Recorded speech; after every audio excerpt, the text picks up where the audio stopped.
hello. What up? Good morning. Where did I last stop playing this? It's funny. I played it on Monday and kind of forgot where I was. Zdravo. Okay, we got that already. I think I kitted out my guys. Well, my girls, I guess. What is it? Matchbook. Oh, I could sell that. No reason for that. Bracing repulsors. I saw that earlier. Nitro repulsors.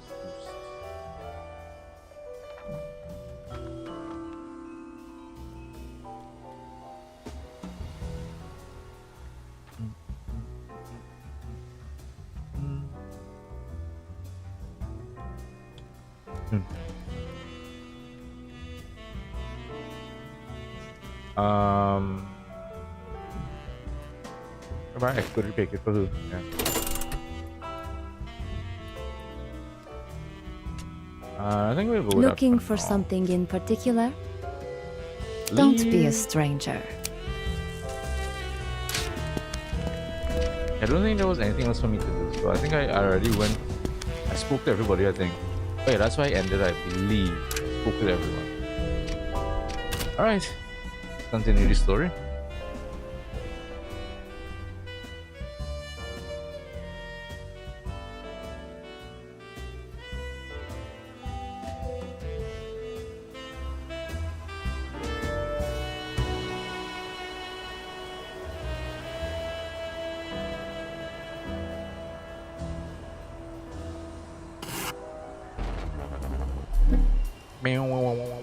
Dreamland is a winding jumble of golden bands of light, its islands thrown together like an overflowing jewelry box.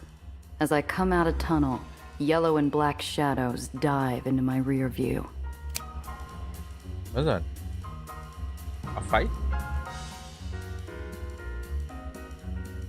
Allow you to restore health while out in the city. Yeah, we know. I wish it was available to use whilst in combat.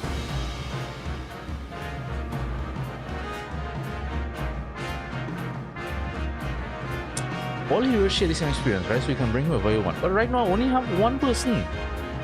How long is it gonna take me to get somebody else? At least one more person.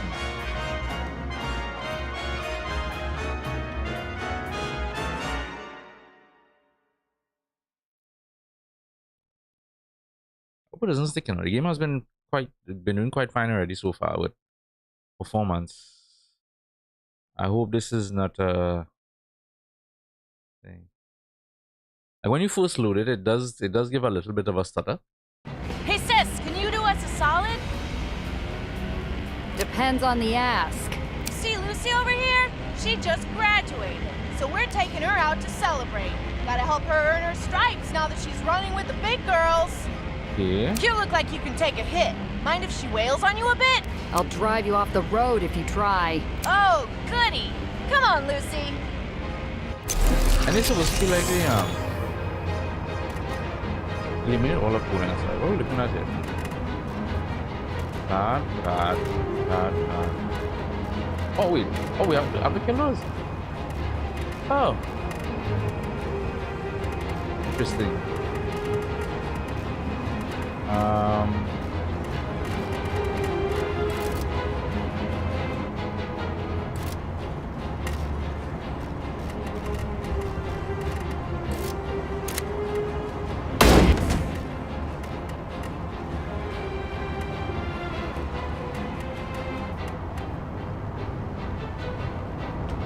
Move up here. Yeah, I forget how to jump.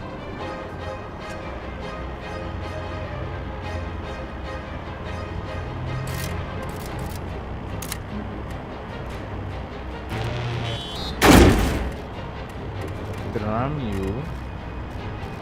Oh, I don't have much movement up. Shit.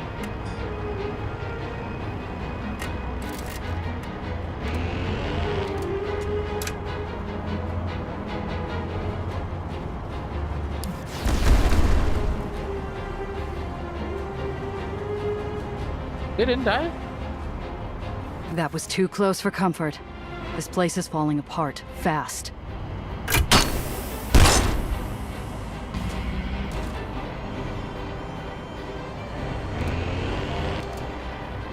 That's okay, I guess. Oh, you have a jump too?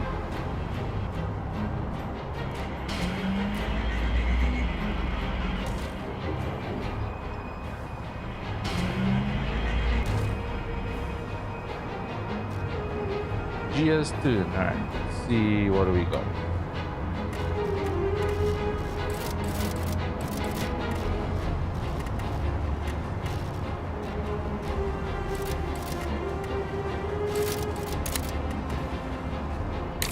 You can run backwards, huh? Hey, I'm still paying off this heap.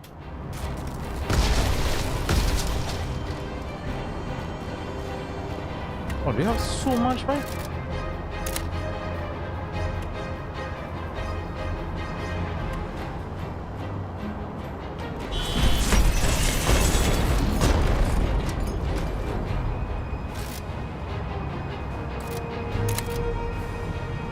Jump. I've nowhere to jump back. Can we jump there? Damn it. Alright, let's move. Move forward.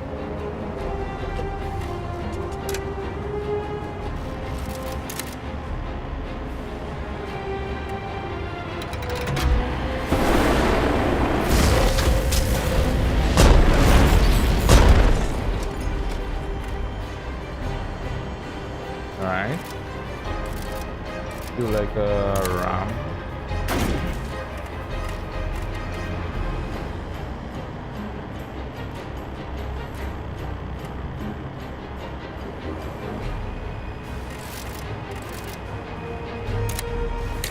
Ah, no, don't do it here.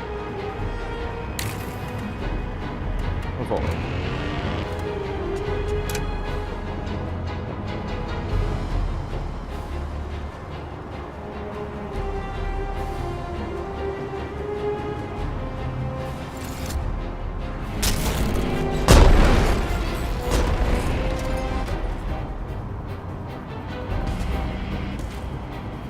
We need.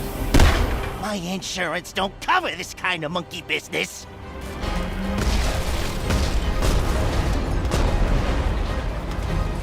Nice, nice, nice, nice. 3 and let's see how we do this.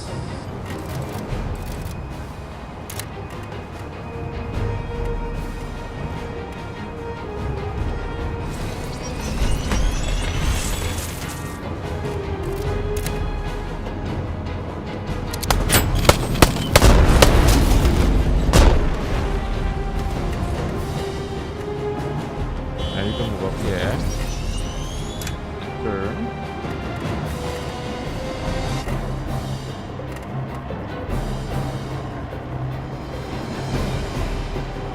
Should be safe here if I do this. You are up.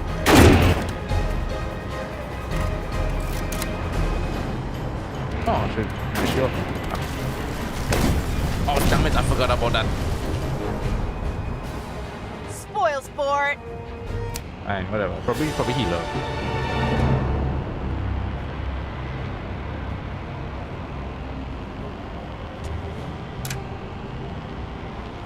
Champagne bottle. Good bribe, heavy drinkers. Put that here. Poker chip.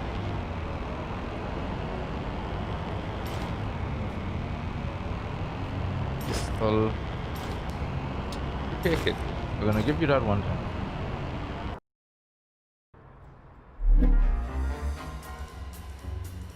New location. A garage? What's that? Oh, actual garage. Oh shit. Alright. Oh, since we're here.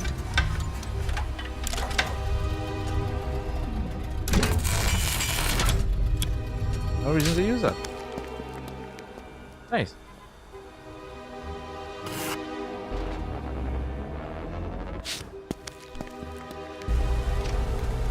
Pandemonium is the beating heart of human desire in the lowers. But while it promises the world, it'll take even more in return. Hopefully, Sophie's help doesn't come with the same set of strings.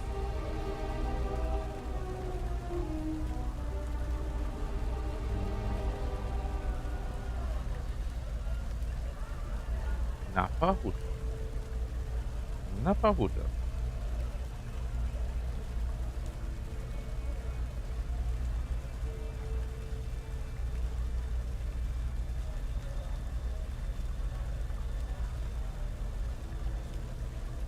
Gia, I'm gonna go stay with the cars. I'll meet you when you're done. Why? Sophie's the one who wanted to meet. She wants to meet you. I know all about Dreamland. They don't like rats on their marble floors. I walk in with you. They'll throw you out on your ass right next to mine.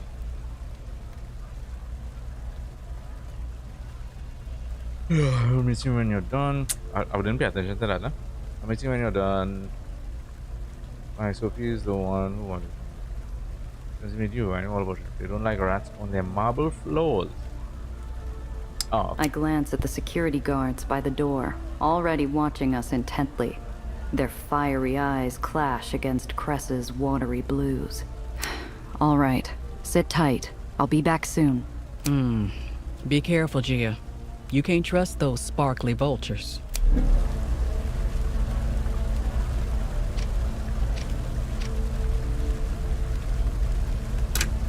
I like the design of this area.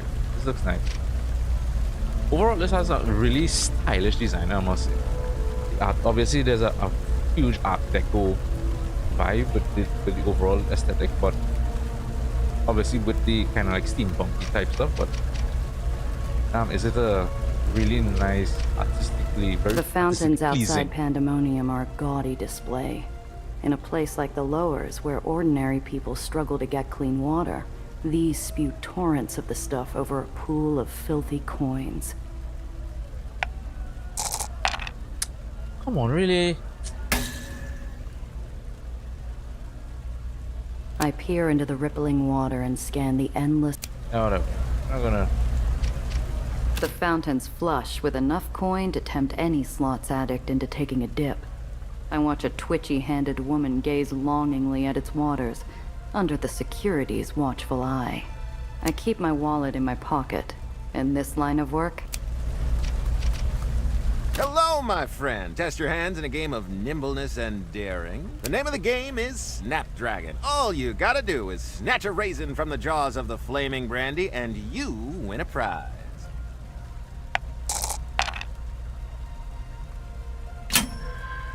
what the hell? Deal me in. Huh? The dealer Oh. lights the glass. Blue and orange flames leap along the brim, but its looks are scarier than its bite.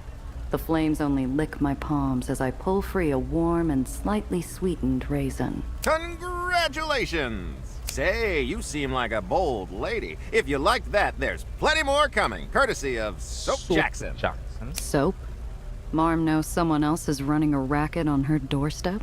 No, Soap would never. She invited him to host her birthday bash, and it's not a Soap Jackson party if everyone's not having a ring-a-ding time. Oh Soap my. Jackson. 68. I wish I could be as active as Marm at that age. Did you know she still makes all her weekly appearances? Why, I hear she'll be present at the... That's it? Yep. Word. Save. I feel like this is saving a little too often. What is this? Edit? Can I rename it? Okay. Let's call it main save.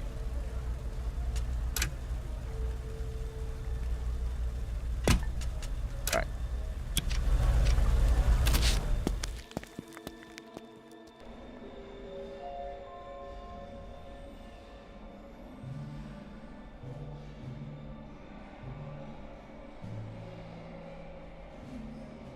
Bright lights, loud sounds, potent smells. Pandemonium is as much a fortress as it is a casino. surviving even the fire that charred it to the bone. Marm simply rebuilt it, as big and gaudy as ever. It's a siren call to every sucker, but I don't make it 3 steps forward before I'm accosted. Miss Giovanna, Miss Sulzer sends her warmest welcome. She's expecting you at her personal table on the 2nd floor. Thanks, pal. I'll head up in a sec. Oh, before you proceed upstairs, Miss Giovanna, we're accepting presents from Magdalene Weiss to celebrate her birthday. A gift is highly encouraged if one intends to use our facilities. Not even the concierge's stone-cut face can hide the faintest ugly crack as he looks me over. But I've dealt with harder stiffs at the glass cage. I'll see what I can rustle up on short notice. It is highly encouraged to make sure you pay your way here. Look at that now. What is the largest chandelier in the world? I think I've seen it before in some travel documentary.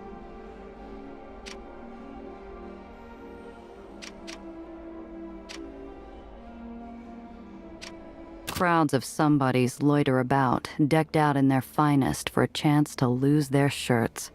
Dreamland takes in every bored thrill seeker, but Pandemonium gets the deepest pockets. Pandemonium's guards play 2 faces, hospitality and pest control. A goon flashes compensation vouchers at a table while his partner marches off a rowdy schmuck towards a closed door. Schmuck.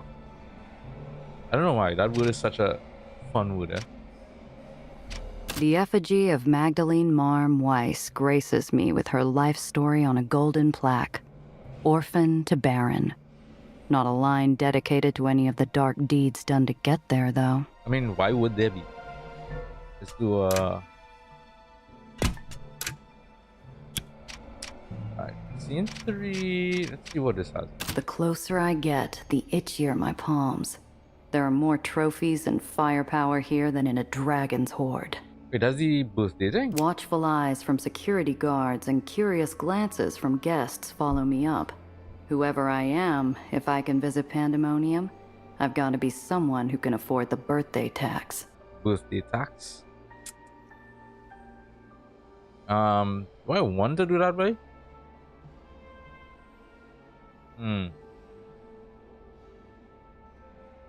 Pay birthday tax by regifting from the pile. Damn it, I wish I was higher on that.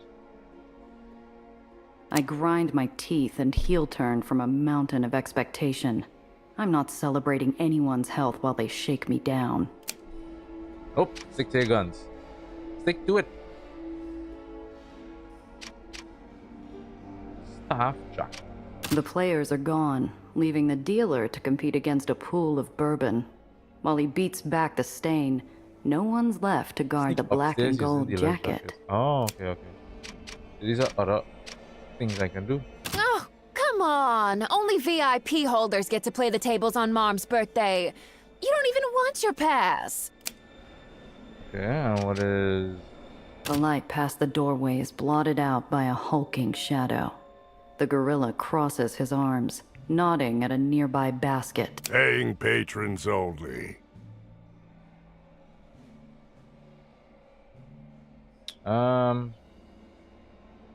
Settlement's already taken care of. This about the birthday gift? I cleared it with Soph. She said to bring my gift later. He weighs my story like he's checking the heft of a club. Marm's getting all kinds of valuables. That dinosaur skeleton wasn't just dragged through the door and dropped in a basket either, right? Apparently it's good enough. He steps aside.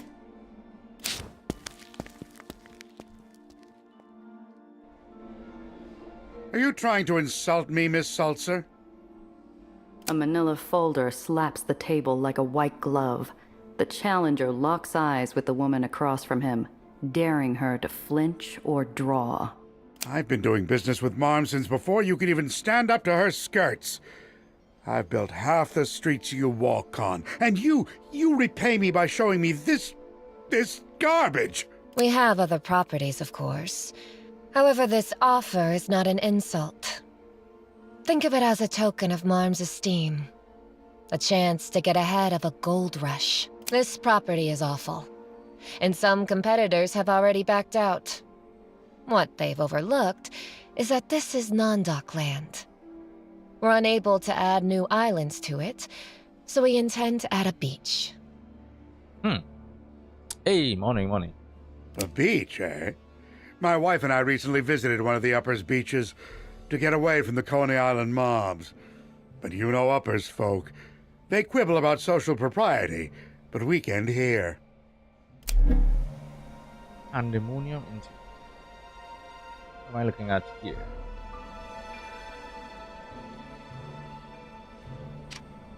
You seem quite passionate. How would you see a beach, then, for honest locals like us? Not the tourists. Giovanna! It's been an age! I remember who this Sophie girl was about. What was the point of this quest again? Was it? Oh, right. She's the head of. No? Was she the head of like the local gang or something like that? Right? If I remember correctly, Sophie. She beams at me with a swell of sentimentality.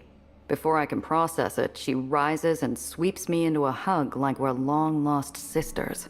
Oh, I'm so happy to see you. But I'm afraid you're early. I told you, open bidding for Steeple Boardwalk doesn't begin until tomorrow. What? She's bidding too. She is. Giovanna's new money. A change of pace from the usual competitors. What was it you wanted the boardwalk for again? You made it sound quite ambitious. So you lose something grand. I was thinking I'd cover the whole square in lights. Maybe build a Ferris wheel and run some air shows. Hire some stunt flyers from the Uppers to run shows daily. Well. Good luck, because you won't be doing that on Steeple. Miss Seltzer, I've made up my mind. Send the paperwork to my people for review. All right, yeah, I see what Sophie did there. He leaves the table with a victorious smile and a head full of plans. But his smile's got nothing on Sophie's. See what Sophie did there. Well done. Thank you, darling. That man has been exhausting to deal with. Uh-huh. Any truth to this gold rush? No more than anywhere else. It will be beautiful once he cleans up the trash and patches the cracks. And the locals are nice. If you pay well enough. Grill her just quiche and ask what happens. And when he finds out it's not what you sold him on? People who spend that kind of money never want to believe they've made a bad deal. He'll find every way to justify it to himself with barely a word from me. She hooks my arm in hers and leads me to the table. Along the way, I spot her enforcer by the stairs and black and gold-clad staff milling about the floor. Not worried about eavesdroppers? This is my table, which makes it the house's table. Anyone who's fond of their ears will give us privacy, or learn to live without one. All right, enough of the pleasantries. Apollo said you'd know how to get into Marm's vault. Yes, I'm sure our tall, dark, and fiery-tempered friend has told you all about me. But I've never met you. That's my line. You're Marm's right-hand woman. How do I know you aren't looking to double-cross us and get a free ticket to the top? Because, quite simply, there are far less complicated ways to destroy the underground and take my place in Dreamland than a Machiavellian heist. She gathers the cards, shuffling them as easily as she breathed. Do you play Kill the King? I've played a few rounds. Why? Just a friendly game. You can learn a lot about a person from how they play. And what's this friendly game going to cost? How about a secret? Losers share something they've never told anyone else. We deal in a lot of currencies in Dreamland, but few are as valuable as information. What the hell is Kill the King? I mean, I can tell it's a card game, but what is it? I've never heard about that before. What rules are we using? Crown reversal, to keep things simple. Every round, we pick a card to duel. Queen beats king, jack beats queen. Numbers that add up to 10 or more beat jack. And aces beat everyone except the king. See that again? Queen beats king, jack beats queen. So with that logic, then Jack should be king, right?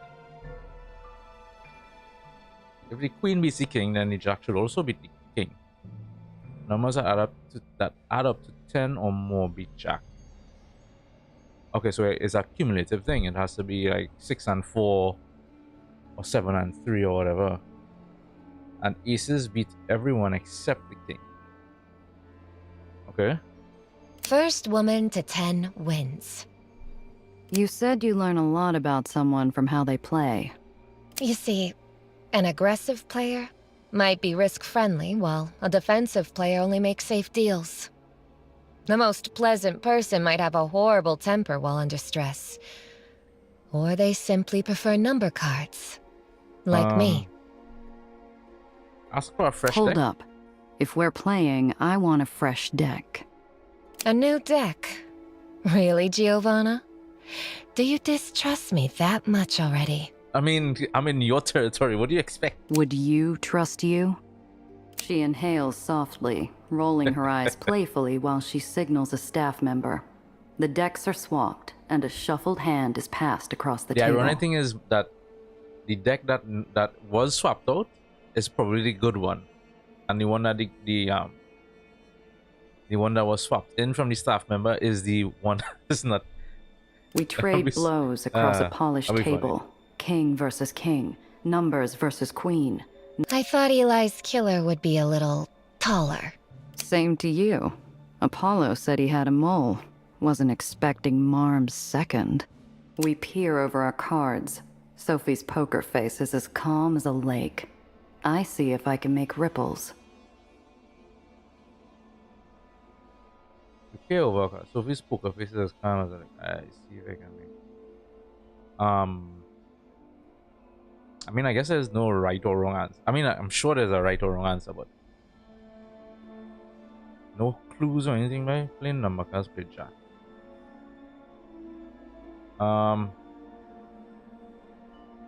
Play Jack. Jack of spades. Sophie gracefully hands me a queen. What's your angle? You aren't just Marm's second, you saved her life. You sound suspicious. Because it doesn't add up. A fire nearly takes Marm out with her casino. They don't catch the culprit, but they see you pulling Marm to safety. A few weeks later, she names you her heir. We slide our cards forward, locking edges. From where I'm standing, you're either throwing away a comfy life, or you're planning an upgrade. Oh, which one I want is no secret. I want what the underground wants. Her card scratches my glove as we flip. Ace takes numbers. You know, I played Mr. Valentine in that very chair.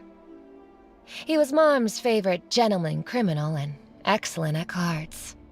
Excellent at getting himself shot, too. But the madrigals weren't to your taste? I hear they made out quite well after a run-in with 8 shots.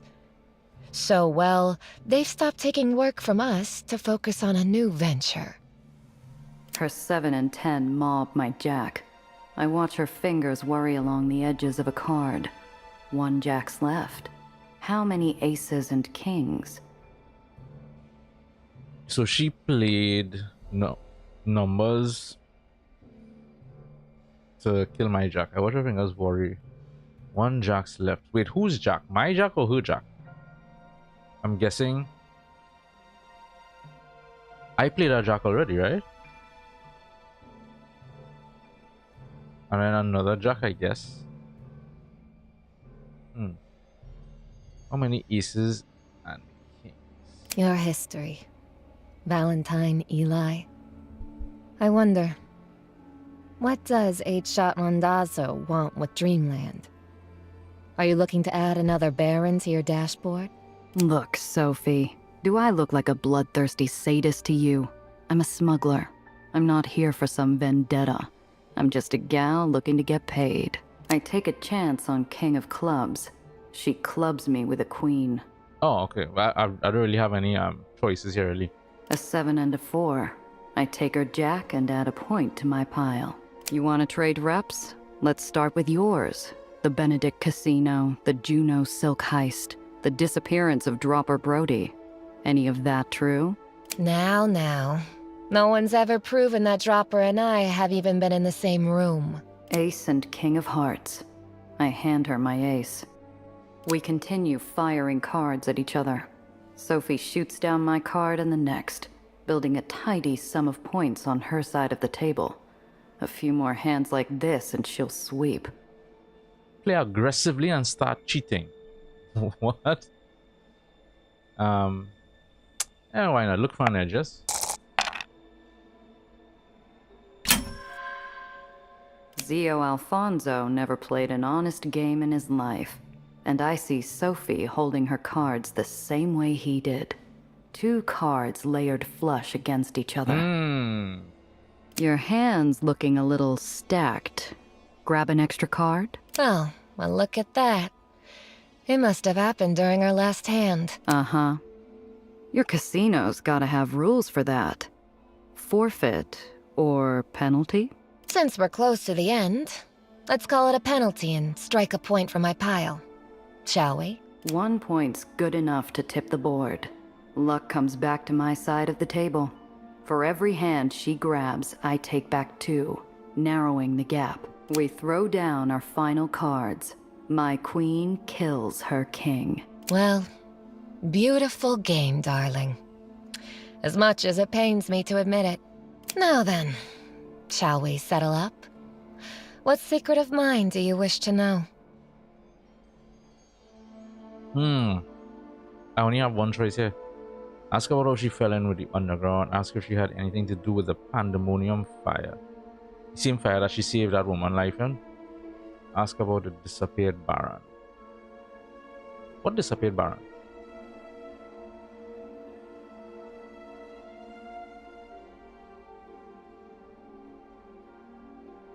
You know what I mean? Just find out how she's with the underground.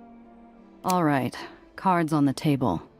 How's the heiress of one of the biggest baronies in the lowers fall in with an anti-baron group? Believe it or not, Apollo, dear. You see, even barons are susceptible to jet-setting Playboy movie stars. He said he was here to location scout, and Marm told me to ensure he had a good trip. A whirlwind night, a few close calls, and an intensely honest conversation later, we realized we had a few things in common. A taste for silks and pricey liquor? Those two, but I can enjoy that in other company. Far less often I find someone who agrees on how Dreamland could be better. And Apollo's passion can be quite infectious. Anyway, if you're satisfied, maybe we can talk about the job. Starting with how we're getting to the vault. Of course. We'll need information. Fortunately, everything we need is right below. She waves a gloved hand over the railing, directing my gaze to the bustle below. No wonder she'd seen me coming. The whole floor is laid bare like pieces on a chessboard. No one cares if you gawk. Everyone knows the house is always watching. The view's dizzying. 1,000 sounds and images and characters play out. But before I can pick which one to follow, something snuffs them out. Hushed silence steals through pandemonium, like a reaper through a dying town. Sophie, what's going on? The queen of the house. You've arrived just in time to see how she works.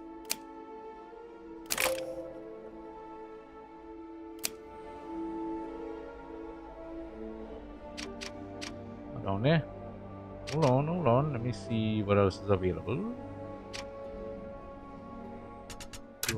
Save. Who's handling Marm's loot? Matzi Brothers Moving Company. A local group. Marm has an exclusive contract with them to move items from the hall to the vault. One of the very few people allowed to lay even a finger on her wealth without a trip to the underline. The cart's barely enough to make a molehole in Marm's hoard. How are we going to clear out the whole vault? Every one of Marm's goons is wearing iron and muscle under pressed suits, but none of them make crowds part faster than the Dreamland doe walking the floor. I thought Pandemonium was yours. It's Marm's. I simply manage it for her. She owns everything in Pandemonium, including every dear heart on payroll. 2 armies hired by cash and devotion. We're not leaving with Marm's money without a fight.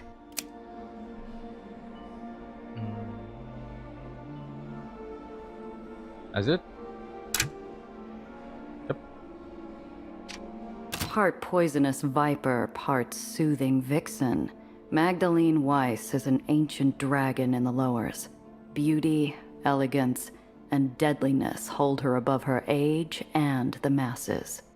Hello, my darling guests. I trust you are all enjoying your stay. I walked through these halls, and do you know what I saw? Hey, Maros. Full pockets, smiles, eager for the chase. Not to be rude, but she the rest of looks you. kind of scary. The aged baron's laugh is a silky rumble vibrating off cavernous walls. Tush falling apart again. Yeah, I am.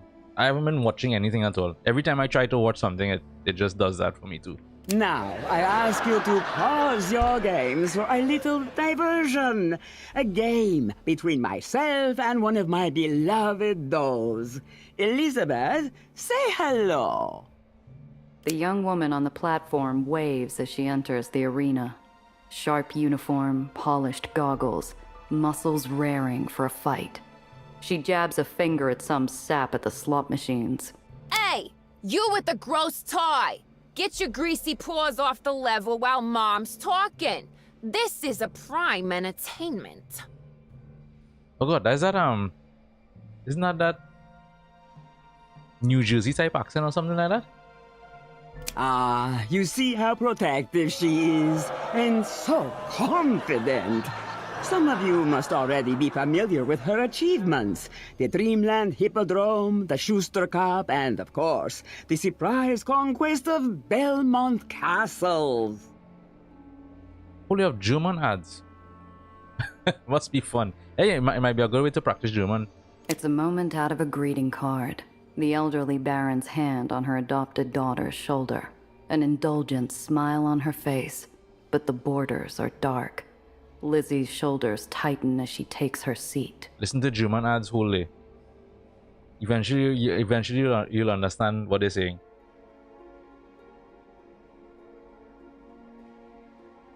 These card shows happen often? Or this a special occasion? Both. You see, we all get a turn in that chair. It's about quality time with Marm and showing off to her guests. But Lizzie's in the hot seat. Castles was supposed to become another lieutenant's territory until Lizzie took it. And now Marm's in one of her moods. What? She's mad the wrong doe took it? What does it matter who gets the job done? It's still Dreamland's banners going up. The problem, Giovanna, is that Lizzie didn't get permission. Marm will call it triumph in the headlines, but she'll never allow Lizzie to get away with overstepping her. It sets a bad precedent. I had a feeling so. It was something like that. Excuse me.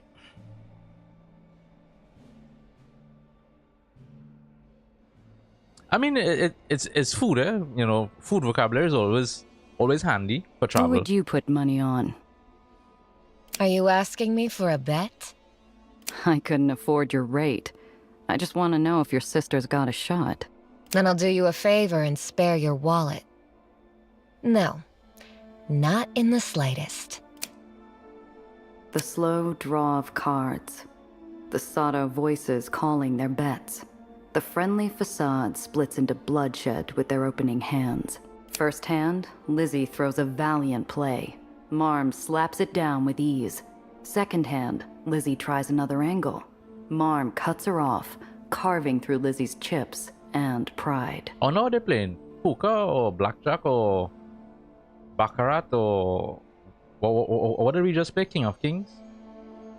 The doe's more prey than knight. By the fifth hand, her hands weaken, from bold to timid. Fingers dance between cards indecisively. I can feel her desire to retreat from here. Call or fold, girl? Ah, okay. Sounds like poker. I mean, it's probably a fixed game anyway. I call. I tear my eyes off them. I didn't come here to watch a beating. Sophie said the intel we need is below. All I gotta do is find it.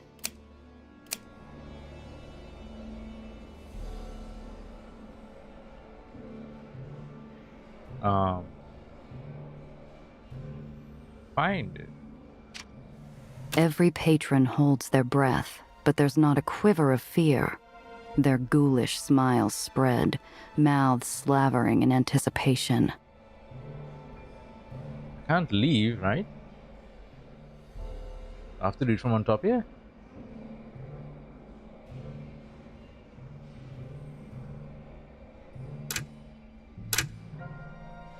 Oh, weird.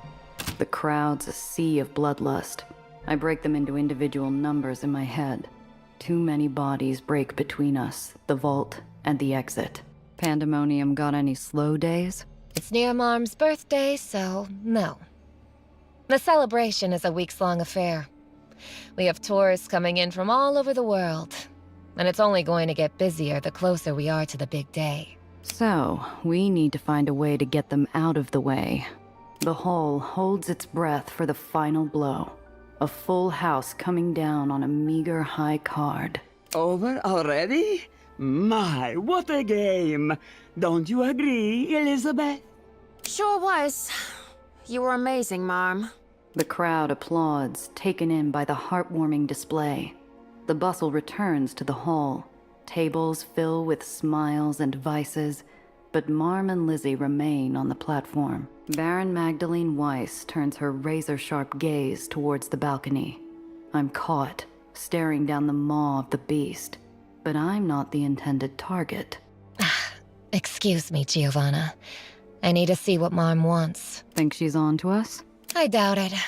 If anyone checks my appointments, all they should see is I was meeting an old friend of no importance. On that note, please avoid drawing attention until I'm back. She disappears Easier with said the than done. flutter of her cape. When your name is Despite what Eatshot. she says, my eyes follow her down to the ground floor. Maybe I should listen in. Ooh, I wonder if I can do that. Let's try it. If information's currency, I need every bit I can get. My silent steps follow Sophie's trail and come out near a stairwell. Nearby crowds have scattered, but Sophie smooths her cloak of armor and walks into the den. Marm! Lizzie! Excellent game as always. Can I tempt either of you into a drink at the bar? On me, of course. Frida's developed a delicious new cocktail that does wonders as a refresher. Ah, Sophia, you are too kind. How is someone to grow without constructive criticism, You watched our game. What did you think of Elizabeth's play towards the fifth hand? I strain my ears and catch something that doesn't belong. I scramble back into the doorway, seconds before Doe and her lightly clacking heels pass by. Well, Lizzie, simply put, you weren't aggressive enough. Weren't aggressive enough? Are you going blind? My eyes work quite well, which is why I saw what most of the hall did. You second-guessing your cards. You knew the rules of the day. You were told to sell a complete loss, but you nearly blew the show over a moment of ego. Oh yeah, so it is completely fixed. Fantastic! You see? Even Sophia sees it. Oh, but don't look so sour. There's always room for improvement. Next time, you will not hesitate to follow the rules, yes? No, Mom.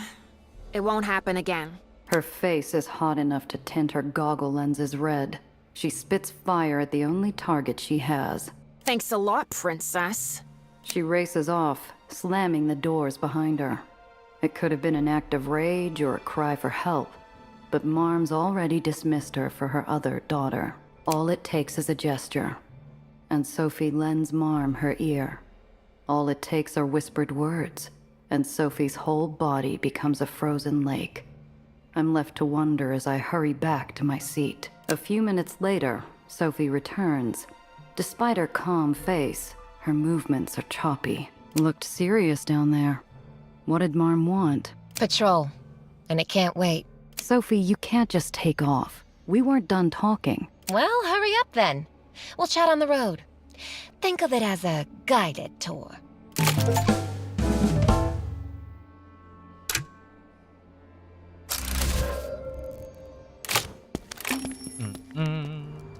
So, where's this guided tour taking us? Don't look so suspicious. We're simply making a quick visit to the downtown exchange. The place where, for the right price, everything your heart desires can be bought, sold, or bartered. Have you visited? Not since my 21st birthday. My. That has been... Cress is where she said she'd be, sitting with the cars and scaring off snooty valets. I feel like I'm stepping onto an icy river as Cress and Sophie trade appraising looks. Sophie? Indeed. Miss Carter, correct? A pleasure to finally meet you, darling. I've heard so much about you. Then you should already know. I don't give away information as freely as whoever you're gossiping with. I feel the warning crack beneath the ice. I thought we were in a hurry. Their problem? Not at all. We're simply getting to know each other. Aren't we? Yeah, sure. I figure I've got your number. Oh wait, we finally got another crew member. It took us this long. I find it was a little too long to unlock another crew member, man. This was almost around 10 hours of gameplay? 9-10 hours or so?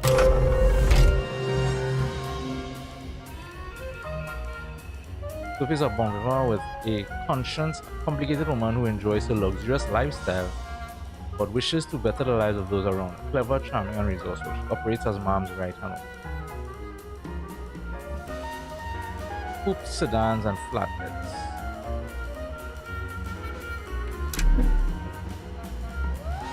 It took rather long to unlock a new crew member. Alright, did level up.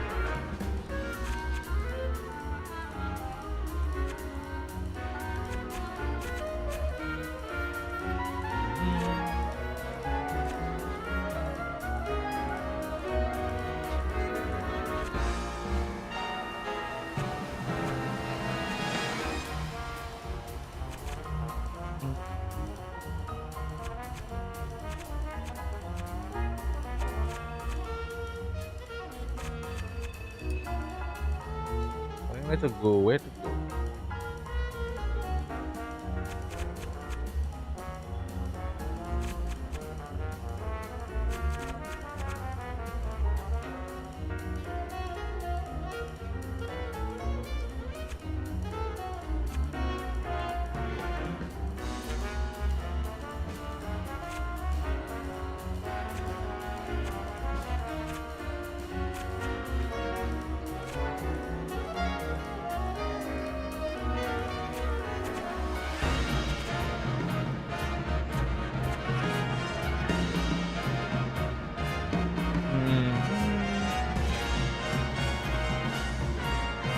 I don't put that point in here in a while. I think I'm gonna put this here. Yeah.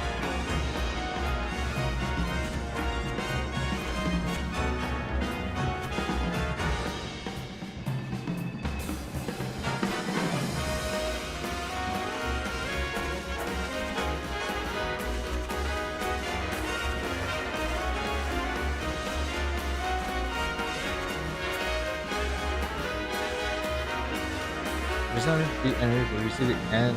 There's a supposed to move back on the start each of us doing. I don't think how that works. I don't know.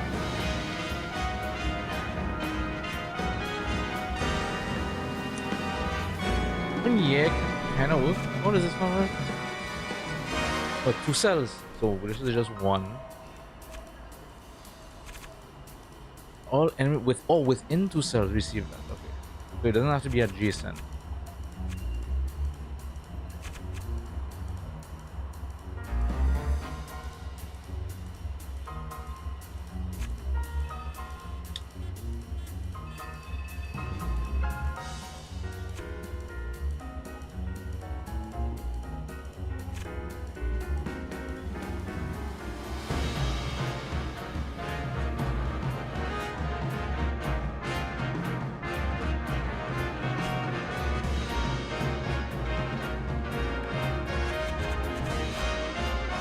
I think I'll go with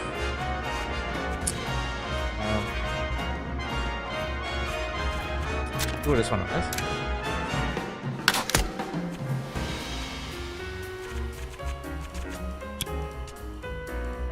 It's Sophia, so I should have what, 10 points for her? Alright. So she needs to make up for some other areas that I'm missing, right?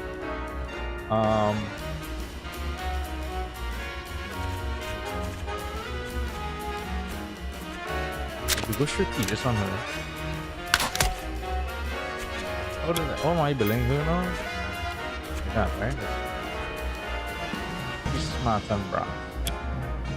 Sophie is awesome.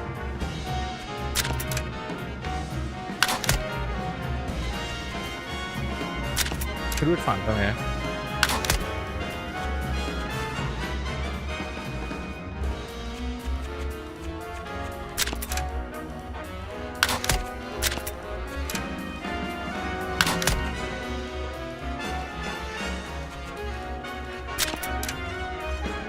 It's a good passive to have. I love that passive.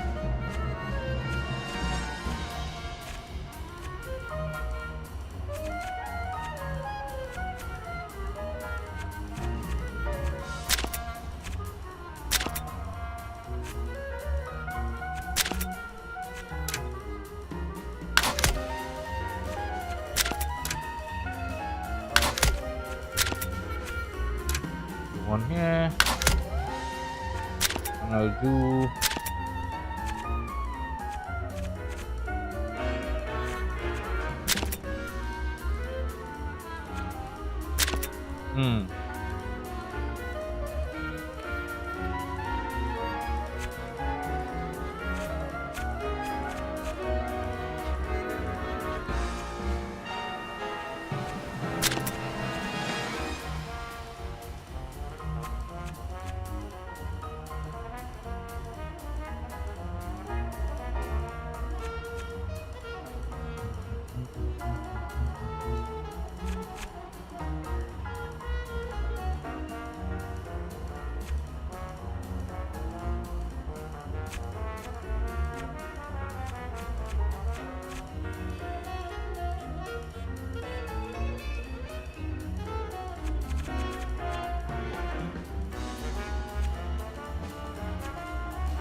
let's I think I'll add a brain now.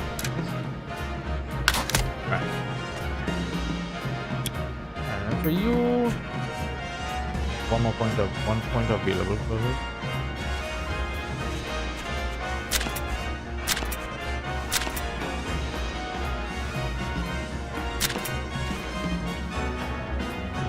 Yeah, go it out.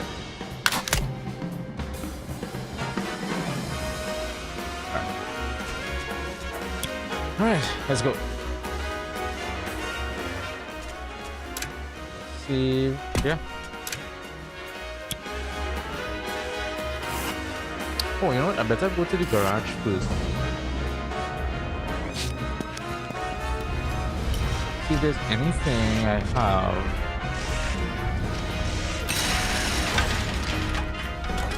Sedan flatbed. See what she has. And how does this one work? Oh, she has a forward weapon, forward and backward. Interesting. So nothing on the sides. A full grappling hook launcher at 4, so it pulls vehicle.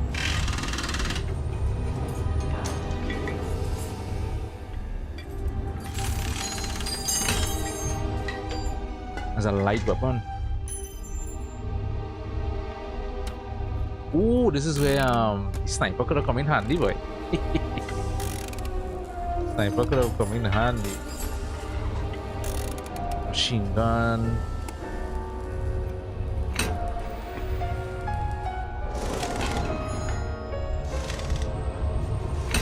How many storage? Extra storage? Yeah, I do.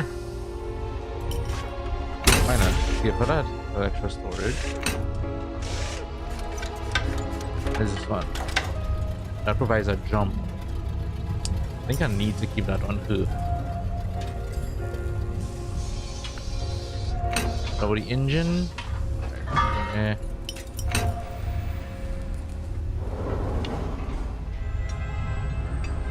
Yeah, no, I actually want the sniper. I didn't buy it. I don't know if it's even in stock anymore. Oh, she's overweight. How come? Oh, this made her overweight. Oh.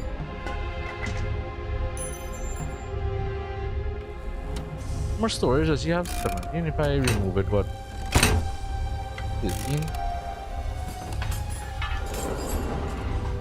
Fine. I need to see her in action anyway. Don't know how I want to kit her out.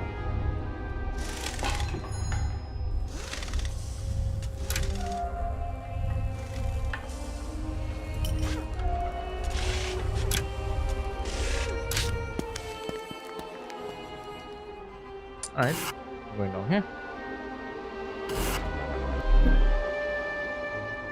We've got a tail. Ah, that'll be one of my sisters.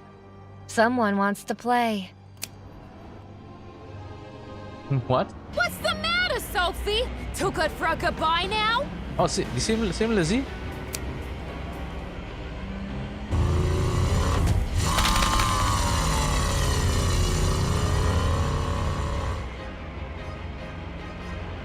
Lizzie, darling.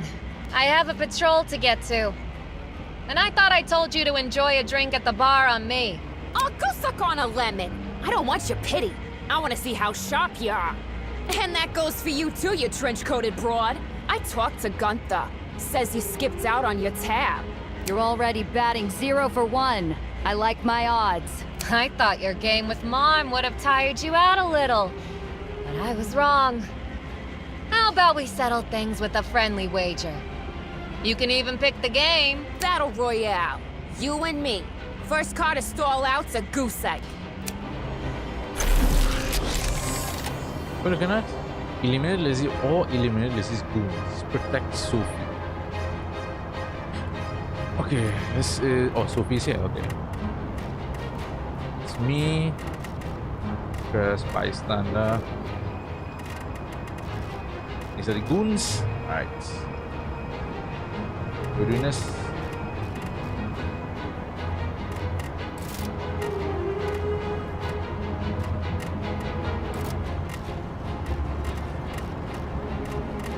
So, if I do this.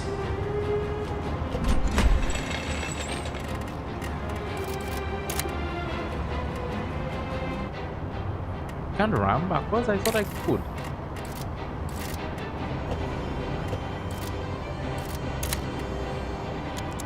Great balls of fire! Sorry. My transmission! Just collateral damage. Sorry. Do some damage to that. Alright, yeah, I forgot. Heat. Forgot about that.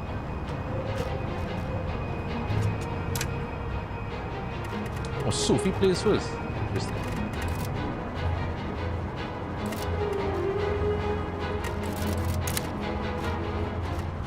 Is he range or never? I wonder how far you can.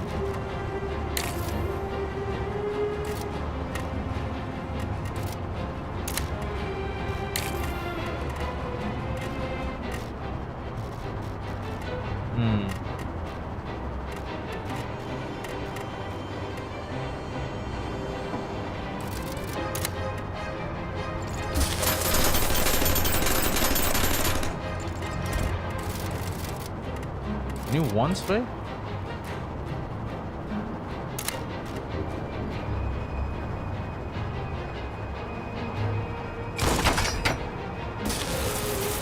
Oh, so that's what that would have done.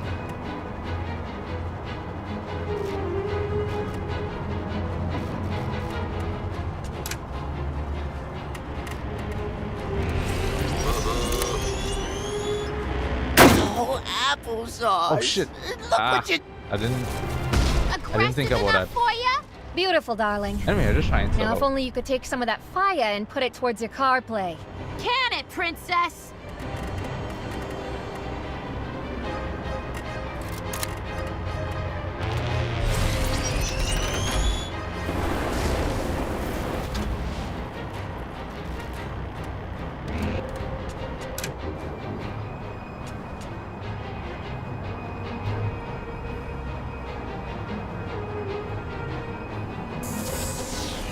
I have a little too much heat on me, you know. I don't know why I did those movements just now.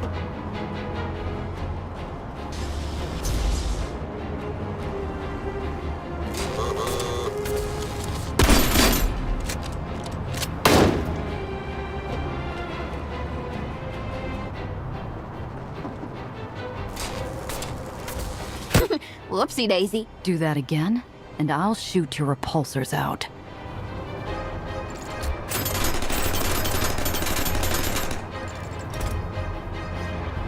She has two. Alright. I guess you alone have a jump? I also have a jump, you know.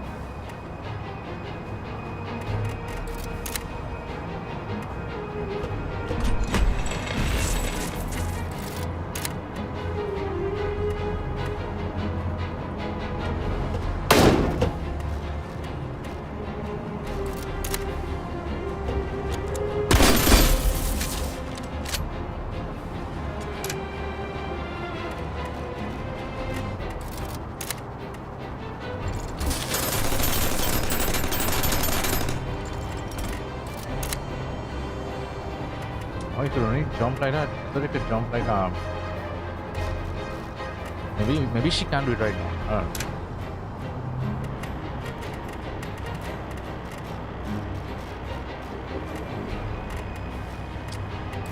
Let's see. She does not have a jump.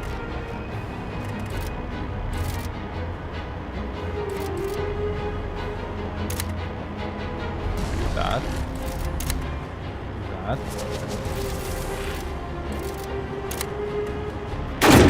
I'll move forward. Do another one.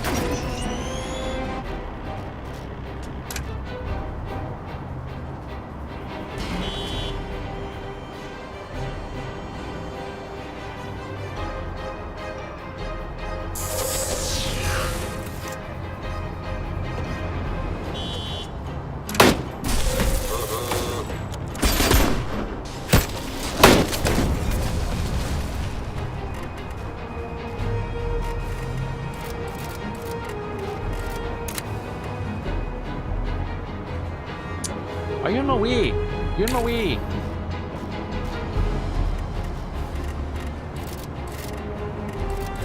If I had the one where you spin around, I would come in handy right now. Fine. This could be all she wrote.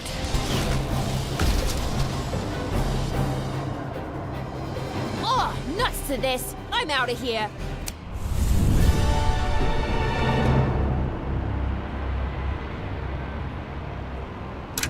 Took way too much damage, more than I needed. Another harpoon. Refurbished turbo engine. Right.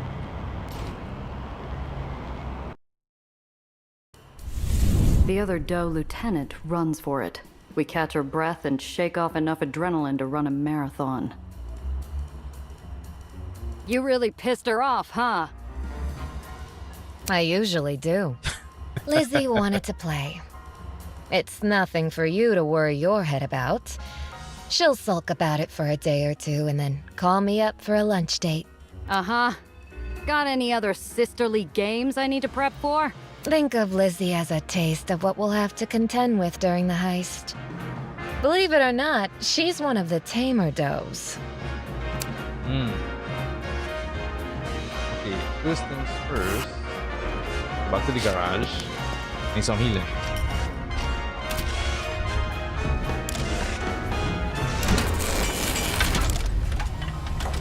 Can't have. Oh, I have no scrap. Oh shit. Alright, hold on. Wait, what is that?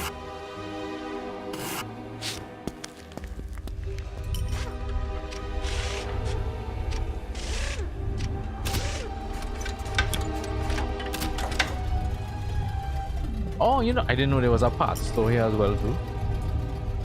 Interesting.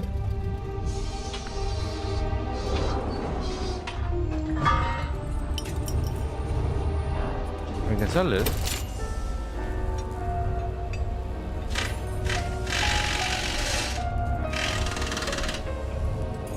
I'll have Sophie hold on to this. We have a Gatling gun. Improved flamethrower.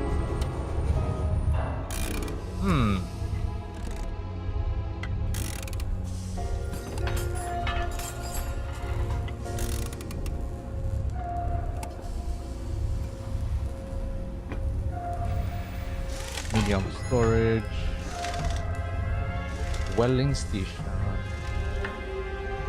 Oh yeah, that's one. Let me see.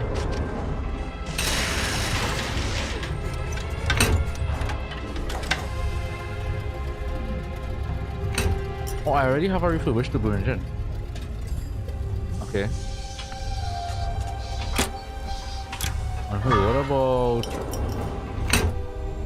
you have improved and you have what? Normal turbo.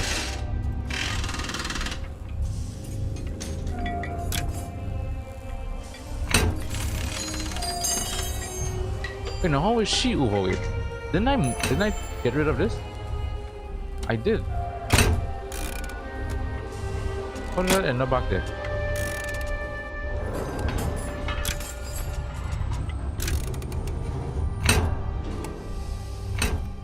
I better give you the refurbished.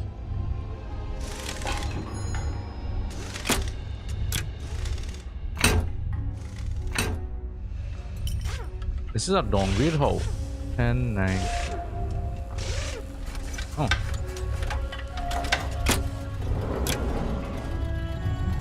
Oh yeah, better give you that.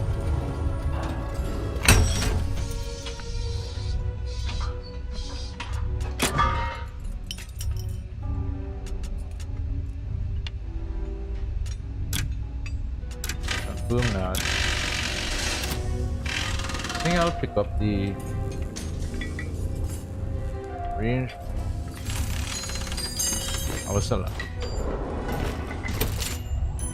I'll pick up the flame.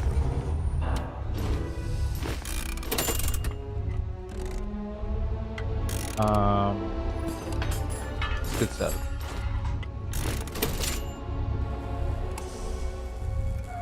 What is this? More storage compartment. Yeah, I can sell too. I could always buy these.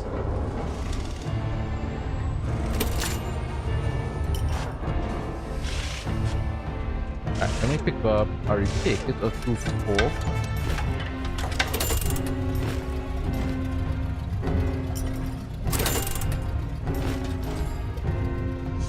Up as well.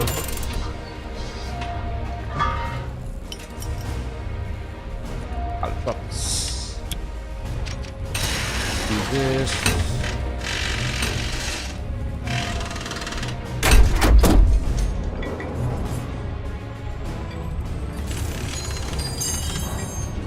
Wait, when did I get the magnet mine dispenser?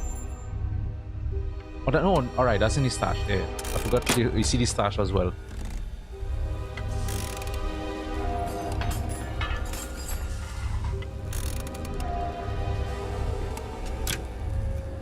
From that.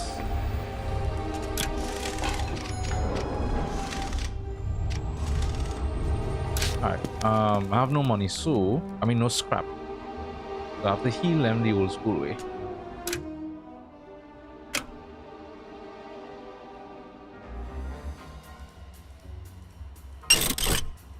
Because I actually don't know if I'm gonna end up in any fights, so just in case.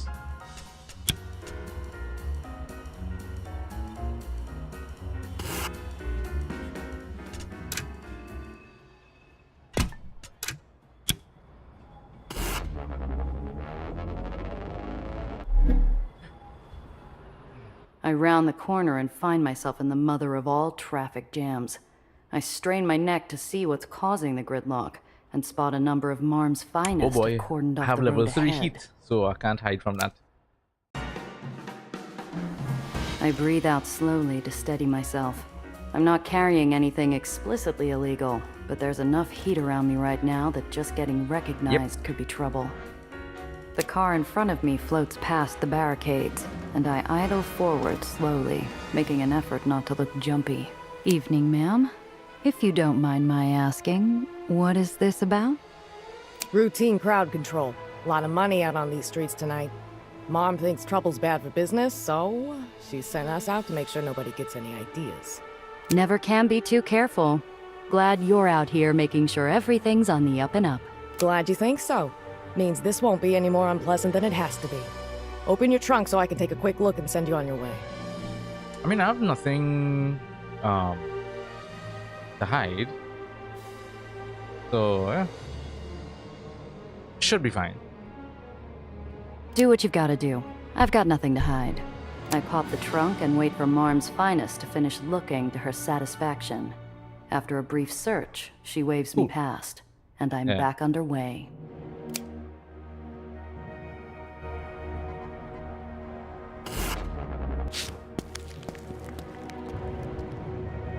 Folks say if it exists, it's in downtown Exchange. The golden cavern shimmers under the light of 1,000 shops and stalls, manned by a fleet of vendors and back alley cons, and each pays a cut to Marm. Maybe that's why Sophie parks between the two shadiest alleys on the block without a wink of worry. I'm tempted to keep driving, but she waves me over. Don't be so skittish, darling. Our car thieves have more discerning palates. The ones who don't will have their tastes swiftly corrected. It's not only criminals giving Sophie and her car a wide berth. One look at her feathered cap and I see passers-by pick another street. So what are we doing exactly? You bring me along to help you dangle some sap for their last penny? Quite the suggestion, but no. We'll be checking in with the community. Collecting monthly dues, fielding complaints, the usual. That's it? Not every patrol's a trip to the Underline. Oh, but I do have to run an errand for Marm. Don't worry about the details. We'll get to it later. Shit. I've no info at that point. Alright. Alright. But the moment it comes up, I'm going to want an explanation. Of course. You'll know when we get there. We'll start with this neighborhood. Grimscram's owner wants a word. Herschel and Sons has dues. And Air Fisher at the Flying Ace owes me information. How's your acting? I've talked my way through more than a few scraps. Excellent. That's my best treat right now. Why? Soph, why?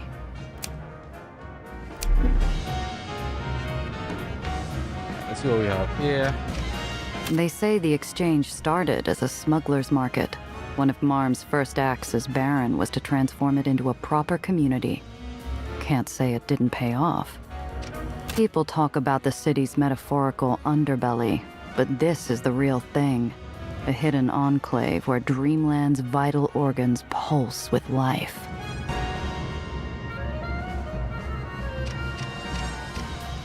Yeah, we have a store here, right? Ushel's Jenna. A garage here as well. Lines of children scroll near a broken window. How's that for symbolism? Alright, I guess we start from our side.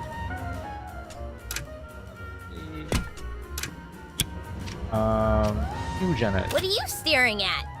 You, Miss Sulzer. I mean, hello. Hello to you too, darling. Oh. Let's go. Flying. The food stall is a casket. Fish lie out haphazardly, organized by stages of rot. And the shopkeep sits with his book like a mortician in wait of mourners. Welcome. Tell me, do you know what the catch of the day is? Oh, what the ass is this? I couldn't roll out 5? I scan his setup and get a whiff that wards off my appetite. If the shopkeep notices my disgust, he doesn't apologize, hustle, or drop a hint of shame. He's either too flushed to care, or blessed without a sense of smell. Let's admit. Honestly, no pal, clue. I don't even know what's edible. Our candy bars. First ones discounted. Unfortunately, Herr Fisher, we're not here to shop. Marm has a favor. You see, she loved that little piece you recommended. Do you have any more? That time already, Miss Sulzer? I'm afraid so. Fisher thumbs his book. as though the answers to her questions are hiding in its pages. There's been a new graffiti artist. Some of the shops started complaining. You best start there. Sophie simply waves and heads out, pleasant, efficient, and satisfied with a transaction known to only them. I turn the pieces through my head as we round the corner. Is this about that errand Marm has you running? Would it matter if it was? That's what I want to know. What's that time again? If you must know, it's community management. Marm's schools may attract the brightest future rogues in the barony, but she worries about the street children, the ones we don't control. So what? We're going to lean on a bunch of street kids because Marm's paranoid? Of course not. They're too short. We'll check in, make sure they're following the rules, and, if needed, educate. No back-wrenching required. Now then, let's... Accompanied by the murmur of crowds and the bustle of the exchange, the rumbling could have been a percussion band next door, if it hadn't started to roar. Tremor. Sophie pulls me under a shop as the world rolls. I grab the doorframe before the ground throws me into a wall. Shattered windows, straining What metal causes the tremors here? Because it's roars not from below that it's threaten not to swallow weak. us whole. And then it's over. The door creaks, signaling the return of bustling streets. Is it the Aether I thing? see resignation, dismay, and anger, but not a look of surprise. So, what the hell's going on? Since when does Dreamland get island tremors? More recently. Ever since Marm... Oh, darling, your jaw. Relax. There won't be another one so soon. Alright, Miss Saucer, hello. Come in, come in. And who's this? Can I get you anything, doll?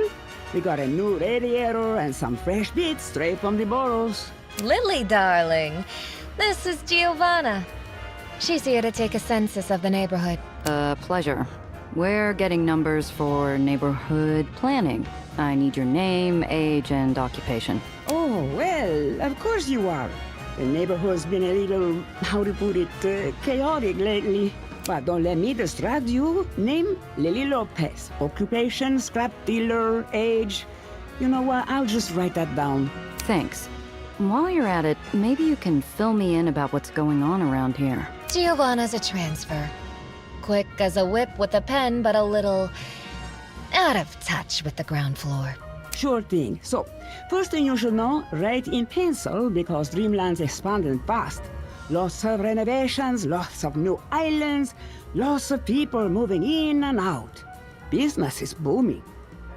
Looks like you've been in the scrap game for a while. Since I was knee-high. I've tried a few places, hopped a few islands, a stint with the scrappers, but Dreamland always calls me back. Thought most scrap dealers preferred setting up in White Street. Don't go comparing me to those vultures. They got no sense of perspective. You could hand them a nugget of gold, and they'd melt it into bullets. Besides, White Street's not attracting anyone these days.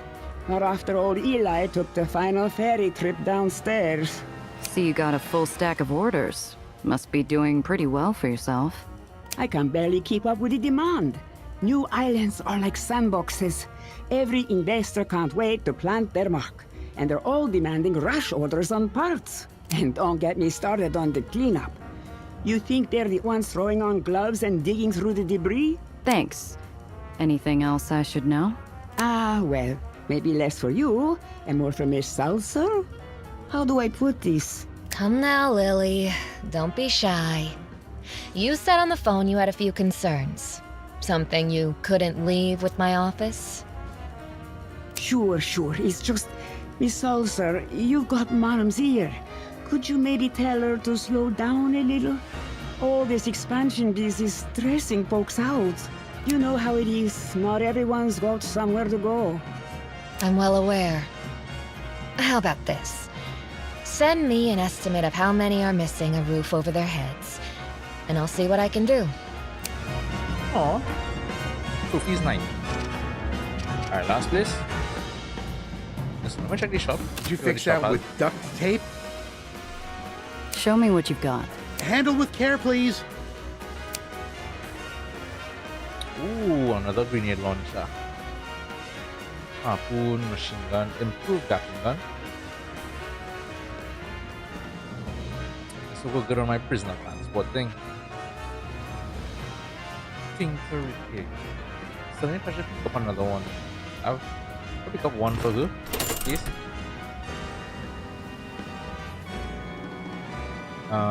Large storage compartment. Might go well on that girl, you know.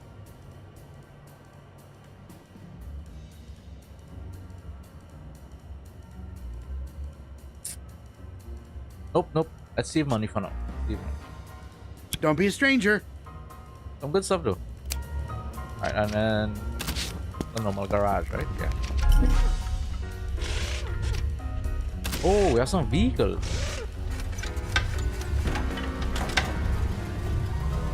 Smith Coat tanker.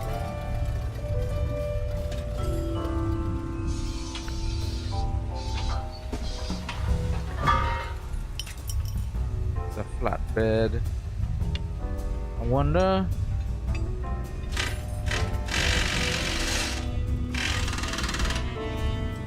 See, like I should try and buy one of these because I need to get something that has a little bit more weight capacity. Right now my weight capacity is quite low on yeah, only 10. Even adding just 2 more like this, well, it'll be worth it. I don't know, see. I'll have to buy some new vehicles at some point. Alright, let's go. Yeah. Hi, how can I... Ah, Miss Sulzer! I mean, hello. I have this month's payment here. Already counted it twice. Receipts included. Mr. Herschel, hello. And thank you so much, darling. I can always count on you to be organized. Gosh. Thank you, Miss Sulzer. Are you occupied? No. Anything for the doze. Excellent. Mr. Herschel, this is Giovanna, one of my new bookkeepers. I like to get her familiar with our regular revenue streams. Could we borrow your record book? You're not going to mark it up or anything, are you? Just a quick check and I'll get out of your hair. He hands me a leather-bound book. Organized is right. The numbers go back years, detailing a business that's gone from in the black to borderline red in the last year. A lot more money's going out than in. Business all right, Mr. Herschel? Business has been consistent. We're a generational store, so I inherited most of our customers, but it's wartime and Marm's birthday, so costs are understandably increased. Tax increases are expected this time of year, and they say it'll go back down after the celebrations. Right, Miss Sulzer? We'll know soon. For now, don't worry your head over it. At least until after Marm's birthday. I thought Marm's big day was supposed to be a barony-wide celebration. Everyone has to contribute a little, or a lot. The price of being a tourism barony, I'm afraid. But I do hope you're getting something in return, Mr. Herschel. Right, we get peak visitors for a month, and so that helps float the books for the rest of the year. It's been an expensive year, but it'll balance out, right, Miss Sulzer? Eventually, darling. Something wrong? You seem on edge. What? Am I? I mean, why would I be nervous? I'm always happy to help the does. The old bat. Yeah, no, she is. She's very much like, it's a big mafia. Everything here is set up just like the mafia. That's a relief. She's the head of it. Because I would hate if my bookkeeper or I were to have made you uncomfortable in any way. I'm trying to get Sophie's angle, though. That's what I'm trying to do. No, Miss Sulzer, you and your associate are fine. You've been pleasant, reasonable people. Thank you, and you're very sweet. Oh, I need something for the paperwork. Who collected last month's dues? Was it Mary? Eliza? Pearl? She's a disciplined woman, always has a firm grasp on the numbers. Ah, of course. Giovanna, remember that name, please. I'm sure you'll see more of her work eventually. Cool. Everything's in order. Oh, good. Happy to be of service. Despite the reprieve, he keeps throwing quick glances Sophie's way. His mouth is a wavering line, from open to closed, fighting between speaking his mind and risking his head. Intimidate him into saying more. Okay, let's try it. Let's see. He's scared, but it wasn't Soph he was watching like a hawk. There's something else on this shivering pup's mind.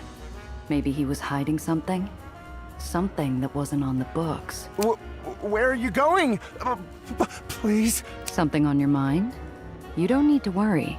I've already said you're clean. I trace my hand over piles of baubles and goods, my eyes tracing the pipes on the ceiling. But what's this? This doesn't seem to lead to anything. Giovanna, the books are good. Sophie's tone said more than her words. Was she hiding something too? Maybe I play with her for a change. Continue The false searching. pipe opens easy, revealing several rolled wads of cash. On closer inspection, they're currencies from other baronies. Bradford bills, dented dollars, and old goldens? Now, these weren't on the books. Mr. Herschel, are we going to have to talk about? Sophie walks over and looks at the cash before forcefully returning the pipe to its position as guard over the stash. Didn't I tell you she was good, Herschel? Unfortunately, the poor thing was dropped on her head as a child. That's led to some gaps in her skill. Come on, Giovanna. Time to go. I see. Okay, I think I know what's I going on consider here. for a moment, stubbornly staying put, locking my heels and acting more the petulant child than an accountant. Sophie sees my internal conflict and leans in. You can't take everything, Gia. Our conversation ends with a clatter. A display of cans scatters over the floor like a string of ripped beads. The culprit attempts to put them back, big wet eyes begging for help. Excuse me, ma'am? Can you help me, please? Gosh darn it! Jenna, you're supposed to be banned. Herschel shoos the girl out, alternating between fixing the display and apologizing to the customer. Let's take a detour, shall we? I'd like to follow up with that one. And do what? Cover for pickpocketing? Do I look like I carry a pair? But if it'll put your mind at ease, I don't plan on spiriting anyone away against their will. I just want to talk. Okay, and Jenna. I catch sight of a mess of blonde hair.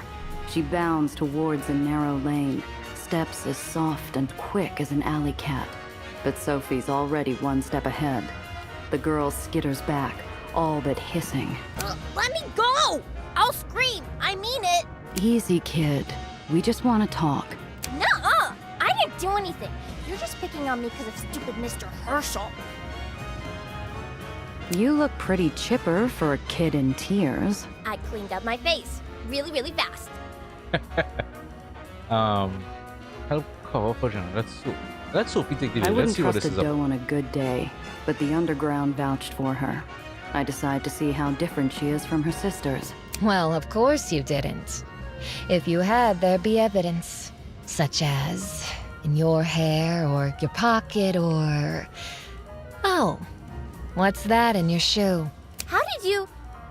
Is it because you're a doe? Can all does do that? With enough practice. Now, about that wallet. Take it. There wasn't much in it anyway. The girl defiantly holds out the wallet with shaky fingers. Sophie leans down, all her attention on the girl. What's your name, miss? Jenna. Jenna Campbell. Well, Jenna, why don't you hold on to it? You earned it after all, like a true Dreamlander. Aha! Thank you, Miss Salter. So, that's it? You chase her down, exchange a few words, and send her off with a pat on her head? Yes. We investigated a problem, and I determined it wasn't worth further action. Besides, that barely had enough to last a day.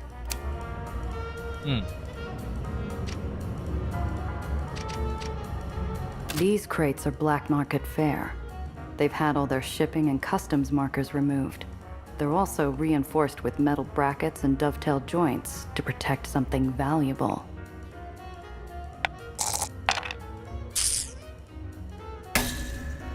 Too many people around to get in without being noticed.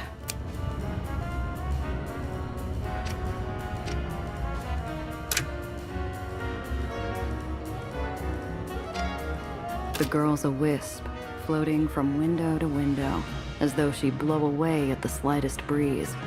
Finally, she finds rest at an unattended crate she unceremoniously marks with an X. An easy target. Hello, darling. Despite a welcome as inviting as a river in summer, the girl plunges into terror. Her hollow eyes well with the knowledge she's been caught red-handed. Hey, easy, kid. No one's in trouble. You were just drawing a picture. Yes? This looks like an interesting work in progress. Were you going to sign it, Miss Winnie? A pleasure to meet you, Miss Winnie. What were you drawing before we interrupted? It's for my friends. By yourself? They putting you up to something? No, not they're good friends. They helped me. I can't do anything for them except draw. She's either got angels looking out for her, or the devil's looking for an easy mark. I lean down to her level. Okay, I believe you. But remember something. Friends don't let friends get pinched. She holds my gaze, still and silent. However, she nods without a tremor. Give her A word of advice, kid. One mark's a coincidence. The same one over and over will get you caught. You want to keep drawing? Change it up. Use different shapes or colors or make a code. With only a nod, the wisp drifts off to other haunting grounds. That was sweet. See a little of yourself in her? Something like that. You learn to scrape by in the burrows, too. The days were harsh enough with trash raining down on us, but at least we had family to rely on. I only hope Winnie's friends are worth the trust. Well, that takes care of the neighborhood. Enjoying the sights? It's something, I'll give you that much. Good, because our next stop is less scenic. It's a walk, but I'm sure you'll manage. Another shop? The errand. Also, it's off the beaten path, so try to keep your wallet stowed away. Where is this? Alleyway? Alright. Steve. She leads me through a gaping, darkened opening going down. Each step turns golden light into sickly yellow. Narrowing corridors close around us, and steel plating becomes brittle under our feet. My foot goes through a step. I scream. Visions of falling tens of feet below play through my head until Sophie catches me. Careful, darling. The island's still settling. Yeah, I figured. This place is falling apart. It is, isn't it? Anyway, watch your step. There might be more. Oh, and if you hear anything from above, move. That's not very Finally, reassuring. We hit rock bottom. We're surrounded by warped walls and lost dreams. The neighborhood's a crushed ceramic, swept out of sight and tiptoed around by the few who remain. Madonna, what happened here? I haven't been in Dreamland in a while, but I don't remember there being this many street kids, or this much decay. Well, Giovanna, when most of the neighborhood moves out, that leaves vacancies. It's reasonably safe if you have nowhere else. Just mind the cracks. What happened? She looks at me with as much sympathy as you'd give a child learning Santa doesn't exist before she directs my gaze upward. Do you see the island to the left? Above the old grocer's. Imagine putting it flush against another island. Good. Now what if you slam them together? She gives me time to piece it together. It's not a pretty puzzle. You said you were checking in with the street kids. Meeting with anyone in particular? Not yet. For now, we observe. Don't want to scare the little dears. I look down the hole and feel the world spin. Oh, does he hold? It's an endless shaft of islands jutting in and out, ever downward with barely a hint of sky. Oh no, that's a different hole. I thought that was the hole that we stepped in. Something carved through the upper floors with the grace of a butcher, leaving everything from the neck down barely in one piece. Miss Salter! Miss Salter! Are you recruiting for the school? Please, would you consider my niece? She isn't well, but she's smart and diligent. I can... I'm sorry, Mr. Brown, but you know I can't. Marm's very particular about who she lets in. The only thing right now is I find the music is kind of distracting. I'll be honest. Miss, are you with the Does? Could you put in a word for my niece? Please? She's only 9. The only thing, I find the music is a little bit distracting right now. What? She not criminal enough for you? Or is it that she has family? By the look of her, you know as well as I do that there's nothing there. Maybe a confidence woman with those eyes, but she doesn't need the trade schools for that. Marm only takes those who show promise, or who truly need an escape. And it also doesn't fit like what you're doing right now. Like if it was like a boss fight or something, maybe. But For a second, I'm back with my folks and Zio. They were arguing about me smuggling. Zio Alfonso argued I deserved my shot. I almost echo the words until Sophie shakes her head. Slight, but firm. Sorry, pal. Not my call. His head sinks, and he leaves without another word. Huddled urchins arguing with... Hey, lady. Want to see a magic trick? I can make a coin disappear before your eyes. Whatever. All right. Here. Show me. Thank you. You see your coin here? I'm going to say the magic words. Abracadabra, abracadabra. On the count of 3, this coin will disappear. 3, 2, 1. He fulfills his promise with a bolt down the street. Yeah, I mean, I expected taking that. my coin with him. I expected that. Give it back! A mess of wild hair and thrashing limbs hit the wall. Despite the older boy having inches on her to dangle the wallet, Jenna's got him treed. Get off me, you ugly little harpy! You're clawing up my... She rakes her nails deep into his fleshy forearm and he howls. His claws uncurl, dropping the wallet with a pitiful thud. Freak! This is why no one wants you! While he scampers off to lick his wounds, there's no triumph or joy. Angry tears trickle around the corners of Jenna's eyes as she retrieves her battered, flattened prize. All of that fuss over pennies. I wouldn't be surprised if she's made an enemy for life. Rather she end up a target for life instead? Sophie looks from Jenna to me with a slow, warm smile. Honestly, she should have hit harder. The only way to make sure a pest stays down is by smashing them. Yeah, and then have you. No, Winnie. You're supposed to trip, shoulder catch, then pull. It's a classroom of 3. Based on her hand stuck in the other girl's pocket, Winnie's batting low marks. Just give up already. She's hopeless. No, she's not. Winnie found the open window. And unlike you, she can do numbers. Winnie, how much more do we need for today's haul? 5, 30, 40 cents. You're always babying her. Who cares if she can count? If she can't steal, she's useless. They're careless, cruel words spoken with the confidence that no one will argue back.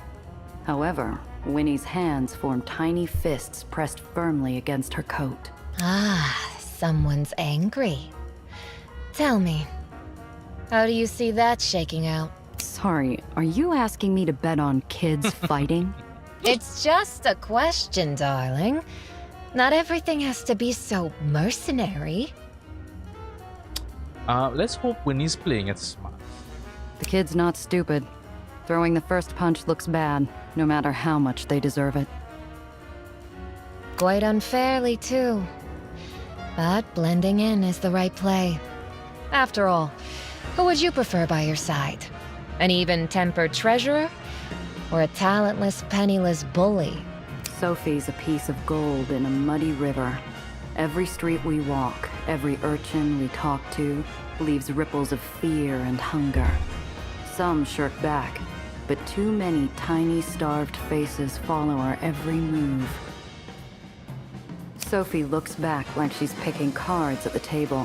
When she stops, they scramble over dirt and limb to be a glint in her eye. Sophie, why aren't you telling me about this errand? There's another step to community management. You see, checking in, enforcement, and education are all part of it. But we also find potential. Marm tells me we have an opening in the Does. And I owe her a recruit before the end of the day. From what I've seen, I believe Jenna or Winnie will do. Oh, that's what you were So doing. that's it then? This whole guided tour was a front for snatching kids? Don't be such a sanctimonious sap. You chose to tag along. You must have heard the stories. Or did you seriously believe everything we do involves a smile and a gun? If I'm a sap, what does that make you? You might be with the underground, but you and Marm are cut from the same cloth. The temperature drops faster than a fall through the waters of old Coney Island. Gia, do you know what it's like to never feel full? To know you could cut every purse, sell every paper, shine every shoe, and still be poor in every way that matters? I mean, kinda. That's where it came from, Sophie. Like, You want to feel righteous? Then you can decide. Who deserves a warm bed and a meal? nearly impossible. 2%. Oh, you need to roll a full 12, yes?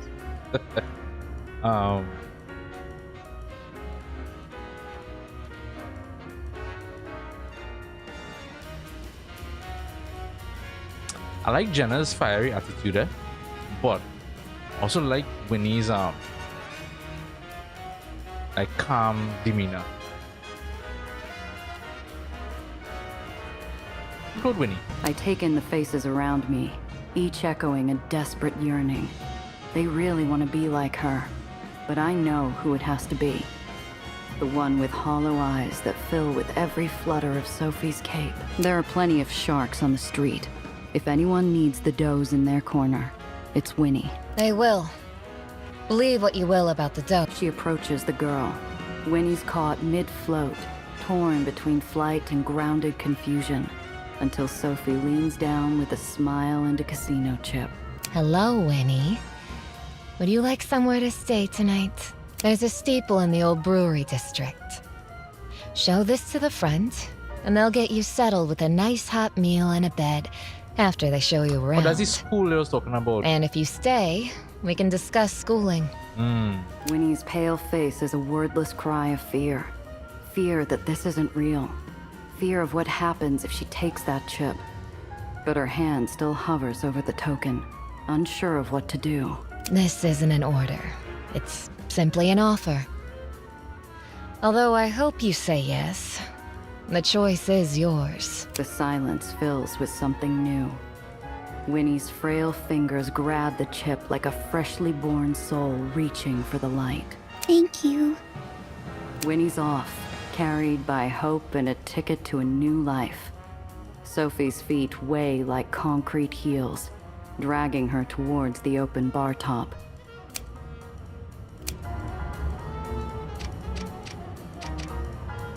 Sorry, Jenna.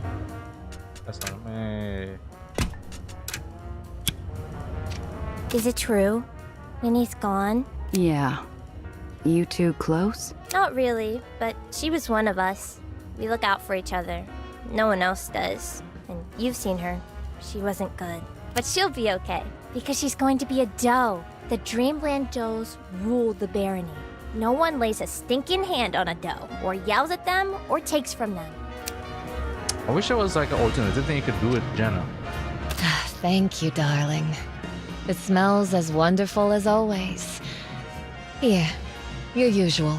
She hands the shopkeep a fat envelope, and he takes a walk. The bar's emptied of everyone except for the dough and 2 pieces of cake. She motions me toward an empty seat. Here. Bee sting cake, the best in the lowers. The owner's been making it for years. At least as long as his deliveries arrive. I take a bite. Caramelized almonds and vanilla cream linger on my tongue. A sweet balm to a bitter moment. It's good, isn't it? I try to stop by every time I patrol downtown Exchange.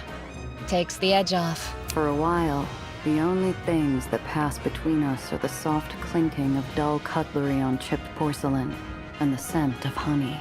I don't enjoy it, you know. Which part? Recruitment.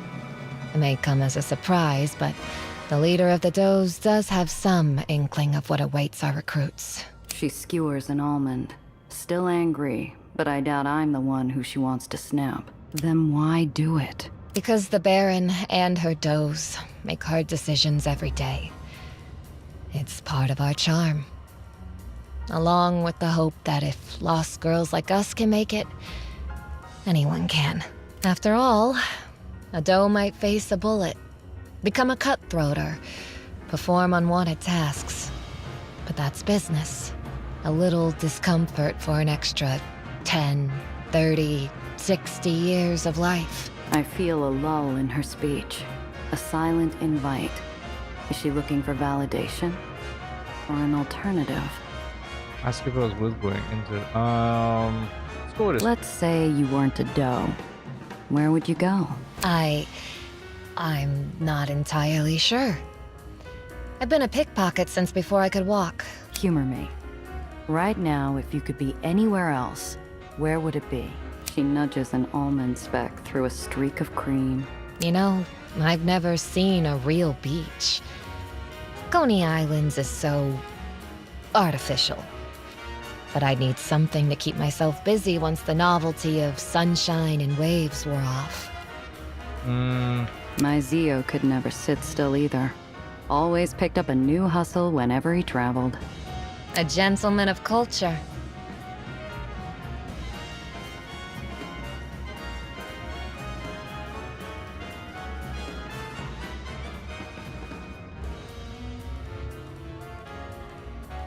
I don't know why you always putting that on me, boy. Wherever I'd be, it'd certainly be different. The clinking stops.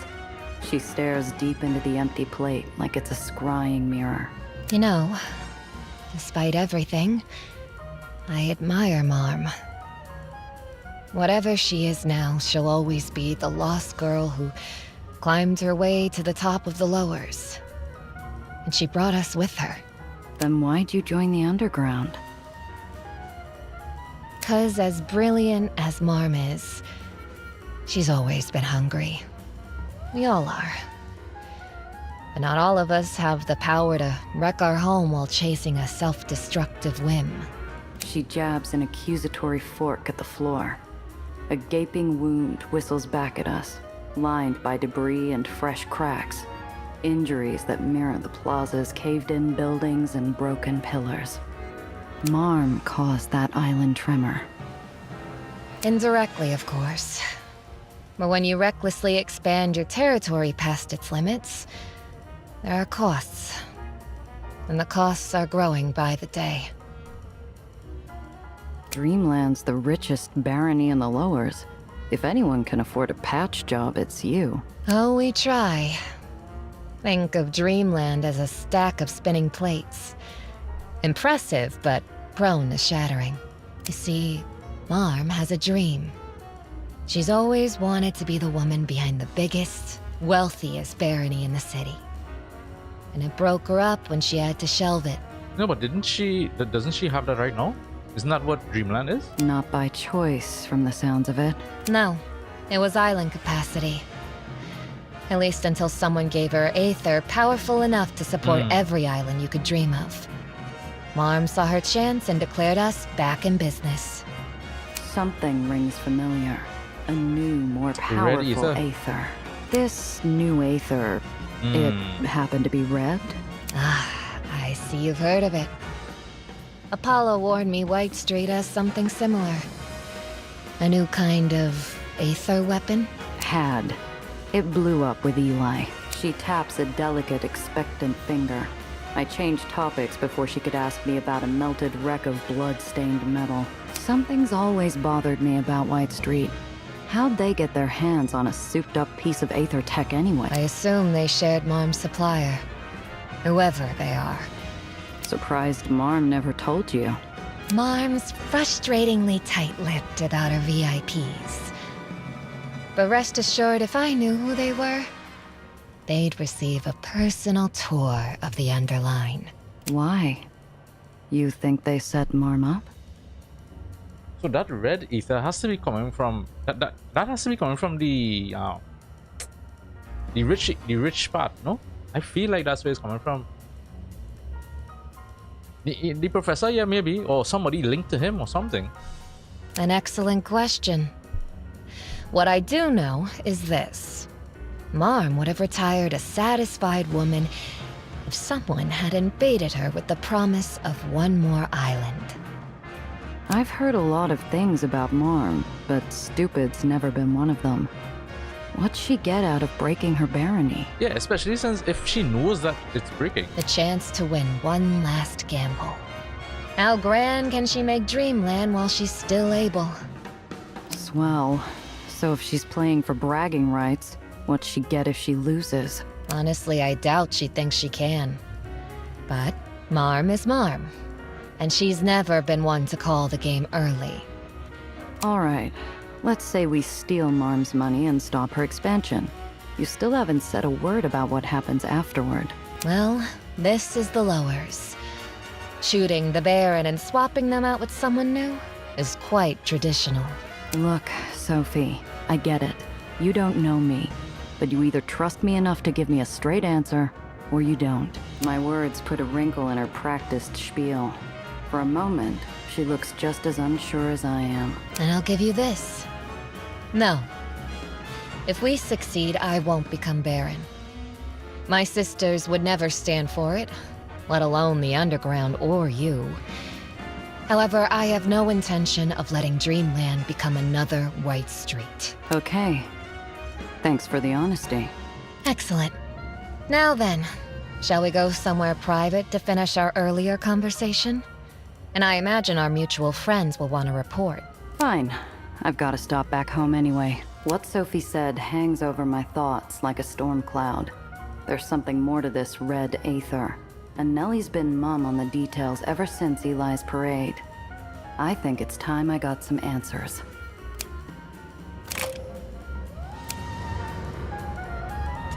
Alright, let's go.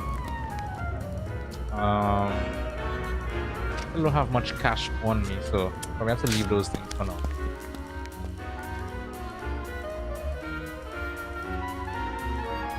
We done, right? Yeah.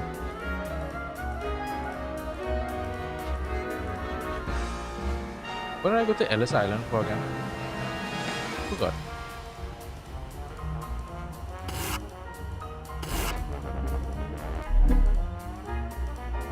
As I round the corner, a murky haze hangs in the air. Up ahead, there's a disabled vehicle hovering above the tarmac. A befuddled man in a soot-stained suit looks up from his perch over the open hood and flags me down. Please, you've got to help me get off the road. If Mom's thugs find me blocking a public street, they'll impound the car. And I've already got an outstanding debt with the house. I'll never get it out. See if he looks dangerous. Come on. I look the guy over, but I can't get a clear read of his situation. He could easily be concealing a gun, or have a partner waiting to ambush a good Samaritan. If it turns out to be a trap, I'd be at his mercy. Back up and Sorry, go. friend, I but don't you're trust on that. your own. The way this day's going, I'll be lucky to keep myself out of the clink. I slide the gear shift into reverse, making room for a rapid exit. I've had too many run-ins with Marm's thugs to avoid becoming collateral damage. He'll have to fend for himself.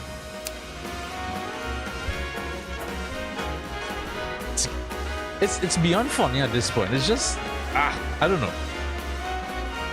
Oh yeah, I wanted to get the heavy storage. Let's see if I can go back and buy that. And that's my higher ruler. It's not to say, you know, it's, you know, 10% chance or whatever. That's something I have a higher chance of getting. Work smart, not hard. Show me what you've got. We can fix anything. Well, mostly anything. I think I'll pick this up. It's expensive, but that's fine. I hope you're satisfied.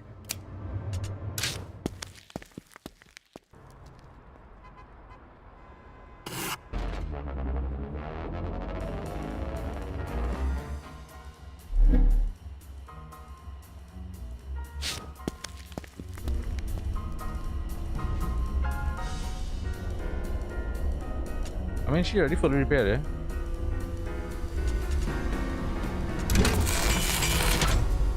Alright, before I do anything, let me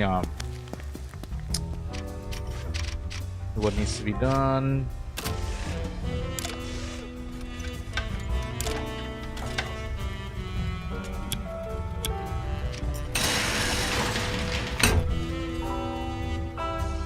Yeah, I wonder if to give her the more storage or she's kind of full. Weight is kind of full on those guys. So we give her that.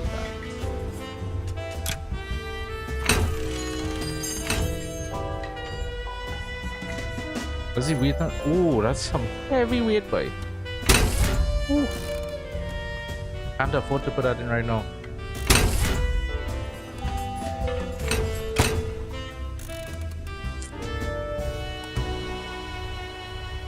Fine. Wouldn't do it. Anything else I need to swap in?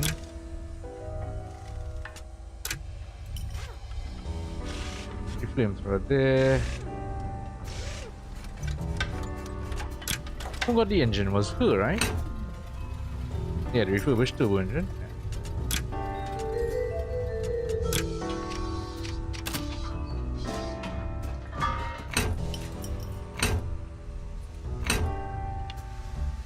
Got any black and white, right?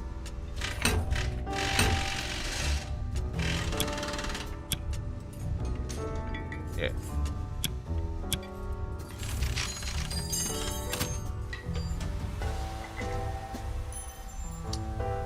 I'll sell this.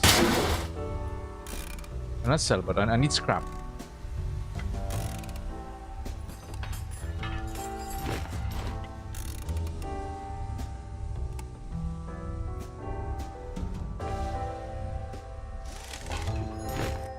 Scrap that as well.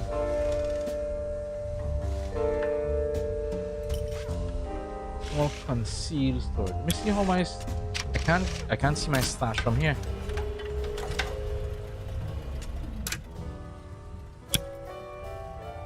Only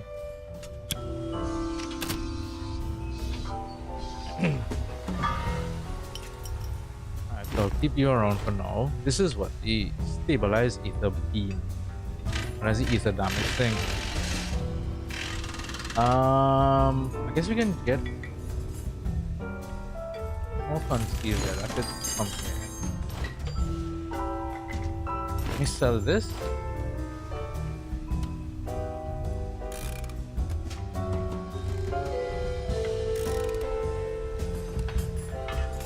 Champagne bottle. I feel like I will sell that. Sell the poker chip. Sell caltrops.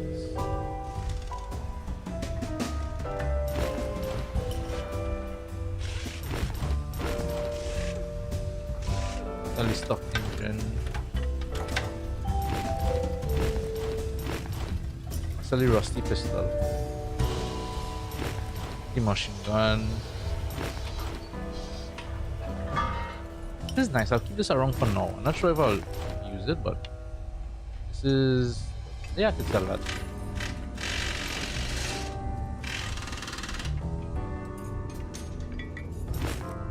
Alright, keep these for now.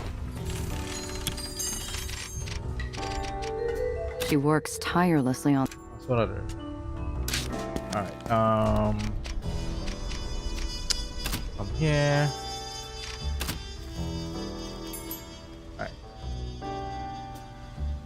That.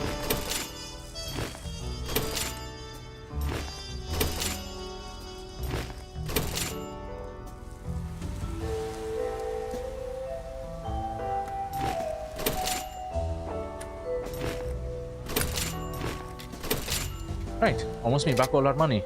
Cool. So, you have repair kits on you. Keep those around. What does she have here now? Bracing repulsors. Okay, so we have two windows. Repulsor Nova. Damages all vehicles in a small area and pushes them outward. That's what? That's a heavy weapon. Oh, I saw these already. Yeah, the gravity mall. Yeah, I remember that. Improved flamethrower. I could replace the one on here.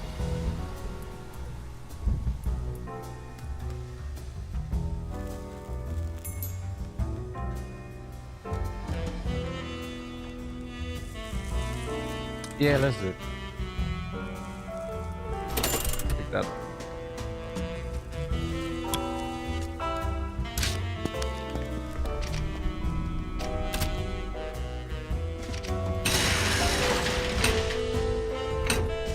Where is it? Blue frame.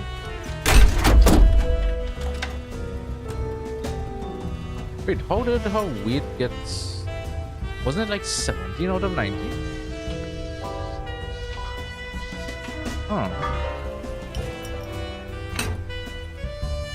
That's 4. Small concealed storage. Boom that.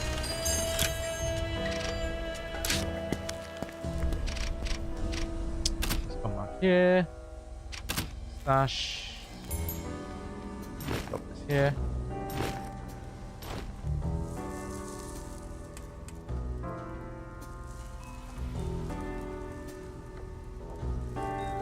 I'm only keeping this in case I need to use it, but I could sell it too, but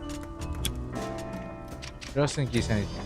Right, I'll talk to you anything after. Check here. Nellie's not here. Maybe she's at the root cellar with Yeah, I know. I just wanted to get this. Nitro repulsors. The boost.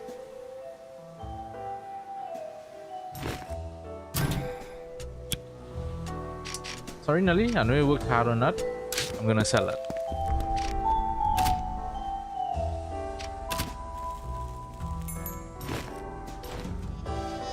Wait, there's no sell price? Oh man. Fine, let's send it in the scrap.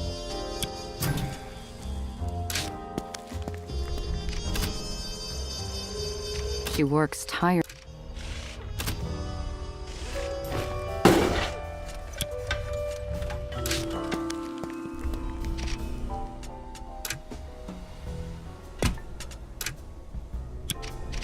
All right.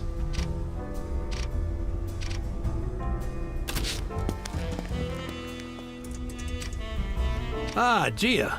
I see you brought a guest, though not one unwelcome. It's nice to see you outside of the negotiating table, Sophia. Sam, darling. You look well, though busy as always, I see. And hello, Apollo, dear. You look good. In a way, that would be every publicist's nightmare if it ever landed on the front page. And who's going to be the one to take the snapshot, darling? You? Their smiles start as cool and polite as passing acquaintances, but they quickly crack into grins as they share a peal of laughter like age-old friends on a night out. Oh, glad to have you, Soph. Gia, how are we looking? Got a good look at the place. Security could give Fort Knox a run for its money. We're going to need everything planned to the minute. Oh, where'd that earlier confidence go, eh? This was your bright idea. Yeah, but it only works if we line up our shot. Way I see it, we got 3 problems to solve. The crowds, the loot, and the getaway. Pandemonium's going to be packed, We're going to need everyone out of our way. Marm loves ending things with a bang. It's why Soap Jackson's closing the night with a fireworks show. If it were to happen sooner, everyone, including Marm, would be forced outside. Think you can shift the schedule? Of course not. Marm would have my head. But if someone very clever were to sneak into one of Soap's parties, they may be able to convince Soap to help coordinate a surprise. Wait a minute, guys. That's gonna be me. Talk to me before you go. Might have an idea or two on the how. I saw one of his flunkies running games. I thought the name sounded familiar. Former baseball player turned hustler, right? Oh yes, a rather tacky man. Loves his parties as much as he loves to gamble when he's lucid. Not your type, huh? He and I enjoy different games. Fortunately, that means he's always looking for new players. In my experience, that's as good as an open invite. No good party's complete without a surprise guest. He's working for Marm. Why are you sure he'd help us? Soap's a free spirit. You hire the man because he knows how to throw a party, not for loyalty. And I'm going to persuade him how, exactly? I'm sure you know how to be persuasive. Flatter him, bribe him, convince him Marm's surprise is a reward in itself. Or simply beat his ego until he does it out of spite. Sophie, you said only a few people are allowed to touch Marm's cash. Who are they exactly? Let's see. There's Gunther, the concierge, the movers, select security members and does, and me. But even if I got you uniforms, we could hardly carry it out ourselves. The movers are still the Matsey Brothers Moving Company, correct? If so, they may be persuaded to help. The Undercity League meets not only with Dreamland's Baron, but also its Ledgeman Union. I am told relations between them have become difficult. But I mean, let's be honest, in every game, anytime a character says, and somebody needs to do XYZ, I mean, you instantly know, fine, I'll do it. Enough they won't turn around and go to Marm? Wait, when you say Luca Mazzi, do you mean... The former world's champion boxer. Or the terrifying Avenger who left a streak of broken strikebreakers behind him. They should do like a game where the character is like breaks the fourth wall and is like, alright, I know you're gonna ask me. Just surprised he and Marm would ever strike a deal. He just looks at the camera and is like, I know you're gonna ask me, I'll do it. Matsey Brothers Moving Company does excellent work, and his rates are reasonable. And you know what they say, darling. Better to keep your enemies close and on a tight leash. All right. Sounds convincing. How do we get him on side? Luca sees the world in black and whites. He shows you who he is and expects you to do the same. If you are yourself, Gia, I'm sure he will listen. He respects a good heart. Our biggest hurdle's the escape. I guess we have Even if we get the loot out, Marm's got an army. Yes, we're outgunned in a fight. If only we had more killers around. Hey, Sam? You can't win a war on bullets alone. Then we simply give them a problem even Marm herself couldn't ignore. Another fire. It doesn't take much to read between the lines, but the proposal still sparks a jolt through the room. It's a lovely building, and I'll miss my table. The Pandemonium's always been a symbol of Marm's power. As confident as she is, nothing would alarm her more than to watch her casino that's go kind up of again. extreme by Sophie. Oh, well, that's kind of extreme. We'll empty the castle, rob the treasury, and burn the rest to the ground. After we've emptied it of civilians. I know Dreamland's kept quiet on the details, but you does ever figure out how the culprit pulled it off? Officially, all evidence was lost in the fire. Unofficially, someone smuggled an accelerant right under our nose. Filled the place with it. You really have no idea who did it. Trust me, Giovanna. Whoever you're thinking of, you can bet we got to them first. Not a single one talked. All took their secrets to old New York. If Marm's busy with the fire, who's left to worry about? It'll be Marm's birthday, so all lieutenants will be expected to attend. You've met Lizzie, of course. Alice seems vapid, but don't let her fool you. And Pearl solves everything with an iron fist. So what you're telling me is I'm up for a pretty difficult fight coming there. I expect we'll have to deal with at least one of them. More if we're unlucky. Okay, but if Marm's that worried, I doubt she's made it easy to burn a second time. Oh, there's no doubt Marm's put safety measures even I have no idea of. Which is why we'll want to talk to her pet architect. Anton Klossner designed both pandemoniums. He once showed me the blueprints, and they're easily his masterpiece. If anyone knows of a weakness, it's him. Think you still got him? He should, but he's a notorious recluse. Fortunately, he adores Marm, so I'm sure I can convince him to bring himself and the blueprints to an investor event. All right, that's enough to get started. Anything else we should know? Only a word of caution, darling. Expect to see more security measures as we get closer to the date, and try to plan accordingly.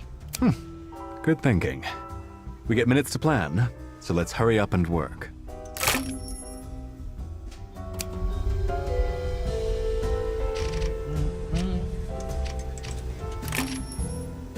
Hello again. About Winnie. She decide to be a doe? She did. She'll require a lighter touch than other recruits, but we'll make do. Apparently, the poor thing had only been on the street a week before you and I found her. Oh, she's on New Street. Her father died okay. in a mugging, you see. He was their only family. Poor thing doesn't cover the half of it. That's barely enough time to grieve, let alone figure out how to live alone. That is some consolation. It's easier to grieve or feel anything, really, when your needs are taken care of. Otherwise, the training will keep her occupied. You used to be like Winnie and Jenna, right? So how'd you end up with the does? Through the usual means, really. Abandon a child, leave her to fend for herself, and if she's very clever, very tough, or very anything, she might get an invitation to one of Marm's schools. Somehow, I doubt that's all there was. You weren't just interested in those two because you liked them. They had something special. She slowly smiles, as pleased as a magician pulling back their curtain on some years-old trick. There are a lot of young couriers in the city.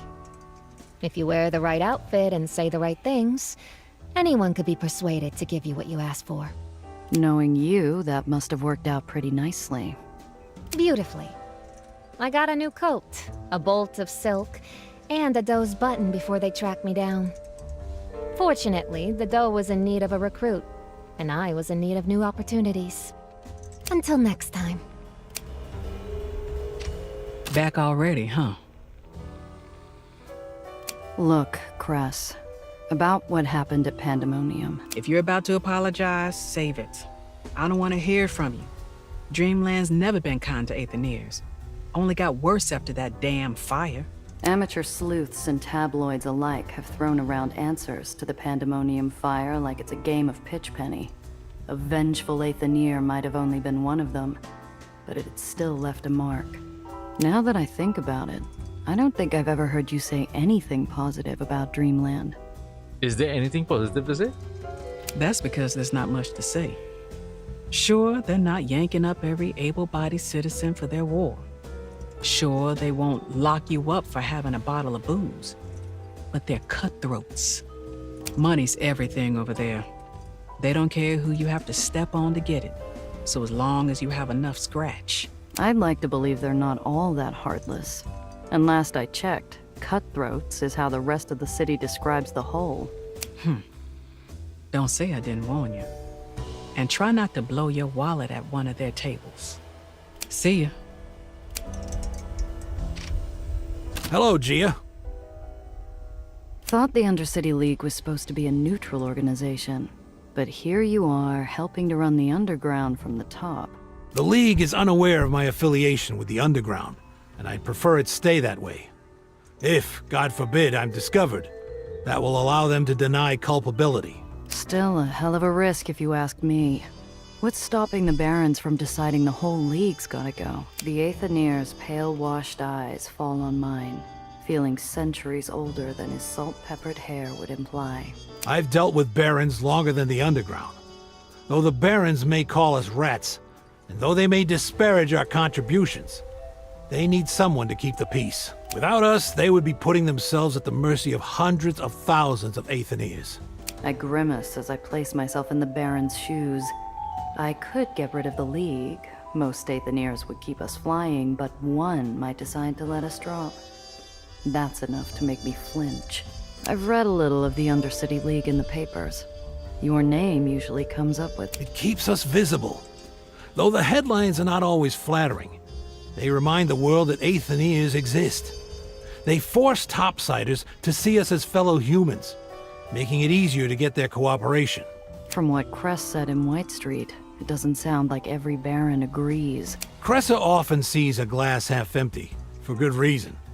However, wars are not fought with only one weapon. Negotiation is a tool you use for prolonged conflict. And when negotiation fails, the League offers alternatives. Legal aid, financial support, and on the rare occasion, physical solutions. White Street's in civil war right now. How are the Aetherneers holding up? Better than others. Although Eli's forces are in conflict, most of the fighting remains topside. However, the lack of leadership makes negotiations precarious. Surprised there's anyone left to negotiate with. Figured Eli's people would be too busy fighting each other to obey the chain of command. Certain offices hold more protections than others, such as the scrapyard. It's currently controlled by Theodore Lutzko. It gives him authority over the supply lines. Yeah, we know Lutzko. We've met. From what I heard, he's been less than reliable about sending supplies to Aetherneers. Lutzko is not a malicious man. He takes his duty seriously. However, when you consistently deprioritize your Aetherneers, there are consequences. When things calm down, I hope to visit Arkstad again. There's a memorial plan for those lost in Eli's Purge, including Alexander and Maria. I'd like to attend if possible. Because they were fellow Aetherneers? Or because they were part of the Underground? They were more than that. They were good friends, and Arkstad deserves to know that the League stands with them. Cressa shouldn't have to go and mourn alone. See you! Say, Apollo, why do they call him Soap, anyway? I gather it's on account of his squeaky clean gambling record. Never lost a single bet, if you believe the stories. But I prefer to think of it this way. He's as slippery as they come. So, remind me then, why is it we think he'll help us take down Marm? He might not. But he's a socialite, and we're highly susceptible to flattery and bribery. I'm sure you can convince him. That's all you got for me? Sorry, darling, can't do much else from here. But you've got a handle on things, right? But I don't like this guy at all. I don't know why, but I hate flying blind, and this doesn't strike me as a solo sortie either. Oh, do I detect a fear of heights, 8-Shot? We all have to pull our own weight. You'll be fine. Yeah, but I'm the one going out there. They say Soap's parties are as wild as they come. I'd like to see it myself sometime. Yeah, can't wait. Talk to you. Make it snappy, would you? How's an uppers movie star go from whining and dining celebs to running a lowers rebellion? Would you believe the movies inspired me? That's it? You played enough pretend revolutionaries you decided to be one for real? Why not? I have more than enough money to fund a war chest and the drive to use it. Why not use it to fix this rotten town, eh? A lot of celebs dabble in philanthropy. They usually stick to dropping donations and running charity balls without needing to step 1 foot in the trenches. I watch as the glib plating flakes off, revealing the fiery resolve underneath. And? What good are those? The system's broken. Might toss it all down the well while I'm at it. But you're sure fighting the Barons will fix it? Oh, it's just the start. I look at the people we're helping, and you know who I see. My parents. Good people. Fled to this country to escape violence, only to face the same hatred here. The underground might be small now, but we fight the fight others can't. Better than getting fat off caviar, I say. So what's the story between you and Sam? I know the Undercity League's got some pull around the city, but I doubt that usually includes movie stars. Luck, I suppose. Old Iron Hand helped me out of a scrap back in the early days. Sorted out some trouble between me and the Poppers. Poppers? What the hell did you do to piss them off?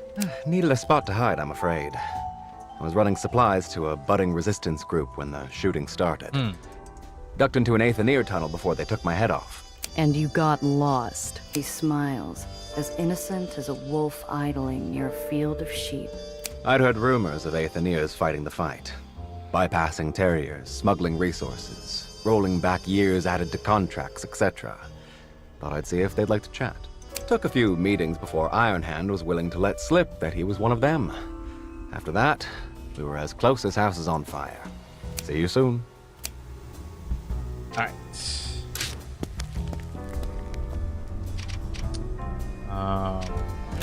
Check here. Oh, but what if we used an alternating charge? It could increase Daisy's output exponentially. I suppose it's possible. However, you'll need an opposing resonance. Of course! We can start with datasets 13 through to 15, measure particle strength, and the... Oh, hi, Gia! The professor and I were discussing a new dispersal test. He was just telling me of a supplier who could... That's great, but it's not why I'm here. Remember Eli's red Aether? Somehow Marm's got our hands on it. A lot of it.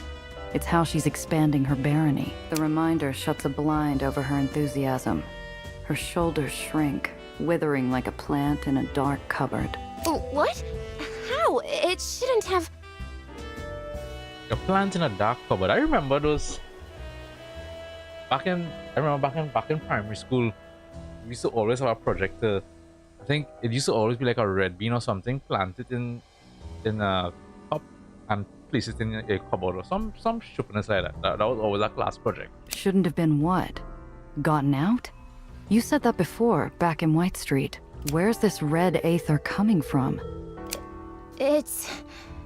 Gia, I wish I could tell you.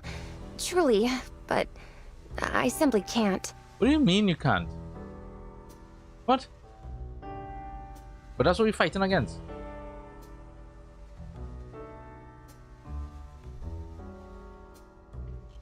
What Eleanor means is that she signed an agreement, one with, regrettably, severe penalties for breaking confidentiality. What sort of penalties are we talking about? The kind that could ruin a researcher. To start, you'd lose your position at the finest Aether Institute in the country and all its resources. Then you'd have to pay back any outstanding investments the Institute's put into your work. It'd be really, really bad, Gia. And my parents, what would they say? They expected me to thrive at the Institute. If I were cast out of the Heights, it'd be a terrible disappointment. I think at some point, Gia has to slap some sense into Nelia. Olympus Park has that much pull? Quite. The Heights doesn't have barons, but it does have a number of influential benefactors, some of which sit on the board. I promise you, drawing their ire is not an enjoyable experience. This doesn't sound like the first time you're hearing about red Aether. Oh, Alistair is one of the experts who helped... I mean... Look. It's all right, Eleanor.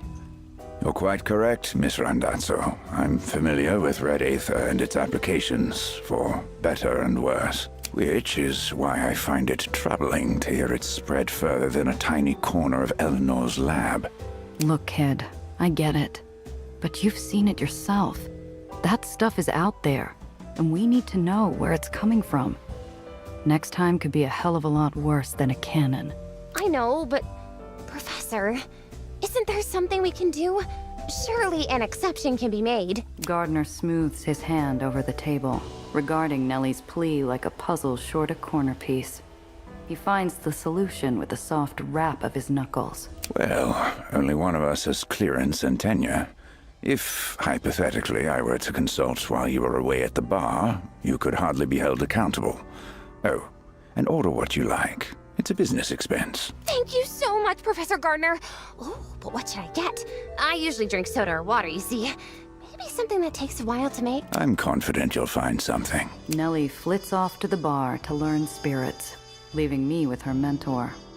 Despite the clinking of glasses behind the bar and the stains on warped wood, the man looks at me like I'm a student in his office. How much do you know about red Aether, Miss Randazzo? Tightly focused Aether, right? You increase the resonance until its energy potential increases enough to turn it red. Makes it powerful but unstable. You're absolutely correct. We'll skip the basics then. Have you ever met researchers with cabin fever? They get up to the most novel experiments. Flight, light, even music. Thanks to our Aether resonance team. It's how we ended up with a new kind of Aether. And a crater in the birch room. The Heights made red Aether? You have to understand, Miss Randazzo. There it is. Olympus Park creates new wonders every day, but not everything should ever be released. We couldn't even trust ourselves with red Aether, so we locked it away. So then clearly somebody's giving it. Then why is it in the lowers? I have my suspicions. Olympus Park is not as untouchable as our namesake. There is no shortage of bad actors who tear through the walls to get their hands on even a drop of our tech. Such as hiring a villain to break into the Heights, destroy our lab, and attempt to kidnap one of our prized scientists. The professor's palm rests on the top of his cane, as solemn and heavy as a hand on a headstone. I wonder if he still feels the heat of explosives and fire, if he was even conscious for it. It was an utter tragedy. I recruited them, truly brilliant people. Lost in an instant, thanks to sheer recklessness. You said you came to bloody, bruised, and alone. And sometime after that, you ended up on Ellis Island. An awful thing to wake to. I had board members at my heels, fighting my request to leave. Investigators demanding to know what happened, doctors ordering bed rest, but it worked out. Eleanor safe. And that's all that matters. She sounds like a lot more than a researcher to you. Gardner simply smiles, as naturally as if Nellie were really his own. I've known Eleanor since she was 16. Her parents, lovely people, knew that they had a genuine prodigy. They didn't want their child to go out into the world alone. I gave my word she wouldn't. There's a creep chasing Nellie. Black hat, scars, professional killer. Calls himself Dufresne. Know anything about him? Gardner's brows twitch downward, leaving furrows deep enough to catch water. I'm afraid I wouldn't. Arson and murder aren't quite my department. What about you, Miss Randazzo? Surely you and your friends have looked into him? Mostly through our run-ins. He said someone hired him to bring her home. Eleanor still has family and associates in the uppers. Perhaps not everyone was pleased when she left her old life for the Heights. Enough to keep Dufresne on the hunt? Someone like him isn't cheap. If Nellie knew anyone else with that kind of money, she wouldn't have worried about cash flow. Then perhaps we're looking at it from the wrong angle. Eleanor has a mind that's seen once in a generation. If, say, someone is willing to kill for a wallet, what would they do for a scientist capable of fixing the well? My skin wants to crawl off my seat. Dufresne had torn apart my car to get Nellie's journal. If Nellie's gray matter was that valuable, his faceless employer might never give up the chase. You said it yourself. The Heights isn't untouchable, and the gunman who started the fire's still running around. Why risk bringing her back to the scene of the crime? I'm embarrassed to admit I simply wasn't thinking. I'd finally found Eleanor. I'd heard war had broken out in White Street, and I thought, she's been through so much.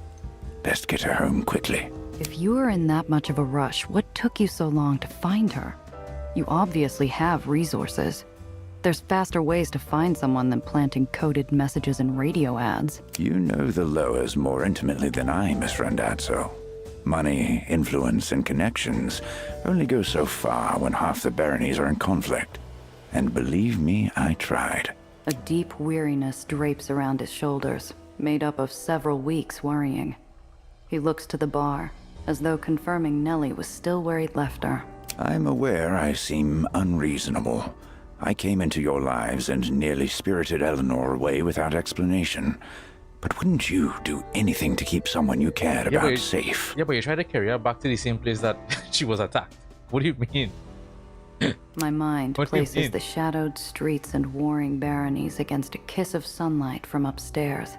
And I hate that I see his point. At the bar, Thomas puts away a load of glasses, each clinking away to its rightful place. I stare, feeling like I'm a few glasses short a full set of answers. Sounds like the brainiacs in the Heights don't know what's going on either. Unfortunately. I'm truly sorry I can't tell you more, but maybe we can still find some answers. I'll inform them of the Red Aether leak. See what they can find. I bite back a cynical remark about whether the Heights will share when Nellie trots back with an amber-filled glass. So, how was it? Did you need... Got the gist of it, thanks. Wait, is that bourbon? Oh, yes! I've never tried it, but the gentleman at the bar ordered 2 on the rocks already, so it must be good. Oh, my dear, that's a rather strong drink. Are you certain that's where you'd like to start? Oh, well, I'm certain I can manage. And it would be a shame to waste it. You know what? Let her drink Only it. one Sure. way to find out. Apparently, watching someone knock glasses back hadn't prepared Nellie for how to drink it. She takes a big gulp, and it promptly comes back up with a sputter. Easy, kid.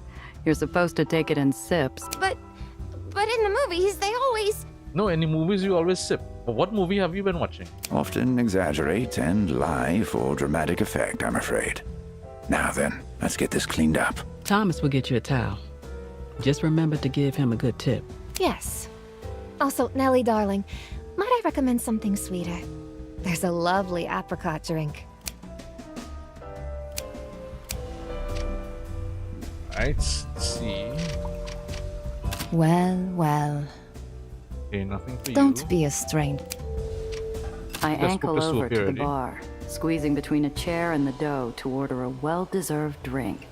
The routine lowers my guard, leaving me vulnerable to the unknown passenger in my pocket. What the? Instead of a wallet, my fingers close around a kitschy elephant doll. If the doll wearing Dreamland's colors wasn't enough of a smoking gun, Sophie's laugh is. Soph, what the hell is this? It's Topsy, one of Dreamland's most darling mascots. We even have a building in her likeness. Yeah, well, bully for Topsy. What's she doing in my pocket? Don't look so suspicious. I was only having a little fun, and I needed an excuse to practice my sleight of hand. So what? You thought you'd slip a doll into my pocket? I would have thought you'd try making off with my wallet. We're not all common cut purses. I could pick the pocket of everyone here, and they'd go to bed without realizing it. But that's so... banal. Leaving something they're unfamiliar with, however, requires finesse. I don't know about that. Pickpocketing and reverse pickpocketing are pretty similar if you ask me. Oh? Why don't you give it a try then? We can make a game of it. Put Topsy into Tiana's handbag without her noticing. What are we playing for? More secrets? Tempting, but no. I'd hate to make things feel stale. So why not a drink? You can pick whichever you like. All right. And if I lose? I'll try to pick something within your budget. This is for fun. Why Tiana? She do something to warrant a hazing? Nothing recent, but she and I used to attend school together. I thought she could do with a little nostalgia. Alright, yeah, because Tiana came from Dreamland. Uh-huh.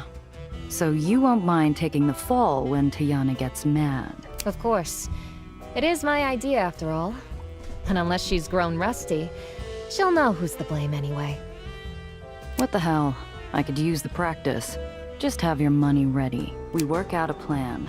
I take Topsy to a nearby stool and idle for a few, creating a cushion of deniability before Sophie starts. Tiana, darling! You seem comfortable. Taking a break? Sophia, tell me, does Tetka know where you spend your time off? I don't think Mom cares, as long as I have the sense to do it away from prying eyes. The hole may be drab, but I'll give it this much. No one would suspect anyone of taste to come here. That is what makes it good for business, no? Particularly the kind done under the table. While the pair of old schoolmates chat each other up, Sophie awaits my instruction. Tiana might be quicker with a pen than a knife, but her insight's still sharp enough to cut through any obvious ploys.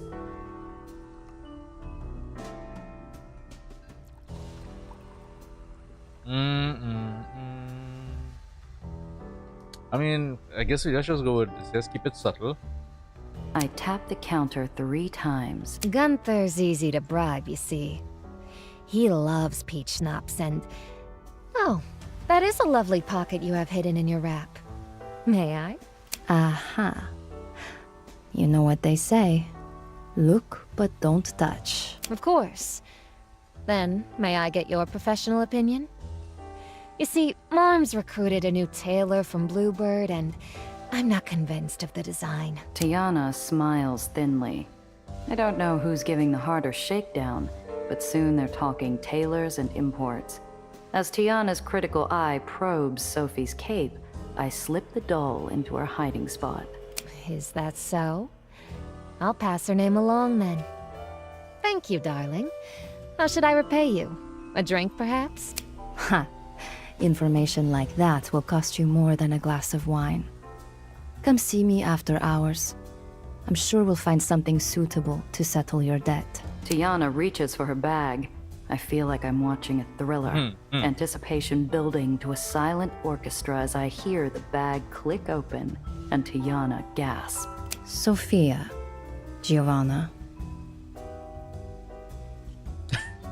Play dumb, una blame Sophia. Blames.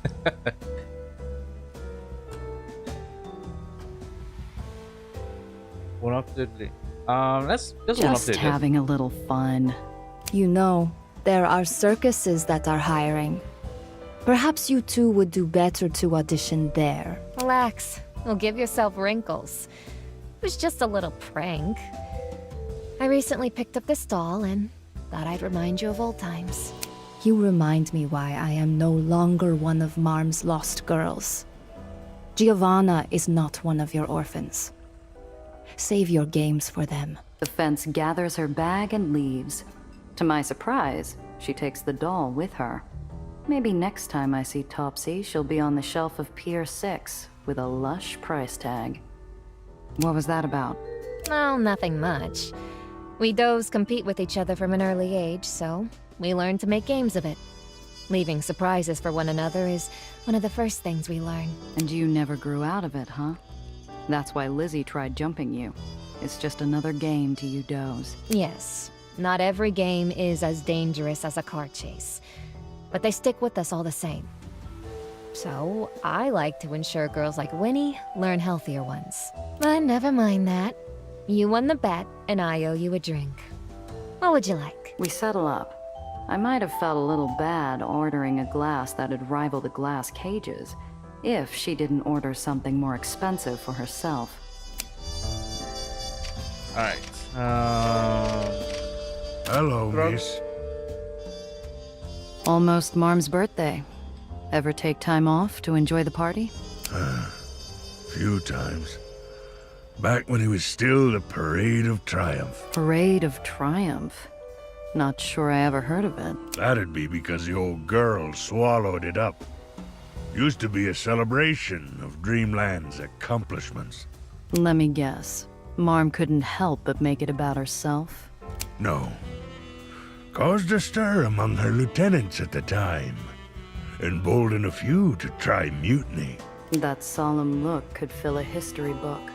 The coup failed, and the parade became a yearly celebration of her, cementing Marm's legacy into another cornerstone of the barony.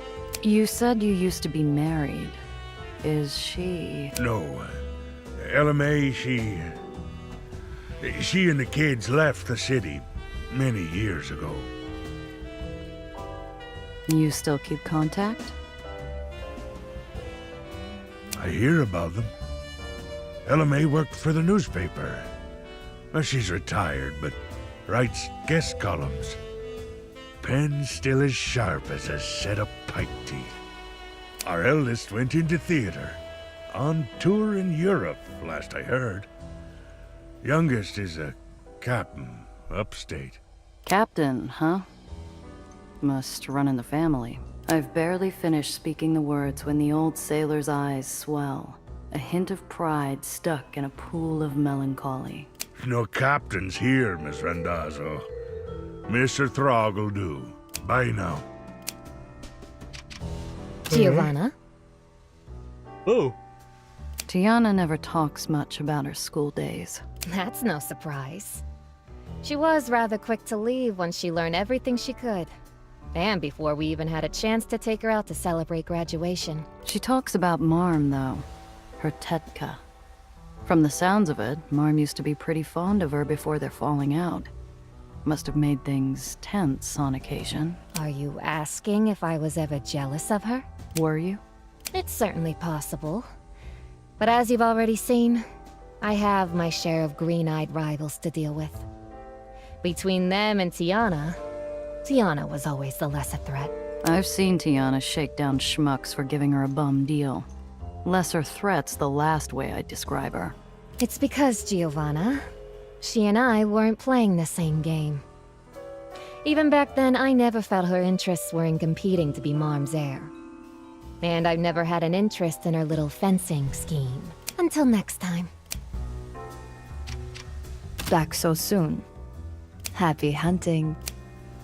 How's everything going down here? It's going fine. Doesn't sound like it is. I love my work, Gia. Almost everything about it. But sometimes I just wanna... I don't know. I've been staring at these formulas so long that all the stereoisomers look the same. I offer Nellie a vacant stare. What? That would have killed back at the lab. Nellie slumps over her desk, her hands almost melting into the surface. She's exhausted, and not hiding it well. I don't know what she's working on, but I know it's important. But working tired is a good way to make critical mistakes. Nellie needs a break. Oh god, I have to take out again. Every time we go, Nelly is some problem you pause. Or you get in some trouble. Fine. Hey, kid. Get rid of the frown and come on. You ever been to the circus? The circus? We're going? What should I bring? What does someone bring to a circus? Peanuts, I think? I don't have any of those. They should have some there, right? Are we going right now? Are you in the middle of anything important? On her desk, a glass vial bubbles with blue liquid over an open flame. Nellie's eyes follow mine, then her face screws up into what she clearly believes is a convincing poker face. Oh, nope. Let's go. Finish up what you're working on and we'll go. Oh, fine. Alright. Hello. Oh, didn't we talk to him? You were on Ellis Island for a while. See much of the lowers from there? I'm afraid not. I needed to remain close to the station in case Eleanor heard my message. So you never stepped away from your post once? Well, I did make one personal trip. I used to visit a hole-in-the-wall coffee shop back when I spent more time in the lowers. It had a delightful roast. I wish now I'd talked the secret out of them. Why? What happened to it? The most recent Baron decided to pave a new road over it. Apparently, they got tired of driving around the neighborhood. Yeah, that's what Monia and Power does. You used to spend time in the lowers? Miss Randazzo, I hate to draw attention to my age, but there are still some of us who remember watching the first Uppers Island fly. I was born in the lowers, and I worked here for some number of years. Hard to imagine it. We don't have much in the way of higher education, let alone what you'd find upstairs. Oh, I wasn't in academia back then. I was a clerk. My family helped manage affairs between Uppers and Lowers baronies. Banal, but necessary, until the Prosperity Crusades started. The Prosperity Crusades. The first time the Uppers and the Lowers barons ever warred against each other, fighting over islands like kids over toys. More than a few were left broken beyond repair. Heard about those days. It's what got Angel's Court sunk, right? A riot broke out. Didn't end until the barony crashed into the burrows. A dreadful time, but losing an island over a senseless squabble was among the worst of it. A truce was signed, but... well, I don't need to tell you the rest. In other words, the moment Angel's Court faded from memory, baronies went back to war. Nellie called you Professor. So what's your job up there exactly? I thought you couldn't even get into Olympus Park unless you were already one of the city's brightest. That title's more of an affectionate artifact these days. I still teach on occasion, between supervising our younger members and the lab, but Olympus Park keeps me busy being their mouthpiece. To your point, while we recruit the city's brightest, many often come from less robust backgrounds. So we try to fill in the gaps and give them opportunities they might not have elsewhere. Uh-huh. How many of those include Lowers recruits? Admittedly, less than I would like. New York is a very big place. There are hundreds of baronies in the Lowers alone. They all require a unique touch. Too many brilliant minds slip through the cracks. But we do what we can. For example, 3 months ago, I recruited a lovely woman from Bell's Point. She demonstrated a radio doll and a snap-on umbrella cover. A doll and an umbrella cover? Don't usually see the likes of those on Heights posters. A shame, because they're no less intriguing. A talking doll that could be repurposed for long-distance communication. An umbrella cover that was prototyped despite being told it was undoable. If someone could do that with limited resources, think of what they could do in an ideal working environment. Until next time. Look what the cat dragged in. Both hands on the wheel. Yeah? Alright, take a little break. Another stretch. Oh, eyes are drooping.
Alright, let's see what we could do. Eyes are really drooping.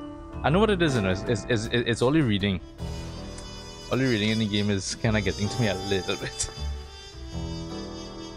That's the funny thing, because I love reading, but I also don't read in extended periods. I always read in like short bursts.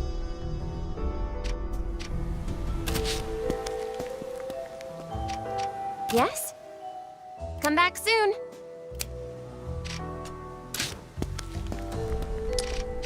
Like, even with like visual novels and stuff, I love visual novels, but I also the same thing. I don't play them in extended sessions. Always kind of shorter. That.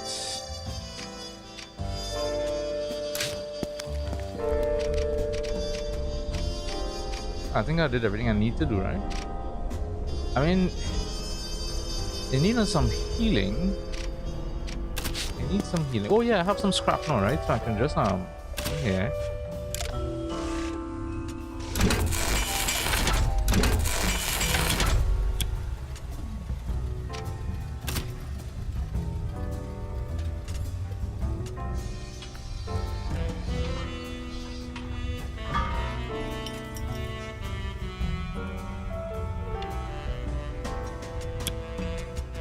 I'm hoping at some point I could save enough money to buy at least one vehicle. God, I can't keep running around with these same vehicles all the time. Just double check, make sure I have all the everything equipped. Improve that. Pistol.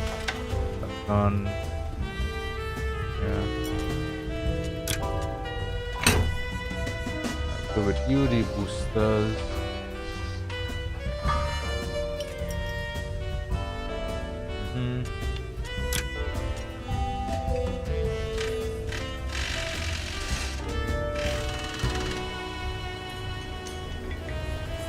I don't know how I'll use the grappling hook. I'm really not sure how I'll use that,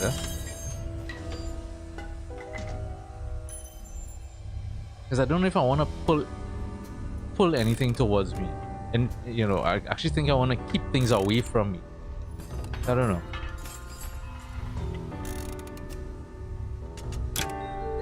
So I feel like the sniper might be worth it to get there. But the sniper was in White Street, so there's that.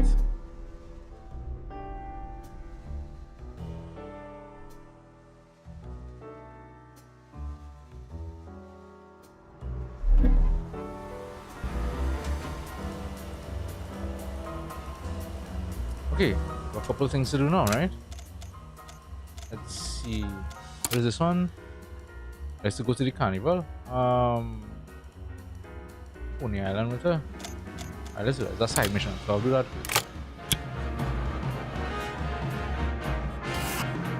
Where is this? Goes up here. Wait, I haven't. Is there no other way to get rid of heat than and see forces by? Alright, let's head.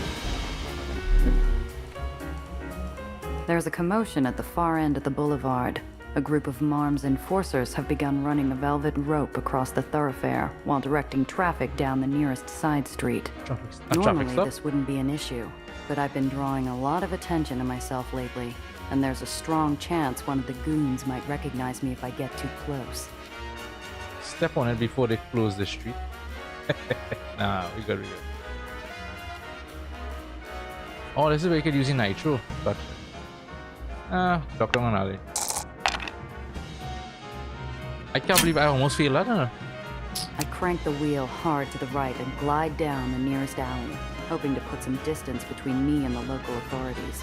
It's a narrow fit, but on the other end, there's daylight. I'm safe for now.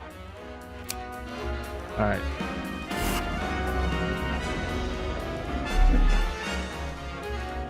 I round the corner and find myself in the mother of all traffic jams.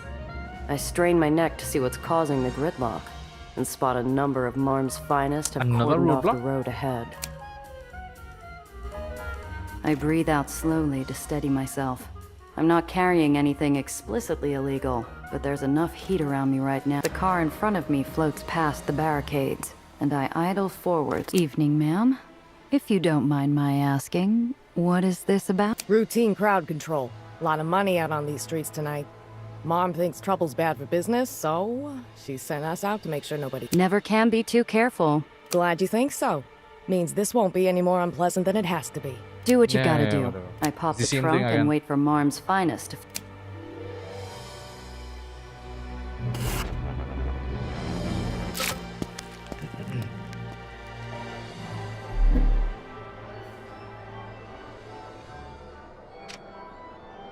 Alright, what do we have here? A decent place to rest after spending a day at the circus. And a decent place to sit and have a snack, judging by the sealed packet of jerky someone left here. Okay. We got free food. I hear people say they're terrified of clowns. I've never really understood that, but I suppose if the clown was that large, I'd be cautious. Yeah, for a couple of years, my younger brother was actually terrified of clowns. Because when he was small, I mean, it's his fault. When he was small, he watched, was that horror film? Looks like a fully Clowns stocked in Space or concession something like that? stand, but nobody is here. Could be it's only open during performances. And there's a candy bar just sitting on the counter. Nobody's watching, so I might as well. Okay. I think I can't move those over to the stash, can I? Oh wait, no, it went in pocket. Bottle of expensive liquor from the glass cage in Astoria Bay. Oh no, we picked that up before. This is the jerky. Oh, there it is. Foreign candy. A useful bribe in Dreamland. Interesting.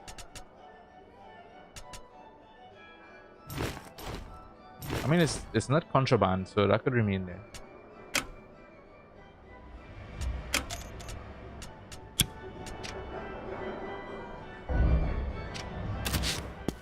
I hear steel pan there in the background. It's not acceptable. You Oh, look, solve it Pearl. now, This is or Pearl. I'm Okay. shutting you down. But where will the animals go if I shut down? A butcher's block for all I care.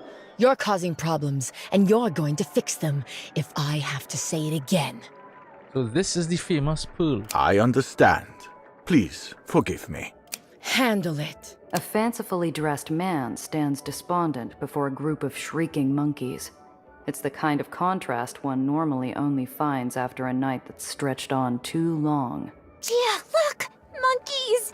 I've never seen them in person. Mm-hmm. Can we... All right, but be careful. Those monkeys don't seem friendly. What am I? Oh, hello. Are you here to see Jaeger's beguiling beasts? I take it you're Jaeger? My friend here wanted to see your monkeys. Ah, but it isn't showtime yet. Of course. I don't know if the show will go on. He slumps a little. So, are you a performer? I am many things, madame. Performer, explorer, caretaker. Nellie squeals in joy. One of the monkeys has grabbed the edge of her dress and seems to be trying to pull it off her to little effect. Tamer and, trainer. That's a Jaeger. lot of responsibility for one man. Oh, but I am no normal man. I have been to the jungles of the Amazon to see the verdant tree frogs. And I have captured a Siberian tiger with only a butterfly net. I am the great. How does one capture a Jaeger. Siberian tiger with a butterfly net? The monkey clutching Nellie's dress shrieks angrily, clearly upset that she hasn't surrendered it. Nellie's smile falters, and Jaeger deflates. Animal tamer. That woman you were talking to, Pearl, what did she want with you? Ah, yes. Mistress Pearl is responsible for this part of town and all the businesses here. It seems there might have been a minor noise complaint. Nellie has crouched slightly, making a funny face at the assembled primates. Several turn to face her. It was all a misunderstanding. You see, it just takes a little time to train. She will see my prowess on the stage, and all will be forgiven. I'm certain. What was the noise complaint about? The monkeys scream in rage at Nellie. She stands up quickly and almost falls backward, clearly unaware that monkeys could scream in rage. So was I, for that matter. These capuchins are just being a little difficult, is all. My animals came from a distant zoo, you see, and they are not all cooperative. But they will learn. Do you train wolves? I don't know where that question came from. A vague image of glowing canine eyes flashes through my memory. A dream? Funny you should ask. Normally, no. But I recently acquired one. Piteous beast that it is. Piteous? Nellie reaches out a tentative hand to pet a monkey. The animal tamer gestures a quick wave of warning. Please, miss, you should not attempt to touch the monkeys. As Nellie pulls her hand back, one of the animals snaps at the air where her fingers were. She looks aghast and stares at her hand as though the teeth had gone clean through. This I can deal with. But the wolf, it came to me in terrible condition. I would be surprised if it survives the night, let alone joined me on stage. What's wrong with it? They told me it was some sort of miracle wolf. Witch wolf. Aether wolf. Nine. Just a sick wolf. Nine. Is this wolf around here? Yeah. Just over there. In the cage. Nellie, have you had enough monkeys for today? More than enough. I'd like to go, please. Nice to meet you, Jaeger. Good luck with everything. Luck? Ha! I don't need luck. I am the great. One of the capuchins has somehow found a shard of glass and is pointing it at Jaeger as though holding him at gunpoint. Put it down, or I swear I will.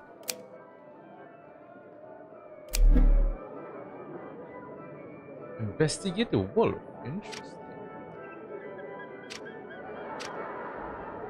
The thing I in would the be cage again. looks If more we like could a get a fur wolf, coat that would be dropped so on a wet awesome. street But than obviously, a I doubt wolf. we could. It doesn't move as I approach. It doesn't even appear to breathe. Is it alive? I don't know.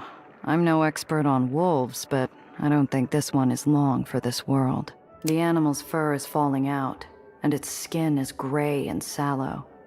Obscured below the fur are violent patches of purple. Someone has lashed the beast, and it clearly wasn't interested in taking orders. Oh, poor thing. I mean, you could fix him, Ronelli. Like you have Whether by some uncontrollable pity or some other innate urge, I reach out and try to comfort the poor creature. My hand nearly reaches the cage, and Nellie raises her eyebrows. I wonder. I'm gonna see if scum this.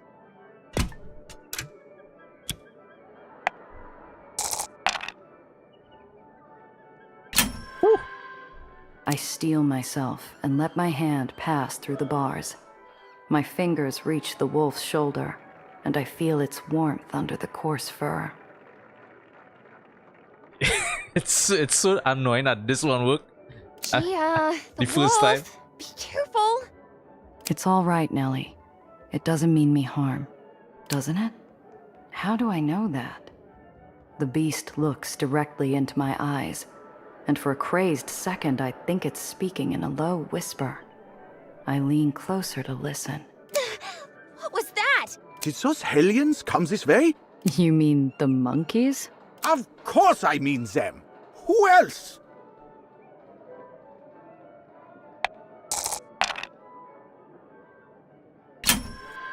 Off in the distance, a cloud of smoke rises from the top of a multicolored tent.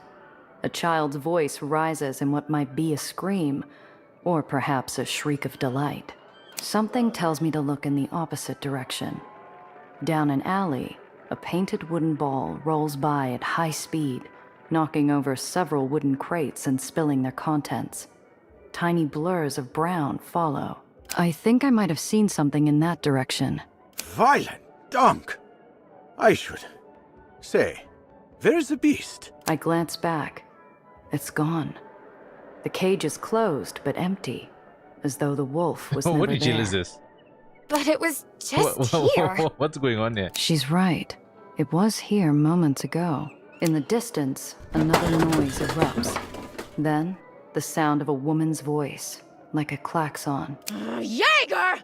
Damn you! Of course she's back. Look, it goes without saying, but we can't have a wolf running around free. Can you look for it? You want me to go looking for a wolf? What am I supposed to do when I find it? I'm no hunter. You said you saw it, yeah? Then you saw that the wretched thing could barely move. Just find it and come tell me where it is. It can't have gotten far. He has a point there. I doubt the animal has strength enough to run, let alone fight. It should be safe enough to follow. Okay, I'll see what I can find. Thank you. I'll be Jaeger! hiding. Jaeger jogs off in a different direction than he came.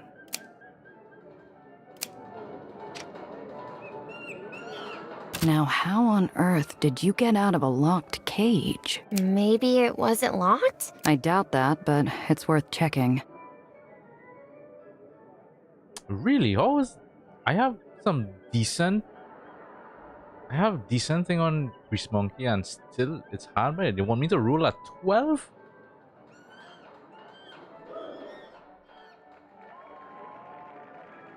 There's not much to see here. Wisps of fur litter the cage, and an unchewed cattle bone in the corner tells me little. Nothing to suggest how it escaped. Of course that one works. Huh? Of course that one works. A perfect roll too. I examine the lock closely.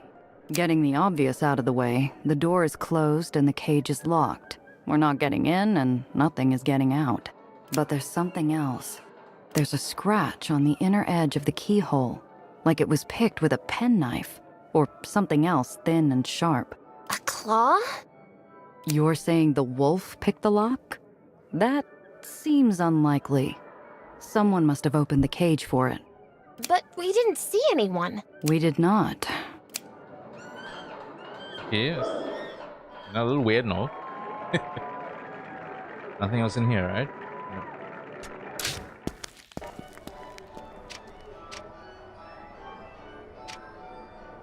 Here are the crates the monkeys knocked over. A cracked lid on one tells me it's full of booze, and the owner nowhere to be seen. Oh. Free booze. Heavy and considered contraband on some islands.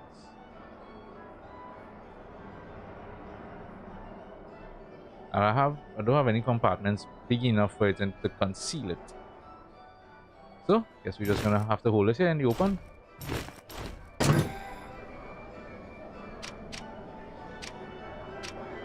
A trash can toppled on the ground. Bits of discarded waste are scattered to the wind.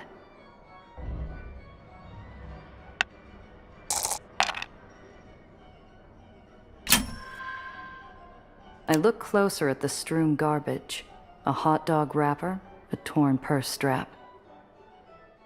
But there, by the edge of Hell's Gate, a piece of gum, flattened against the pavement. A wisp of hair pressed into it. Wolf hair. The wolf did this as it passed by. But where did it go? To a less trained eye, this would look like randomly discarded trash. But I can see the pattern. The gum has a partial track, suggesting a direction.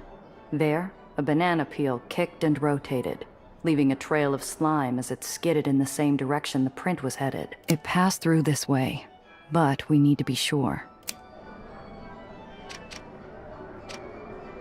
A young boy stands alone, tears running down his face. Hey, kid, see anything strange? Oh, I hate seeing children cry. He's hyperventilating. I'm not going to be able to talk to him like this if I want to ask him questions.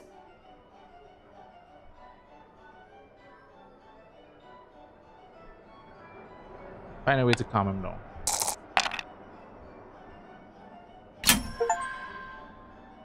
I'm drawing a blank, but judging from how his eyes keep darting around in fear, I'm guessing he saw the wolf. Wait, Nellie likes monkeys. And kids, I think. They're more or less the same thing.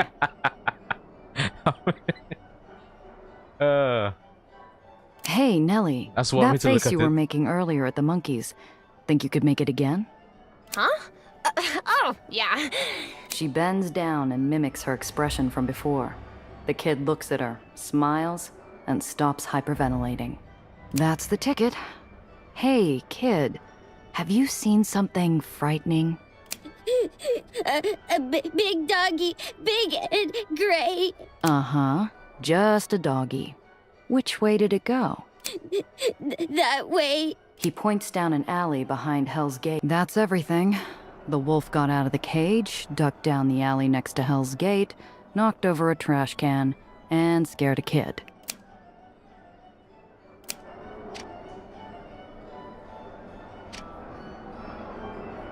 When do I see you in case of anything? I head down the alley. Halfway down, along the edge of Hell's Gate, is a trapdoor. It's fully open, exposing a cavernous dark. Just peeking out, the tip of a ladder. What am I doing? A wolf didn't open this door or climb down a ladder. And if it did, I'd be crazy to follow. But this feels important somehow. Was the wolf really whispering to me earlier? What could it have been saying? I have to know. This is it. I've come this far. No turning back now.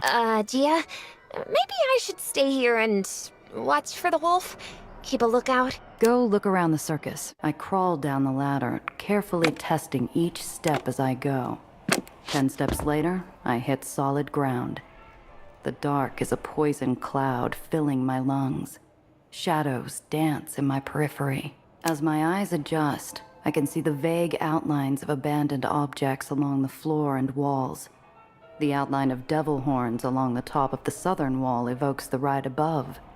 Maybe some older version down in the dark. Abandon all hope, ye who enter here. To the east is a set of wooden doors that look like they open inward. Probably the end of the walkthrough, meant to be approached from the other side. To the south is an opening through a devil's mouth, leading deeper into its gullet.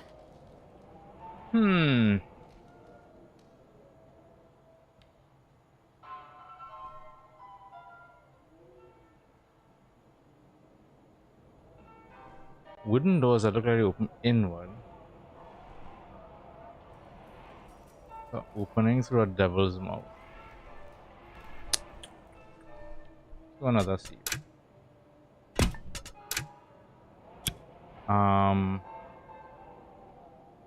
Let's go south. The dim lights barely function in here. Ahead of me is a short staircase leading to a dark opening on the far wall. Looking closer, the stairs are flanked by scenes of the damned descending into hell. What the hell is this turn into? The steps are old, and the first emits a threatening squeal when I put my weight on it. What am I doing here? Chasing a wolf in the dark down a rotted staircase?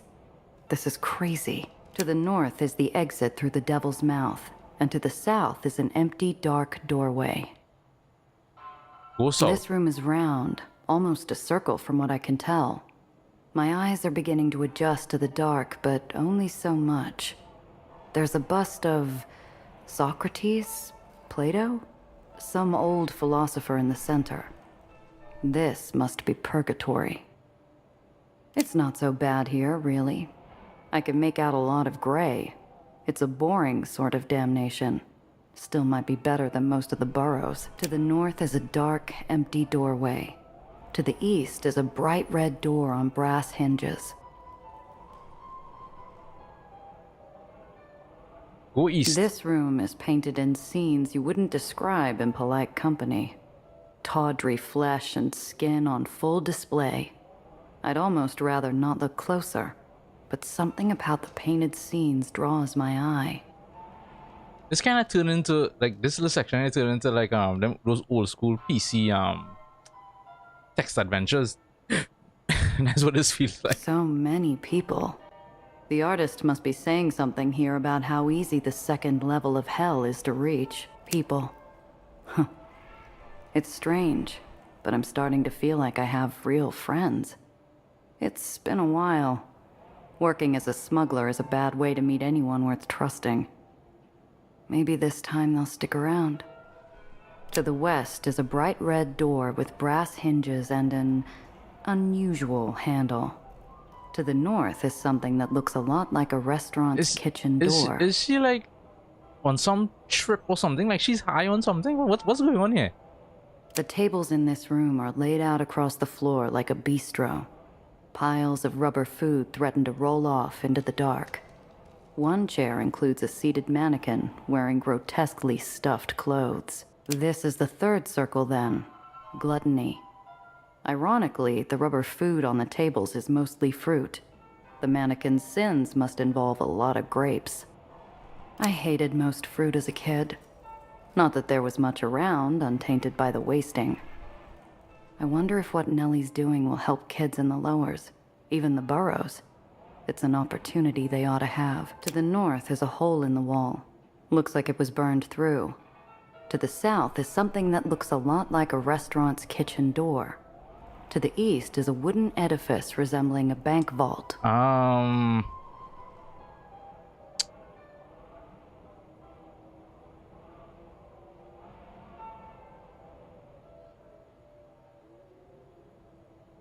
I guess we go. Let's go east, I guess. The bank vault door squeaks on the hinge behind me. I assume, kicking at a stack of wooden gold coins in the corner, that this room is supposed to be a hoard of wealth. Must be the fourth circle. Drawing a map. Well, if I knew it was gonna devolve into this, I would have gotten a pen and paper and draw it up. I didn't think we were going to go this deep. It's hard to tell in the dark exactly what happened here, but there's a large amount of debris blocking the center of the space. No going further without a shovel and a few spare hours. Greed. Grow up poor and the notion seems like a distant fantasy. How can you be greedy when you're struggling to survive? These days I'm back to survival, but it's a different sort. One of the electric lights along the wall glows suddenly bright, followed by a soft pop as it shatters. I think I saw something, over on the other side of the rubble. Let's try to make it out.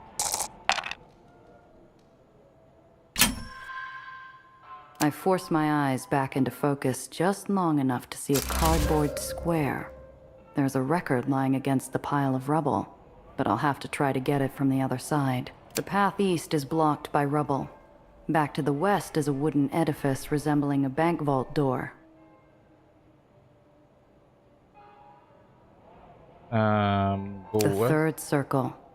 Piles of rubber fruit threaten to bounce. To the north is a hole in the wall. Looks like it was burned through. To the south is something that looks a lot like a restaurant's kitchen door. So we went to the east, the fourth and that circle happened, of right? hell. The path east is the third circle. To the north is a hole in the wall. I guess Looks like it was let's burned go through. To the south is something that looks a lot like north. Seems like I skipped ahead to the end of the attraction. A bit of light spills in from the west, vaguely illuminating the outline of a statue of Caesar with a knife in his back. So I've reached the 9th circle. I've always wondered how many people in my line of work were destined for the lowest depths of hell. For their sake, I'm hoping Dante was wrong, even if they deserve it. I wonder if Piotr ended up here. Could I have saved him? Could he have been saved by anyone? To the south is a hole in the wall. Looks like it was burned through. To the west are a set of double doors leading back to the entrance.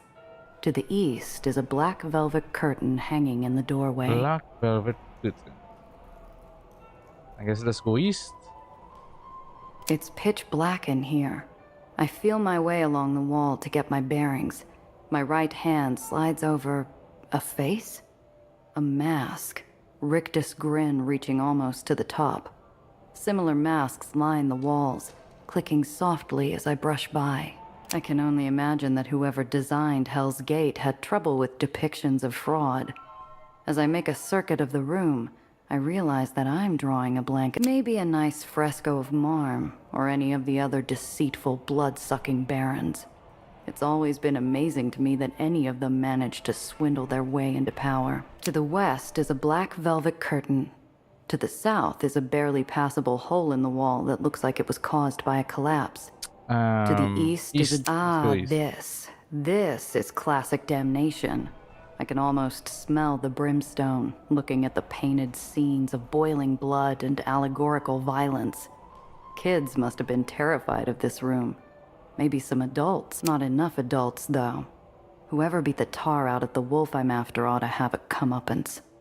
If it was Jaeger, well, he did say his animals were from some... And me, guns blazing down an Aether road. My enemies careening toward a long drop and a short stop. Forgive me while I wax hypocritical. I wonder if when I go, I'll land fender first in the river of boiling blood. Or whether there's still some hope of redemption. To the west is a door painted to look like a devil with a long gold tongue. Yeah, we to the just came from south is there. an archway decorated with flames.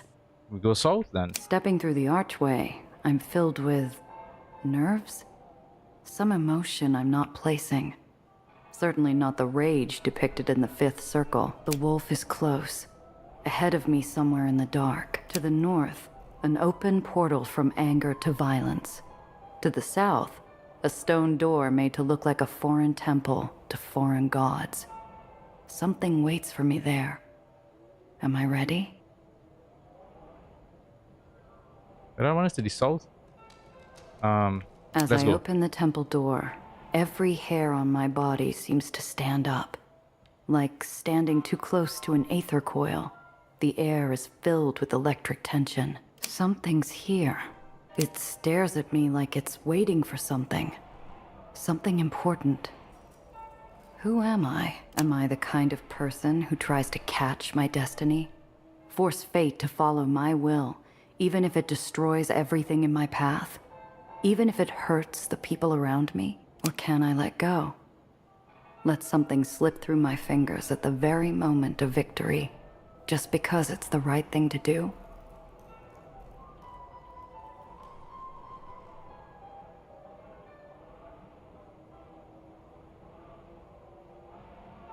I'm a woman who acts. My fate is my own, and I have the strength to bend the world to my will. Come on, Wolf. We're taking you back. Whether you want it or not, the beast watches me for a long moment. Azure eyes unblinking in the gloom. Then they close. Hey, I'm talking to you, damn it! I move carefully toward where I saw its eyes. Perhaps it's too injured to continue watching me, and has resigned itself to capture. But when I reach the spot on the floor where I last saw it, nothing. There's nothing for me here to take, and nothing to learn. I did what I came here to do, and found that the path ends in something that was never there to begin with. I retrace my steps to the entrance of this ruined pit. I don't know how to feel about any of this. What did I just see? Was it real? Or was it only what I hoped to find? I crawl back up the ladder into the bright day. Nellie walks up, holding a balloon and looking at me expectantly. So, did you find it? What, Yeah. What was the point to all that? Where is it? Gone. It doesn't look like it's going to be part of any show now or ever again. Did you get a chance to look around the circus? Oh, yes! There's a man over there who can swallow swords. Not just one, Gia. 7 swords! And I just saw a woman wearing a leopard costume who... What was the point of As that? Nellie and I walk away from the trapdoor, I feel an odd sense of calm. Whatever just happened, it could have only gone the way that it did. That's a comforting feeling. It's one I think I can live with.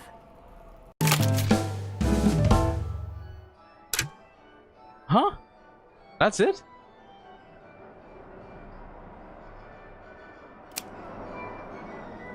That was it?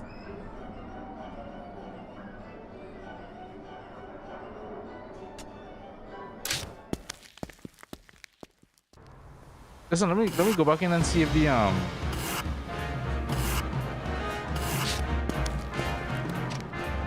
The guy is there? Okay, no, he's not there.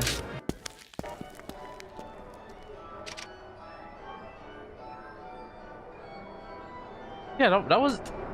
That's it? I just spent, what? Almost at least 10 to 15 minutes just going on winding paths for no reason. Like, okay. Mr. New Disaster. I don't know what to call that. I don't know if it's a disaster or what, but that was kind of pointless. Let me move on.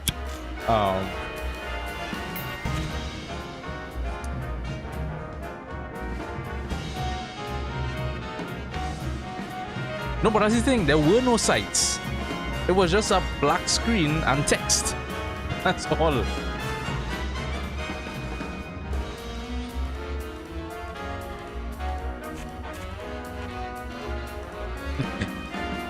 Yeah, exactly. It's just a black screen and text. I don't get it. I definitely don't get what just happened. Anyway, let us move on.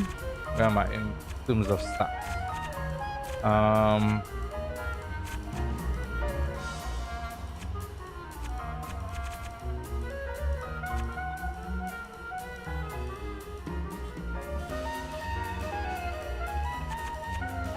I'll take you.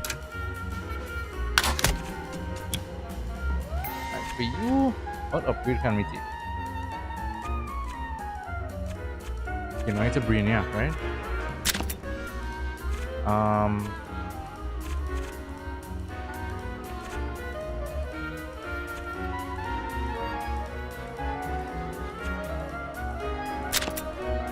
We have that one. Phantom Smooth Talker. God.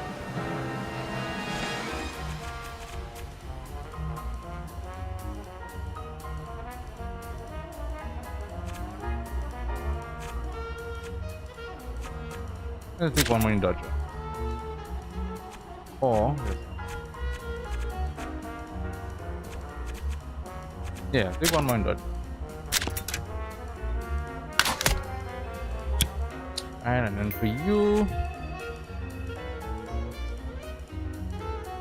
yeah, no, that's what I was hoping. I was hoping that okay, at the end of this, maybe a new perk or like an extra skill point or something.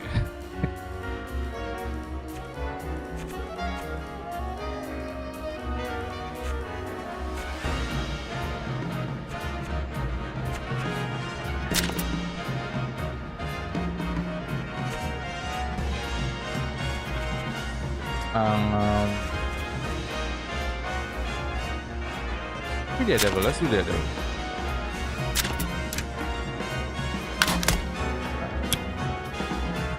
Okay, cool.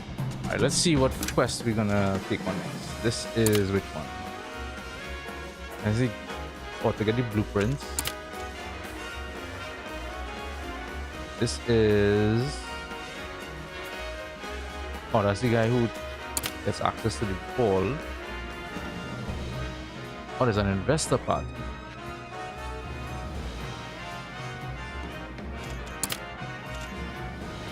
Oh, this is the main one. Yeah, okay, so these are the three I have to do before that.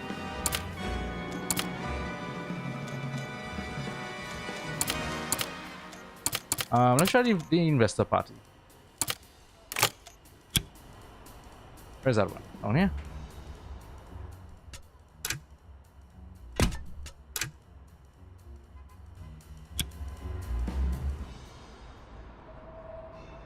Yeah, it was just weird. It really was weird. I don't understand the point to that section. It was kind of pointless.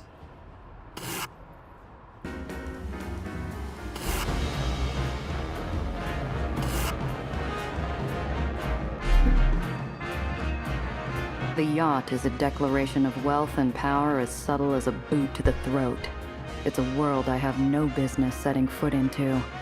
But I'm going to do it anyway. Let's just take a stroll over here, shall we? Sophie plucks at my elbow and guides me to a section of the deck that has been roped off previously.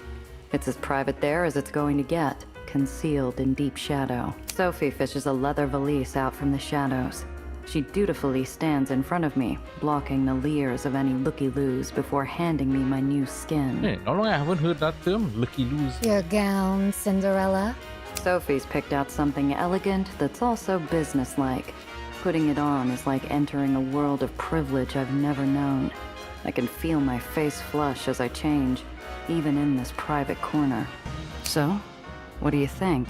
Clean up nicely, Gia. Yes, that should do. Good work on my part if I do say so myself. Why do I need a disguise? I feel like the dress could have been a little bit more elegant. Mom has pulled out all the It's a nice stops dress, for but- tonight's little soiree. Which means we need you to look presentable. Goodness, girl, what did you do to your hair? I washed it. Cute. Let's run a brush through it and touch up your makeup. You should dress up your speech a tad, but not too much. Business, my dear. That's the key ingredient to this ratatouille. Dante self. Dante himself. My favorite flavor. Look, is all this cloak and dagger stuff really necessary? All the charm and levity drains out of Sophie's face like water down a storm drain. You know what you look like right now, Giovanna? You look like a bum from the hole.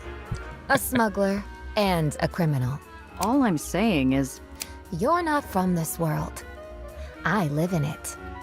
You want to play cowboy and do it your own way? I wish you luck. You want to get things done? Put on the clothes and plaster a smile across that mug. So what's my cover? Your nom de guerre for this evening is Miss Fiorella. A young shadowbacker in various unassuming lowers businesses. You're looking to expand your investment portfolio. Won't I stand out? You're a smaller fish than Marm usually deals with. But she has a soft spot for ladies with an enterprising nature. So remember, tough, but with table manners. Got it. Pat yourself on the back later, Soph. Klossner's definitely showing up, right? Will he have the blueprints with him? It's a certainty. I requested that he bring them specifically for the purpose of modeling a replica cake of Pandemonium for Mom's birthday. She does love her sweets, the old dear. That's all well and good, but I'll need to get close to him to nab those blueprints. Otherwise, this is all for nothing. Relax. It's a cinch. Klossner will be on stage as a part of the docking speeches. He's the one with the round frame cheaters. When he bellies up for his turn, go through his things. As easy as quiche. As easy as quiche. I never heard that one before. Shouldn't that be easy as pie? I'm showing off tonight, remember? Pie is so... common. Okay, I guess. Well, ooh la la to you too. All right, enough horsing around. What are you up to during all this? Being Marm's shadow. I hope you won't require my assistance, but if the situation grows desperate, I can run interference for you. Hoping I won't need it. This situation is eggs and coffee. See you there.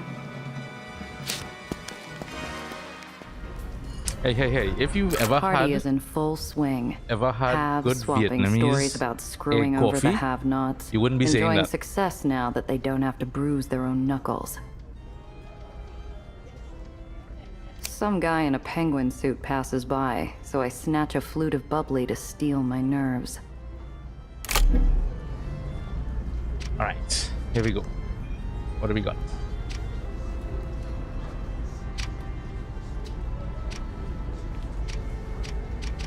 Not for the first time. A little bird told me that he saw one of Marm's little helpers gallivanting around town with the comptroller. A married man! Is there no shame anymore? Not for the first time. I wonder why I'm always making deals with the devil. One devil with many different names and faces, who's sure to catch me one of these days. Oh, Kilmaya Island. Oh, that's the previous Baron.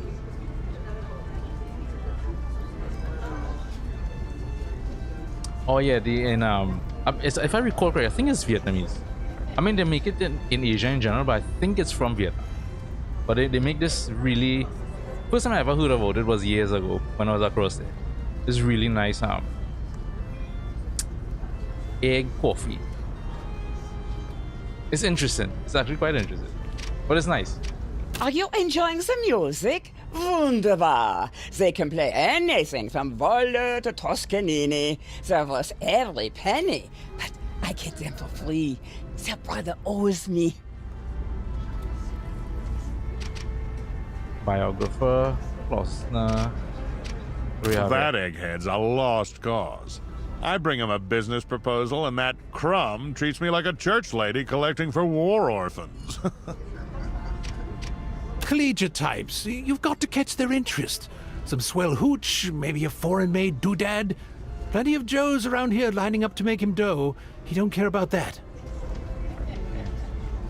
I want to try and make it home here because I haven't made any since I came back home. I want to try and make it make some of that coffee home here for the family. Let them taste it. Boy, I hope I come out ahead tonight.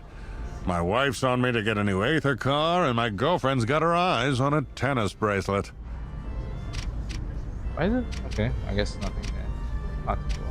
Pardon me, miss. You look like a worldly woman of taste and discrimination. Tell me, do you find yourself more drawn these days to dining out or to taking in a good show? Sorry, are you asking me out on a date? Perish the thought. I'm not from the lowers. I was hoping to gain your opinion so I can make an informed decision. I'm looking to make some new investments.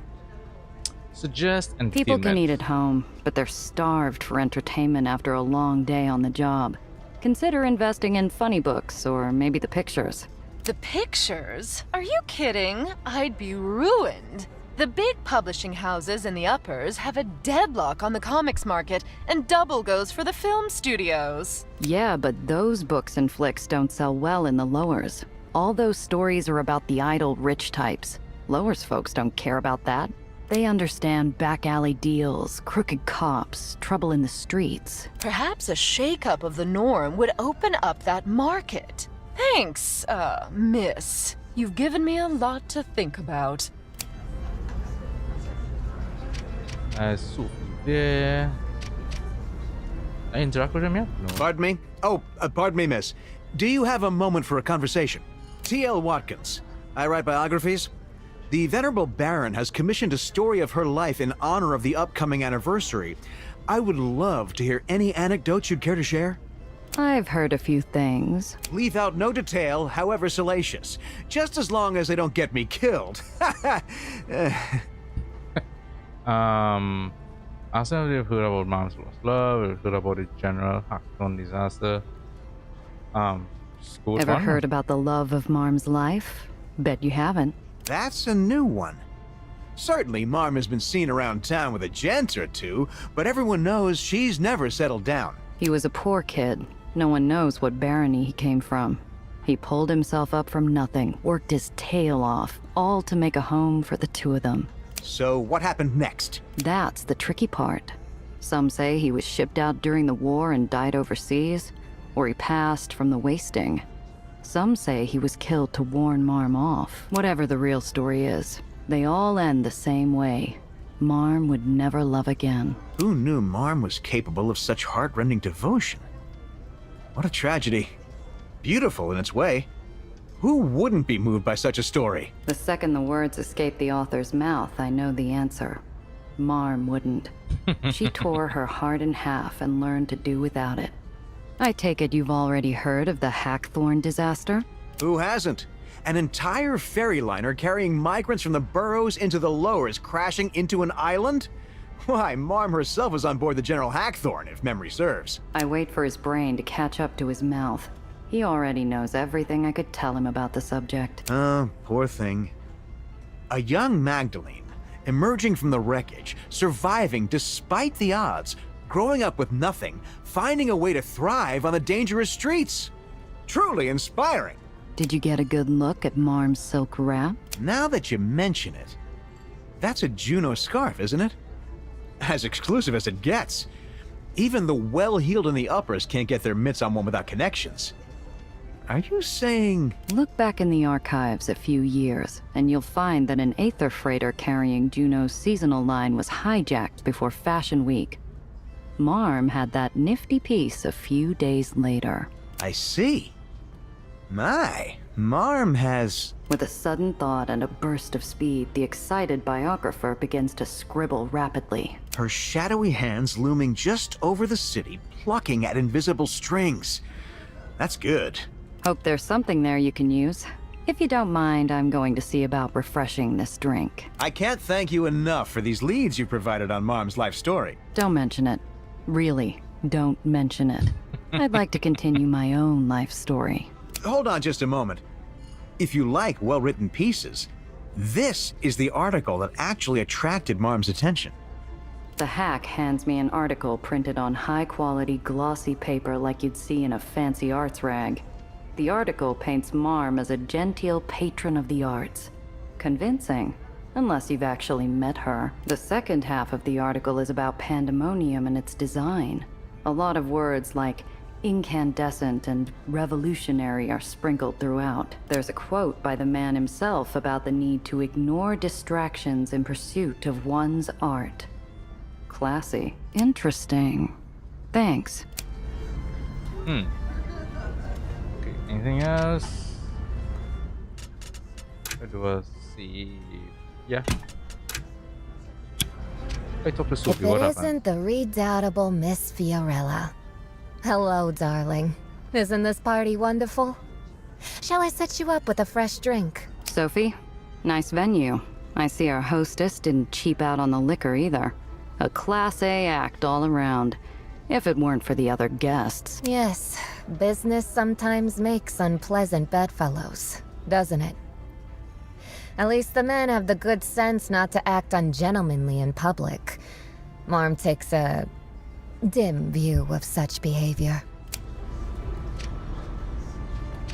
Alright, well. Both friends and colleagues. Now, to Sterile. Softly, I approach Anton Klossner, the architect of Pandemonium. Like any good man tinkerer, he can't help but toy with his speech until the very end, so he doesn't notice me. Criminal hooligans and grubby investors. I do hope you're enjoying yourselves at my employer's expense. That would be fun, but no. Near his feet, I notice a worn but expensive buffalo leather satchel, just about the right size for a set of blueprints. But now's not the time to make my play. I just take my seat when Marm and her entourage step out in front of a waiting audience. Good evening, my friends. I've enjoyed a fine life in the greatest city in the world. I enjoy the rule of more than 100 islands, but I've always had a special spot in my heart for Klein Deutschland. In those days, my youth was my armor. I took a pack of girls from my orphanage, and together we formed what would one day become my beloved dolls. The Mädchen would never be hungry again. In the course of my business, I have made firm friends with people of all walks of life. Let's all give a hand to one of those friends, Mr. Killmeyer, honorary citizen of the barony. Killmeyer is not the one she ousted. The crowd's attention moves to Killmeyer, who is sprawled out over a couch in one corner of the audience. He raises his champagne flute sourly, knowing the light won't move until he responds. For a heartbeat, Killmeyer and I make eye contact. Should I play it smooth, or tweak his nose to remind him of our deal?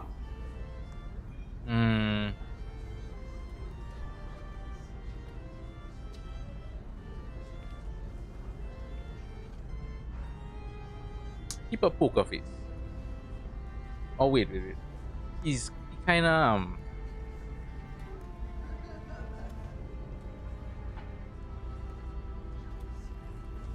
yeah, keep a poker face. I roll my neck and shut my eyes like it's the most natural thing in the world. When I open them, Killmeyer looks as laconic and ill-tempered as ever. Now, don't worry yourself, my good friend. You no longer have to forge your path alone. Look! Surrounded by waves of cheering, I try to keep my mind on the job and on watching Klossner, but I can't help myself. The applause dies down abruptly as everyone follows Marm's eyeline. Behold, my friends, behold the future!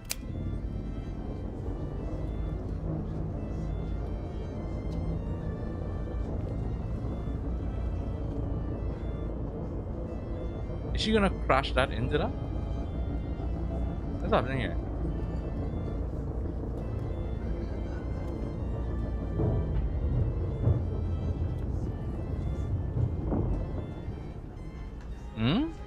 I see Kilmire's island glowing brightly. My stomach drops. The island looms ever larger, coming towards us. Ponderous, inevitable. I want a better look, but it's too far off. One of the guests at my table has a pair of opera glasses hanging halfway out of her purse. They're not much, but they might be enough to give me a clearer look at the approaching island. 16%. Let me try it. Between the approaching island and Marm's presence, it should be child's play to cover the opera glasses with a napkin and deposit them into my lap without being spotted.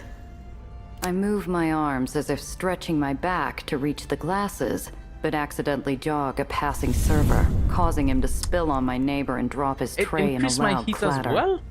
Kilmire clutches his champagne flute so hard I expect it to shatter like the bits of foundation crumbling loose from the island. A long silence descends, followed by a smattering wave of applause. Reload. I'm gonna let this one slide. Because the chance is so low. Like, I'm just gonna let it slide. We will usher in this marvelous land of tomorrow with the designs of the one and only Anton Klossner, designer of Pandemonium and countless other works. Klossner stands halfway up from his seat, his forehead dripping with sweat, thick and pungent with fear. He favors the crowd with an airy wave, but he walks like a man about to face a firing squad. Yes, thank you, Marm. We plan to remake Kleindeutschland with new marvels, in the spirit of our previous works. Klossner seems drunk on his own brilliance. The applause dies down. Carefully, I circle around to where he was sitting. All eyes are glued to either the stage or the new Dreamland annex. I sidle over to the architect's abandoned bag and dive inside with both hands and sift through loose papers, pens, small bottles, but there are no blueprints in the bag. None at all.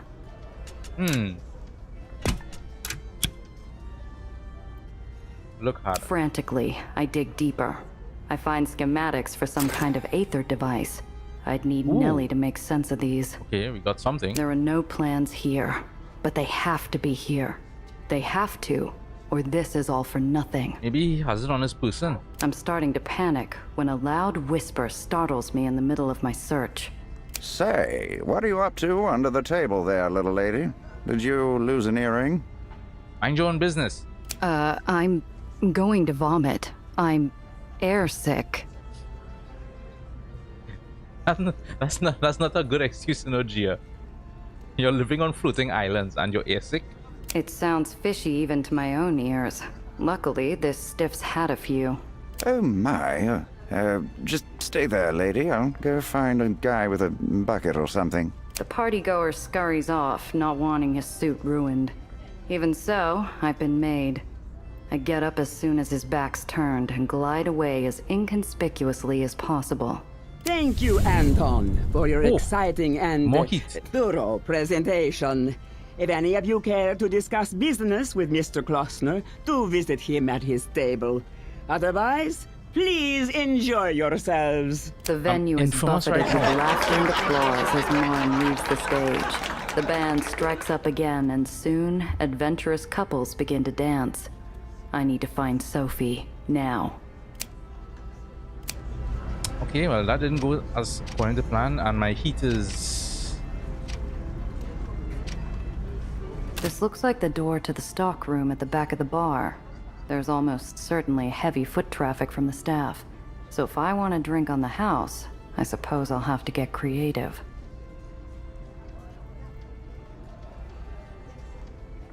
Let me see if yeah. I feel like I don't want to do that, but let's try it. Of course, this one works. I snatch a half-empty bottle of an aggressively mid-shelf wine from the nearest empty table and strut up to the door with all the swagger of a peacock on parade. The barback answers the door, squinting at me with annoyance. Guess he's not used to dealing directly with customers, which makes this the perfect time to lean on him. What the hell is this? Do you really think the Duke is going to drink this swill? The Duke? The Duke of Old York is on this cruise. We ordered top shelf, and if this is it, you can bet his lordship won't be booking with you the next time he crosses the pond. The barback ruffles his hair nervously, shuffling through a few bottles before emerging with an elegant black bottle covered at the top with burnished gold foil, hugging the neck like a tuxedo collar. Here, on the house. Please convey our apologies to his lordship. Okay, I'll take it. Alright, Sophie, we need to talk.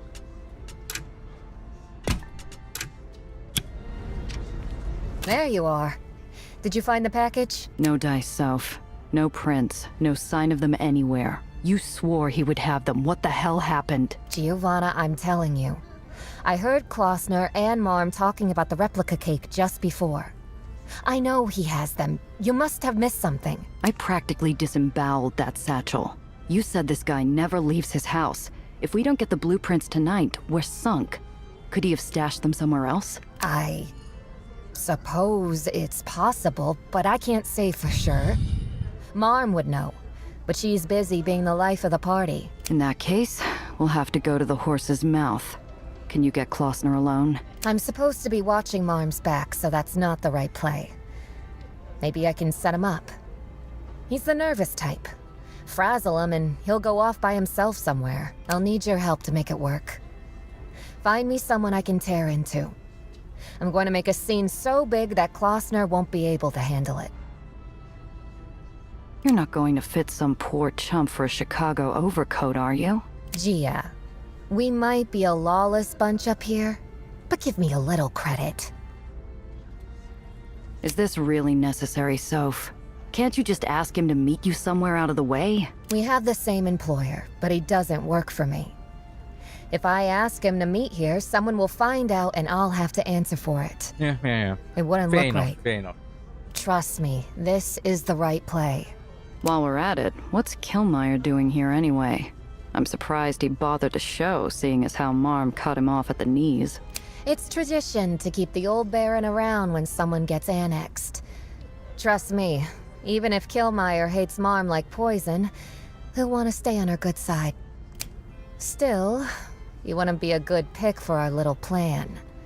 Marm's watching him like a hawk to see if he falls out of line, which, let's face it, he probably will. Besides, he has a reputation as lousy company. Okay, you've convinced me. Who's our pigeon? Find someone whose inconvenience won't keep you up at night. Look around. It won't take long to find someone obnoxious or gauche or about to step into trouble with Marm.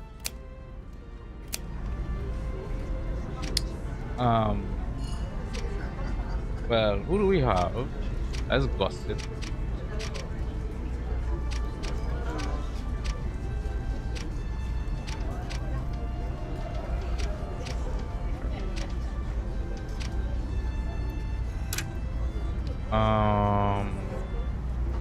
Gossip.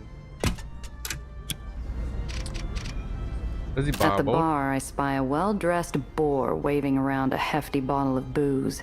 He's red in the face and 3 sheets to the wind, and trying to make time with a powerfully uninterested young lady. Go on, doll face. This is Primo Giggle Juice. It's my pleasure. Enjoy it. Think of me when you take a snort. That's very generous of you. But I had another drink in mind. Have a nice night, okay? Oh, come on. This isn't just regular old liquor store brandy, see? They just don't make a batch of this once every 10, 15 years. What do you say? Oh, look. She looks like someone who knows from good booze. Say, what do you like? Let's go with whiskey. I like a nice snort of Hendrick's Select myself. Cheap whiskey. Forget I asked. Baby, you're far too good for bathtub swill like Hendrix. How about we try out a little of this splendid stuff? You know what? I'm still not sure what I want to order. Actually, it's getting late.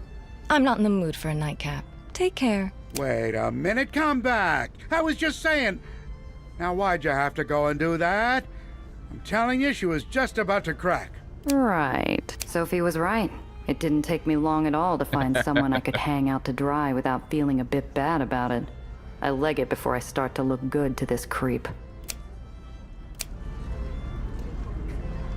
I mean, he is one. Let's see what the others are. Yes. Papa's gonna buy a new pair of alligator shoes. Why don't you just save time and hand your money over now, you crumb bums? I roll the sweet champagne over my taste buds as the loudmouth uses both hands to gather the pot. The dealer pauses before dealing again. The loudmouth wins again, with less grace than before.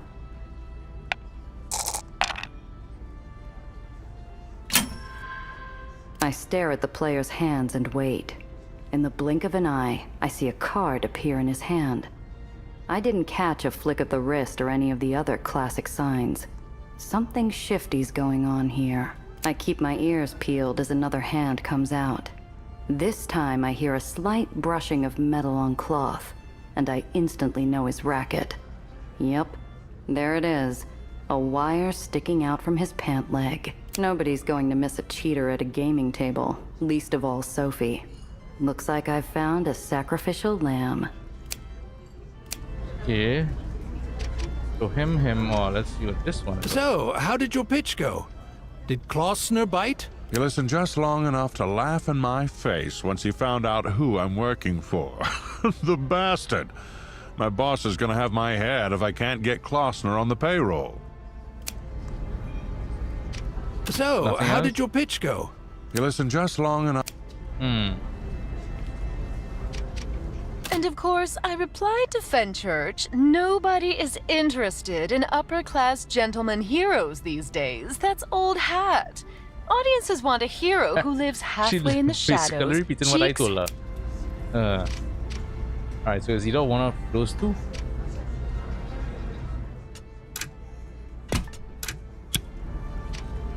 So, Gia, did you find me a fall guy?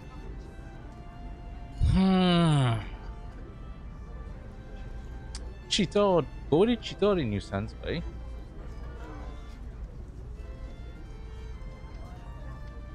I mean, I don't know if it matters. Does it? I wonder. Let's go with the creep. Sophie, there's a would-be Don Juan at the bar trying to pick up skirts with a pair of ham fists and a bottle of hooch. Let's ruin his night. Couldn't happen to a more deserving fellow. Right. I'll get to work on our mark. Why don't you kick back for now? Get a little rest. Take in the show. Just keep a close eye on Klausner. We don't want to lose track of him. Sophie turns away, and in a blink, she's checked her hair, touched up her makeup, and adjusted her skirt. I can't tell if she's enjoying herself or just showing off. Maybe both. Sophie approaches the bar and demurely orders a drink, knowing what's to come. Like clockwork, the lecher slides down the bar toward her, clutching a bottle of his special brandy, no doubt describing its quality.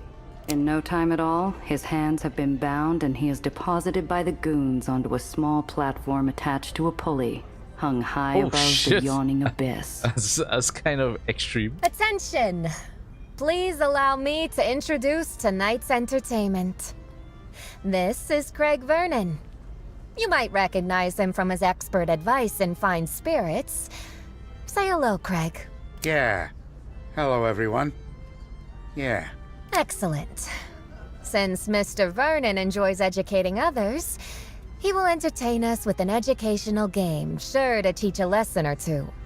Based on one of Marm's favorites, Russian roulette. The pulley just behind me is paramount to the game. Regard this platform upon which our contestant stands. Regard these two ropes. One rope is unattached, and cutting it will have no effect. The other will release the platform when cut. Here's where you come in, friends. You, the audience, will choose which rope I cut. Left or right. One will ensure a contestant's safety. The other helps our friend enjoy the night air. This is kind of extreme.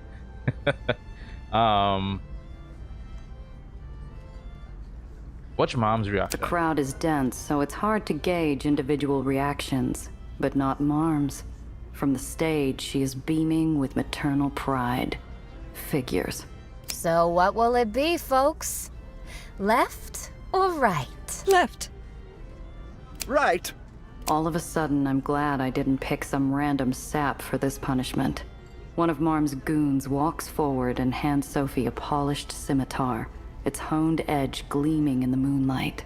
Sophie takes the weapon in her left hand, blade facing towards the night sky. Theatrically, Sophie plucks a single hair from the contestant's head to test the sword's sharpness. Sophie's really playing to the crowd. They're eating it up. That's kind of extreme, man. Like, they're gonna kill you, man. I'm gonna call any meeny miny mo.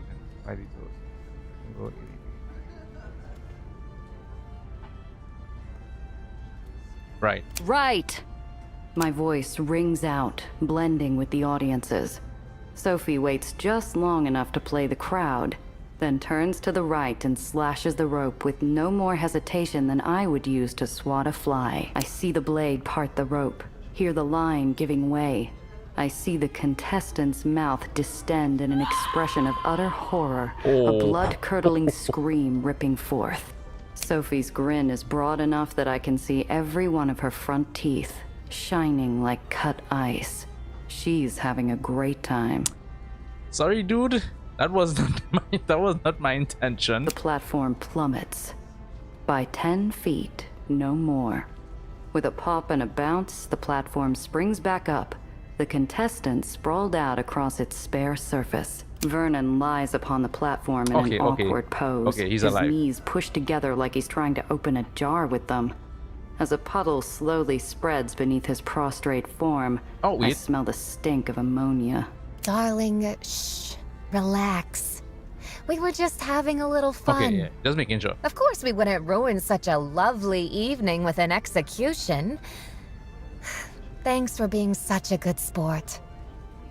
Folks, let's give our contestant a great big hand. Wild cheers deafen me as the crowd voices their approval of the stunt. With surprising care, the audience members take the contestant into their waiting hands. In the meantime, Marm and her escort have made their way to where Sophie still stands by the swinging platform. Sophie, Sophie, my beautiful, brilliant Haitian. Just look at those smiling faces. Now, let me take care of you for a spell. Clyde, Giuseppe, bring my good girl here a warm drink and a chair. Thank you, Marm. You know what's best. Like always. I've just sprawled in my seat with a plate of hors d'oeuvres when I spy Klossner pushing through a crowd of revelers. Now's my chance. I cram a canapé into my mouth and stride across the lawn. Klossner is here, relaxing in a comfy chair. He's writing in a large, leather-covered notebook and humming quietly. He looks almost serene.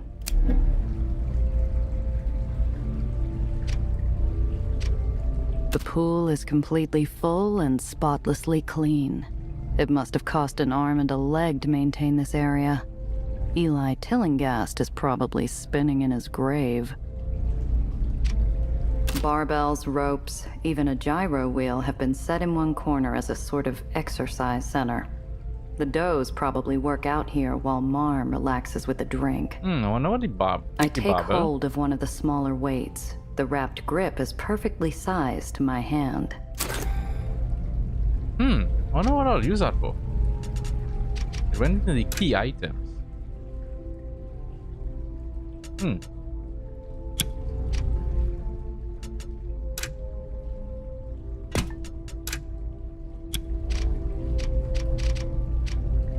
Watching from the entrance, I catch a rare glimpse of Anton Klossner at rest, alone with his thoughts.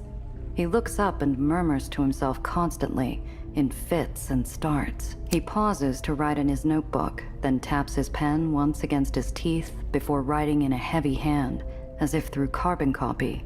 The pen scratches are audible from here. Oh no, I haven't used carbon copy. Mr. Klossner, are you not enjoying the party? Who's that? Oh, it's just a... What do you want? Please leave me be. I'm sorry, Mr. Klossner. Anton, if I may. That was rude of me. My name is Fiorella. I'm an investor. Nobody special, really. I just wanted the chance to talk to you about your work. Just another little fish looking to make yourself into a shark, growing fat on the chum of my designs. Can't you see I have no interest? I have more money than I can ever spend. You misunderstand me, Anton. I'm not here as an investor. I'm here because I'm a great admirer of your work. I had hoped to tell you how much you've inspired me. Oh, an admirer.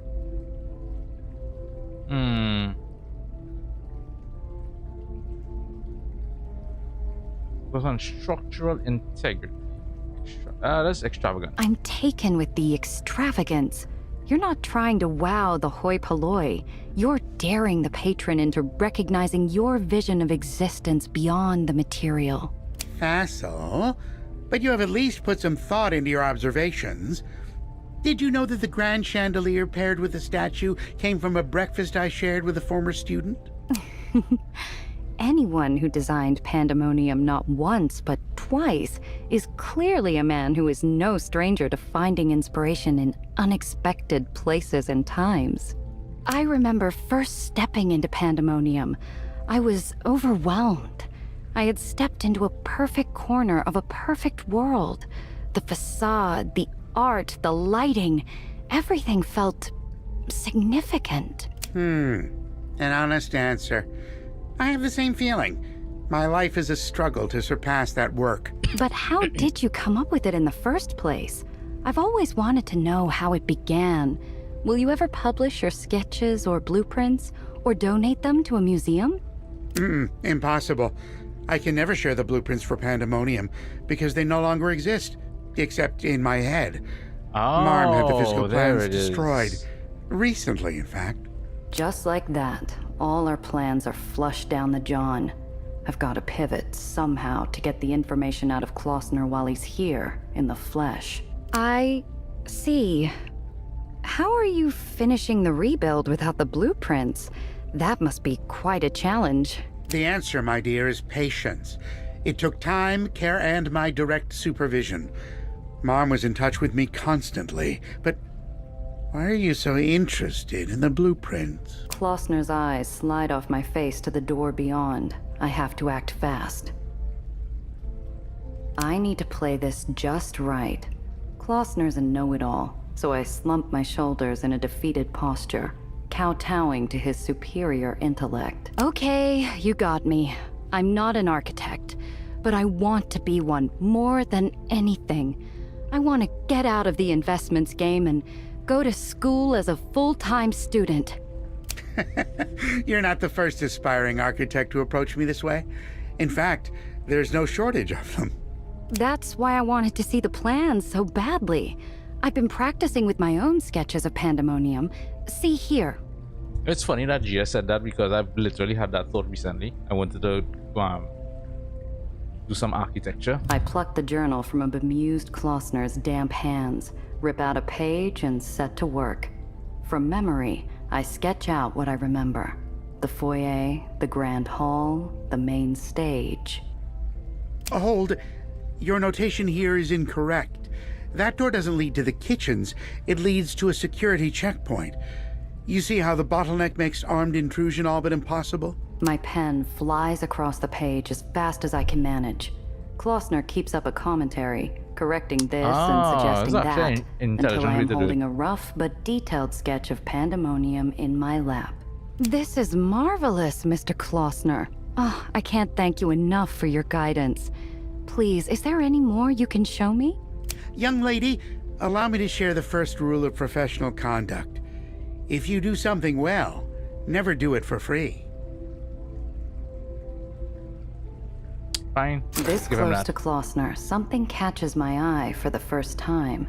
An empty brandy bottle, identical to the one I purloined from the nuisance, lies on the floor by his feet. Maybe a drink with me would sway you? Speak on.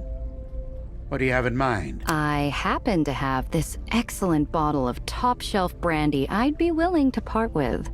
This stuff is only made once every 15 years, or something like that. My, that's my brand. You're on. Hand it over. Klossner withdraws a gold-inlaid pen from his breast pocket and eyes my sketch critically. With a handful of precise pen strokes, he masterfully fills in the gaps in my own technique and knowledge. There you are, my dear. And don't ask for more, because that is the limit of what I can do for you this evening. Even this little illustration would no doubt upset Marm. Show it to no one. I seem to remember reading an article where you were quoted as, what was it, freeing yourself from distraction so you could refine your art? Isn't teaching the ultimate act of refinement? Oh, you're clever, I'll give you that. Yes, I did say that, and yes, I meant it. Let's take another look at that sketch. Klossner doesn't take the pen himself. He guides me with painstaking exactitude, having me do the line work. His instructions are so definite, I feel like a precision tool in the hands of a genius. The minutes pass by a blur. By the time we look up from my work, we have a near-perfect blueprint of pandemonium. Will you look at that? I'm shocked out of my reverie by the echoing sound of the docking horn. Klossner springs into action, placing his effects fastidiously into his valise. My dear, I have to leave. I yearn for the solitude of my studio after such a strenuous day of personal interaction. Thank you for the conversation. It was new for me, particularly after seeing that noisome Lothario punished. Dear me. Miss Fiorella, I bid you adieu. I hope that you have learned from our interaction, however brief. Make me proud. I wish you the best of luck with your future endeavors. Mr. Klossner, I'll treasure it always. Auf Wiedersehen. I hang back, waiting patiently as the partygoers shuffle aboard their ferry in various states of inebriation. I take a good long look at the sketch. It feels good to beat the odds, just one more time.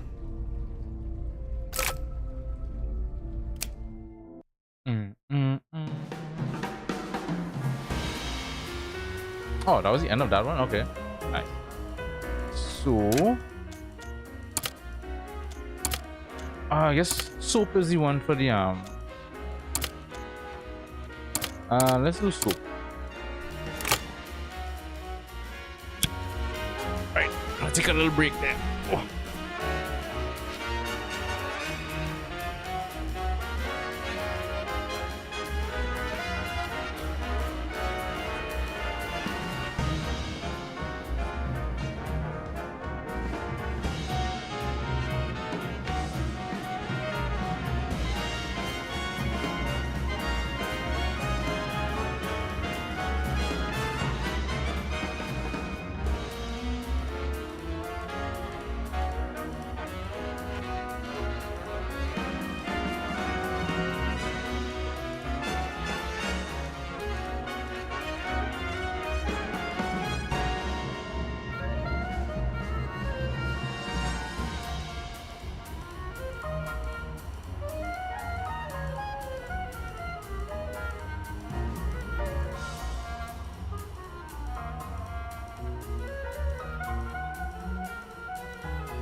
Alright. I need those bricks. Right? Need those bricks. Okay. We're going to soup, right? I could, you know what? There's a safe house here. I might just go to that safe house to get some of that heat off.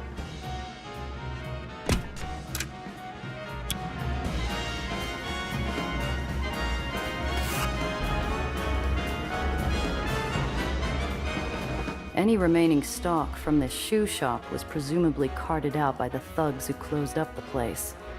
Pity. Even though there's not a lot of furniture, the quality insulation and thick carpeting here offers some comfort. Yeah, why not? Let's poke around. Of course not.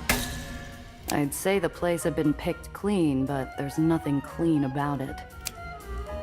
Alright, here we go.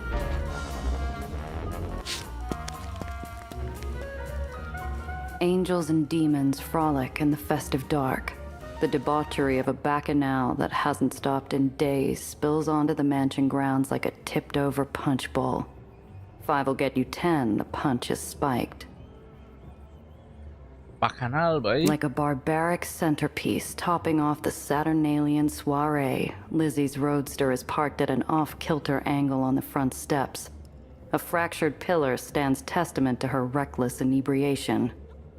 Lizzie, oh, that's it. Astride her souped-up ride, Lizzie is a paragon of belligerence. Drunk as a lord, shouting and singing, and aggressively denying access to the main doors. Doubt she'll be up for a friendly chat in such a state. Doubt I'd want to be on the other end of it. Maybe I ought to socialize a bit first. Maybe I could liquor her up, right? And I have another one? Oh no. Oh wait. Oh, the one I had was part of here. Was here, right? Never mind. Alright, let's see what we have. Like a chieftain eager for sacrifice at the volcano's edge, the mad Montezuma atop his makeshift throne sneers down at the throng, daring anyone brave enough to traverse his infernal path. Step right up, step right up. Fancy some bubbling, doll? Just gotta walk over and grab it. I'm not that hard up for a drink. Nobody is. Tell that to Phil. Clumsy bum burnt half his damn clothes off trying to get it. Why in blazes would he do that? That ain't no regular champagne, oh no. That's a Chateau Diff 78. You could buy Lizzie's hot rod with that bottle, lady. Lizzie's clearly in a drinking mood. Maybe I can make that bottle a peace offering and get past her. That's always saying something like that. These are way to bribe her. That is. So, I don't know if I could do this. You gonna try a little hot foot? This one I definitely see if it's coming that. Just to see. In case. Ah, hell. Why not? The crowd whoops as I roll up my cuffs. Before I can think about it too hard, I launch myself down the path. A fireworks show of sparks erupts with every footfall as I dance my way across. The rictus grin of a charred human skull suddenly flashes up between my feet, glowing from within with burning mockery. The yelp that escapes me instantly drowns in the crowd's hooting glee. I don't mess with curses and I don't suffer hauntings. I'm not about to invite either one. I leap in a smoking arc and keep running, focusing on my footing and trying not to guess whose brain case I just dodged. Yanking the bottle from its mooring, I leap to safety, smoke trailing my steps like a demon fleeing Tartarus. I thrust my prize skyward in victorious relief, basking in the approving wails of the crowd. Holy Toledo! Whew, you earned that bottle, all right. Thanks, pal. Knocking some remaining embers off my boots, I give my adoring fans a grateful wave and saunter over to Lizzie, bubbly held out like a precious infant in my arms. Evening! Oh, we're just going Hell to of her? a ride you I got wanted to there. kind of walk around a bit still. Wait a minute. You're that Maul what's been hanging around with Princess Sophie. Ah, you got me. Listen, no hard feelings about earlier, yeah? This is for you. Give me that. All right if I head inside? Do whatever you want. I ain't your mama. Cool. Alright. But I still want to look around though. What do we have? lawn art. Some loon on the lawn has a heifer tied down and is splashing it with paint, apparently seeing it not as cattle but canvas for some bizarre spurt of artistic inspiration. The artist flings her brush at the dejected-looking milk cow, twirling like a liquored-up lawn sprinkler. Her paint-spattered dress probably costs more than my car. Finally, come here, quickly. It's done. At least, I think. I think it's done. Is it done? What do you say? Is it finished? Lady, I wouldn't even know where to start. Nonsense. Everyone has art in their soul. Please tell me what you think. Please? What do you see? Her wild eyes are filled with beseeching and some unidentifiable inebriate buzz. She's nuts. Yeah, but she looking at sounds her nuts. paints, I start to gin up some fun ideas about how I might get Lizzie's car out of the way.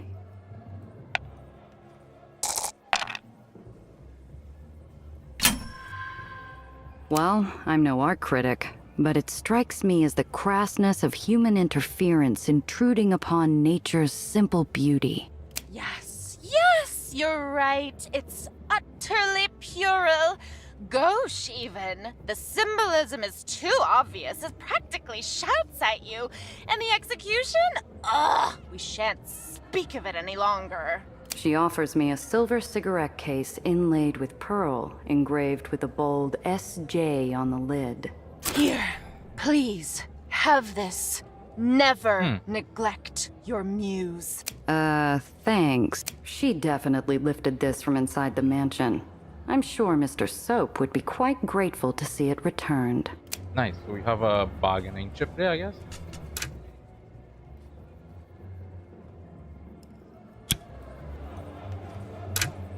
Check that out. We check that. The Menagerie. rancid stench of fecal matter and bestial musk floats over from a nightmarish menagerie, where partygoers in animal masks caper like children amidst a scattershot maze of caged exotic beasts. What the hell is going on here? Feral partygoers? Oh, that's what she was talking about. She just mentioned.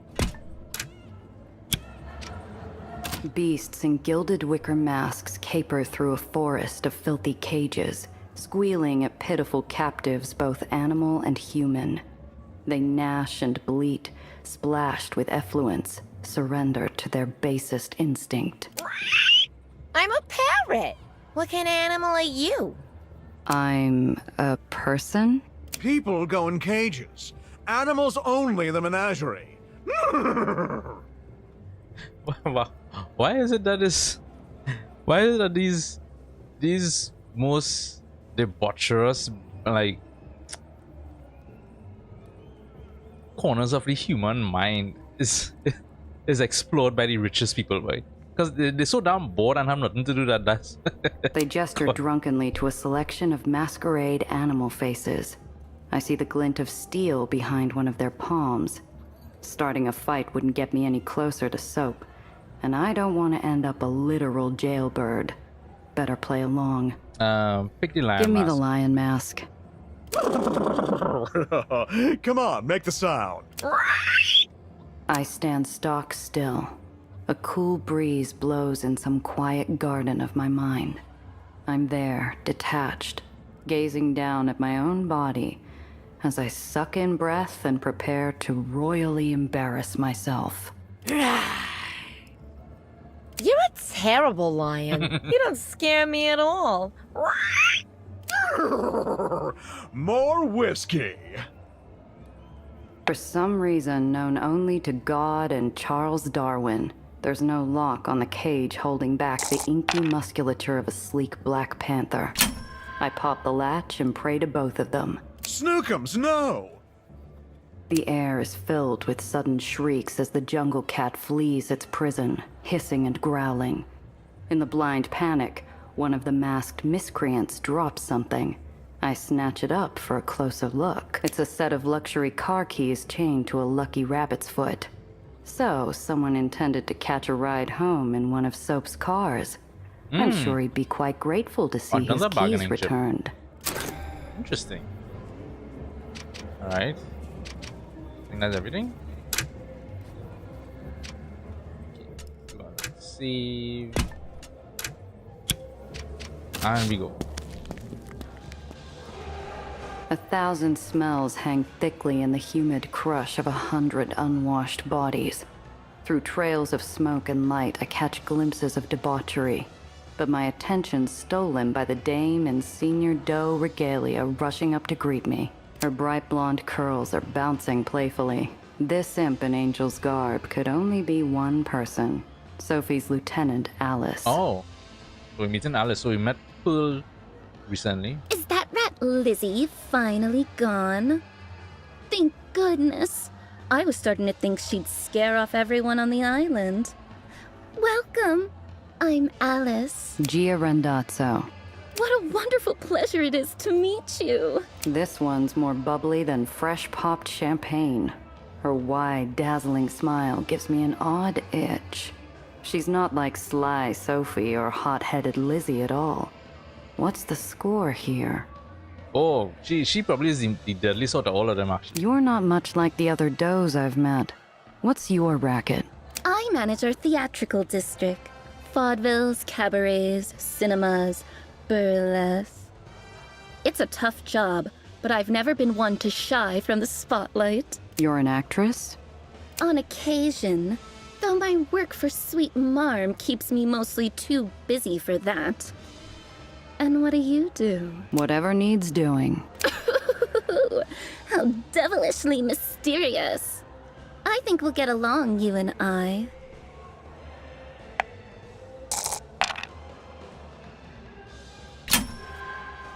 A sinister animus glints behind Alice's cheerful exterior.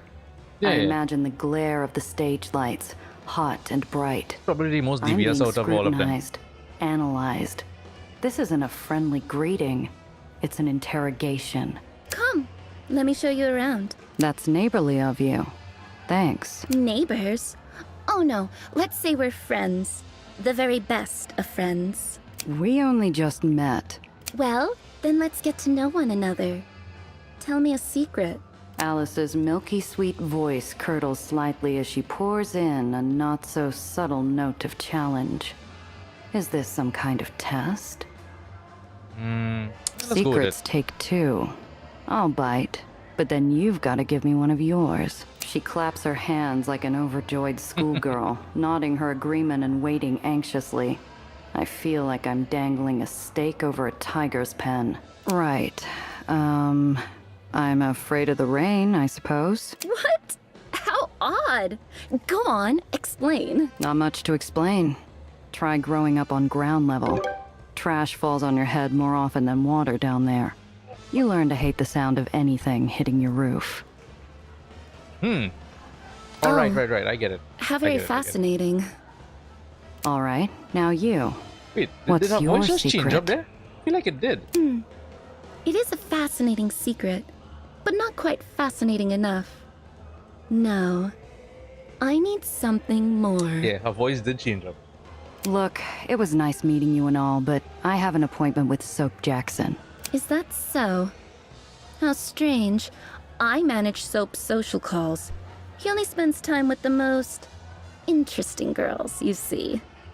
And I don't remember seeing your name on the list. Just let me upstairs, will you? A burned-out little bulb sparks to life, and a nasty idea flashes over her face. Tell you what, play a few of our games here, prove to me you're interesting, and maybe I'll agree to let you see Soap. It'll be terrific fun. I promise. What's that going to prove? We'll just see, won't we?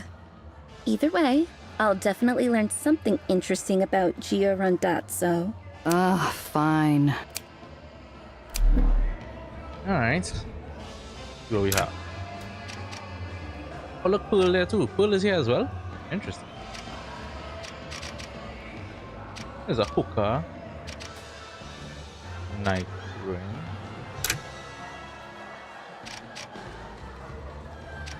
A group of partygoers are socializing around an elegant water pipe. Underneath the pungent bitterness of the tobacco, I detect the subtle sweetness of molasses mixed with botanicals.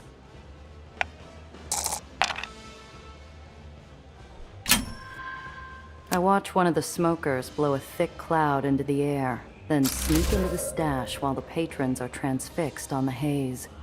The well-off will always pay top dollar for a good smoke. Concealed storage, we'll give it to 2.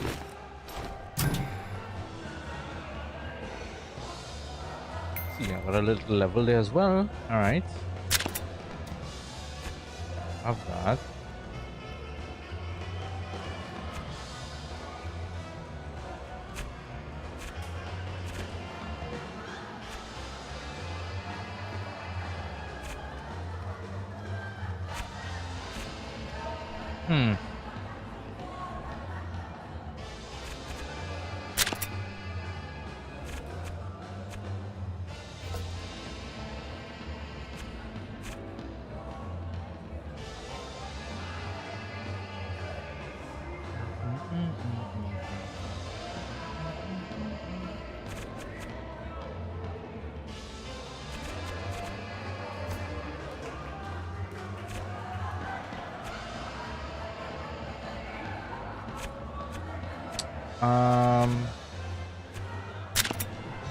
Did I not take this? I thought I did.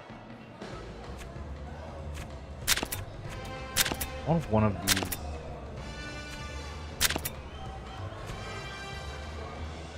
I'll take that one.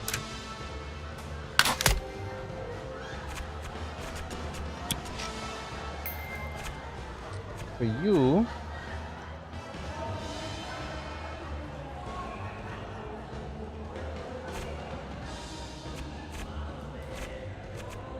take another phantom. Why not?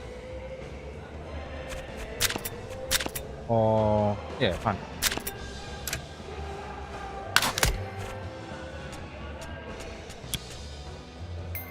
And for you,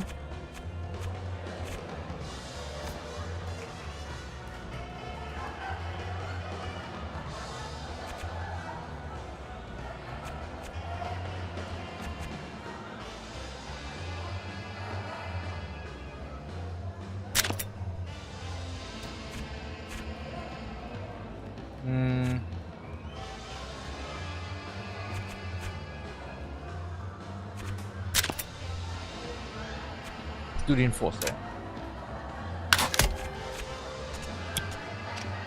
Right. Okay, let's do yeah.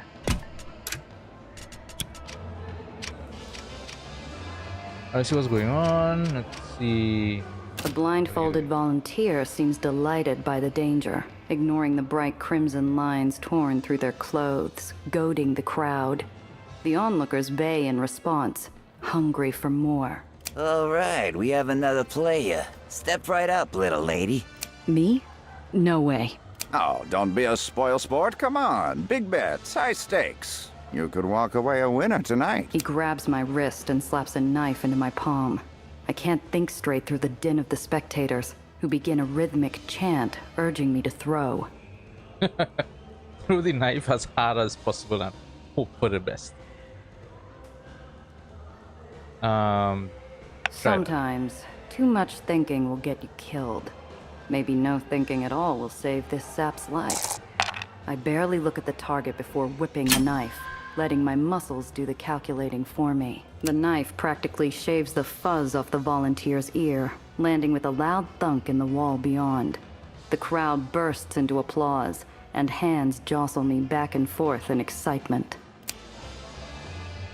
Well, we played one game. A raucous crowd against the far wall centers on a blindfolded figure haloed by knives, like some Sistine fresco of a circus freak. Some crag-faced heavies lurk by the staircase, clearly sober and bored. I'd rather they didn't turn their attention my way, but there's no getting past them without Alice's say-so anyway.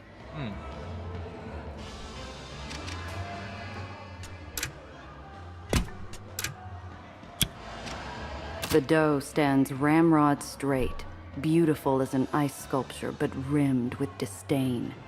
She presides over the scene like a grim judge, or maybe, if the bound men's faces are any sign, an executioner. Next to her, A hard-nosed child sulks with a Oh, browbeaten no, see. expression. Oh, they on the ground there. With a painful jolt, I realize the child is Jenna, the girl I didn't pick at the exchange. Pearl must have snapped her up at some point. Are you paying attention? If you're going to be a doe, you'll have to make some hard choices. Yes, Miss Pearl. As I eavesdrop on Pearl and her newfound protege, someone jostles me, and I'm shoved to the front of the onlooking audience. Watch it. A volunteer for the jury? Good.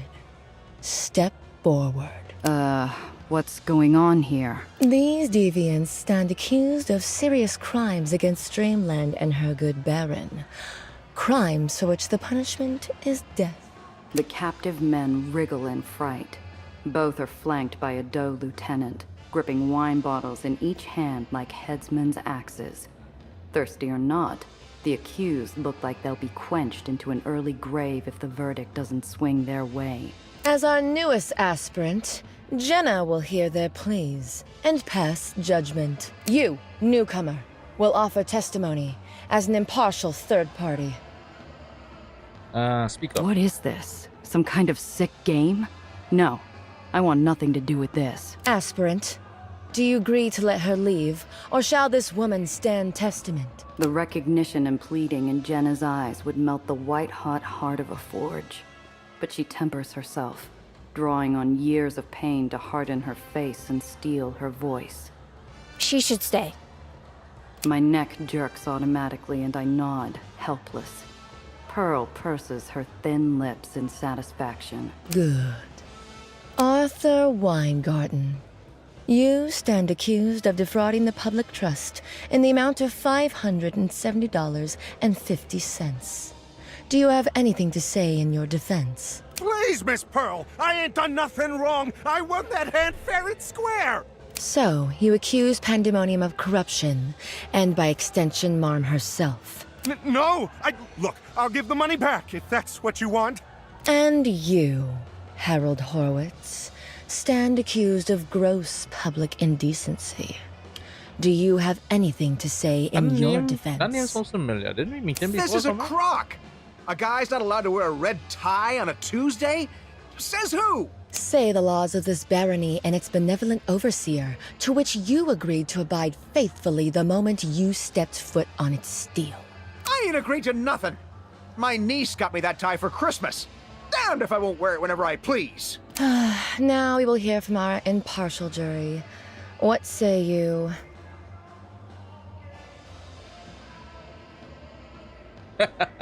Ask for a recess to consider your testimony.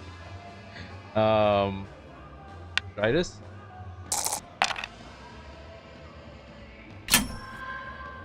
Listen, I know we all came here to have a drink or two, but this is nuts. The crowd around me murmurs assent. From below, Pearl looks like she belongs on Mount Rushmore. Haughty, pale, and hard as granite. How's about we let them go and get back to the party, huh? Aspirant, do you agree? Yes, Miss Pearl. By the grace of Frau Magdalene, Baron of Dreamland, you are free to go. The does cut the men free, but their relief is nothing compared to the kids, who beams a deeply grateful look down at me as Pearl turns her away. Thank you, ma'am. Here, take this for helping us out. He presses a pair of onyx cufflinks into my hands, gleaming darkly in the half-light of the perpetual soiree. Don't mention it. Smart money's on these belonging to Soap. Probably lifted from in What here jail is someplace. this? Everybody in I'm here sure taking. our host would be pleased to see them again. Everybody in here take something from Swap. What?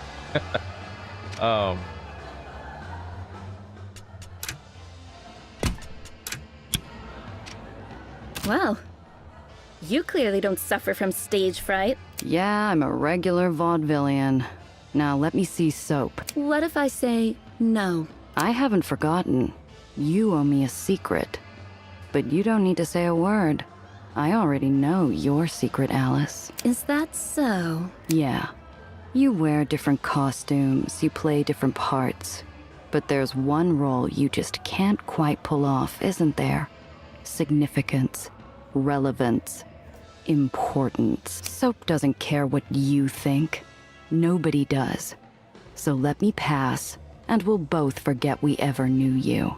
Her grease paint mask of cheerfulness melts. Hot, lethal jealousy boils to the surface from underneath. Gia struck a chord with that Let one. her through, boys. By the way, people who try and hustle me tend to regret it. I better not see you again. Oh, you will. I promise.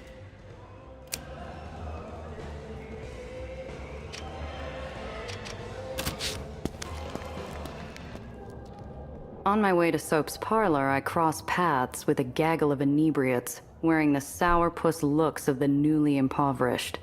Inside, the air is slow and close, like a field of wheat that's never known the wind. The infamous gambler gadabout and man about town sits behind a desk, counting his poker winnings with a miser's relish.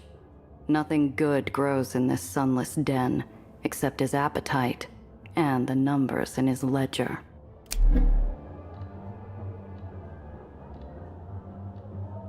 Alright, what do we have here? In the lordly realm of jet-setters, Soap's at least a high-ranking count. Absurd amounts of money allow for all kinds of exotic adventures, I suppose. You ask me, New York's got plenty of its own. Can you capture an entire lifetime on ink and paper? What kind of an insane bureaucrat would even try? A billiards table has been repurposed as an impromptu bed, satin blankets forming a nest for the colored billiard eggs.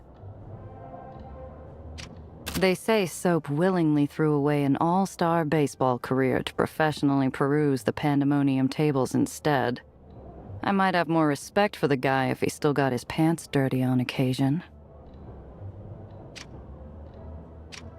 The sharp figure of Soap Jackson is recognizable to anyone who ever spared a passing glance at a tabloid. He's trim, athletic, and wears his $1,000 suit as casually as pajamas. Well, let's see what my pretty little secretary sent up this time. What's your name, baby? Gia Randazzo. Nice party. Little strange for my taste. I cater to all tastes here.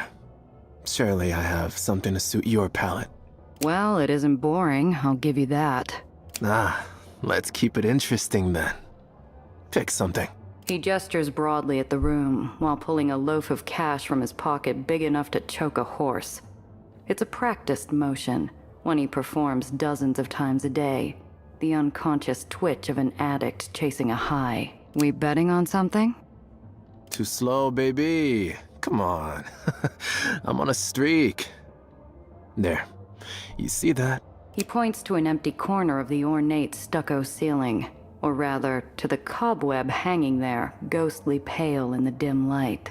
5,000 says that spider will move to the right.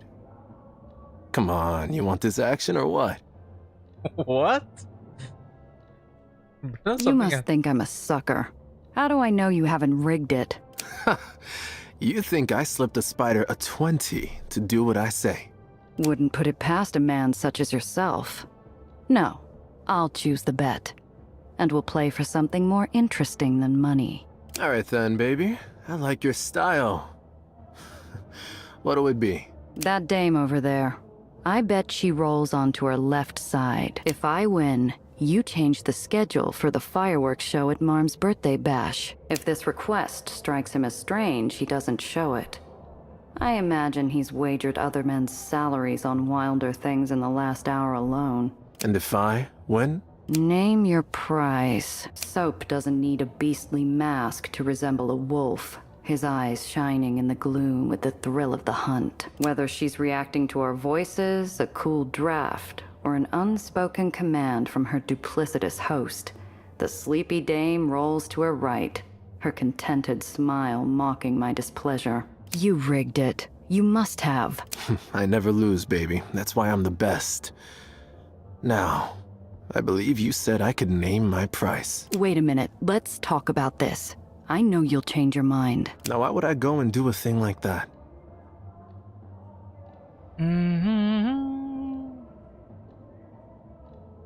This is my first time at one of your parties.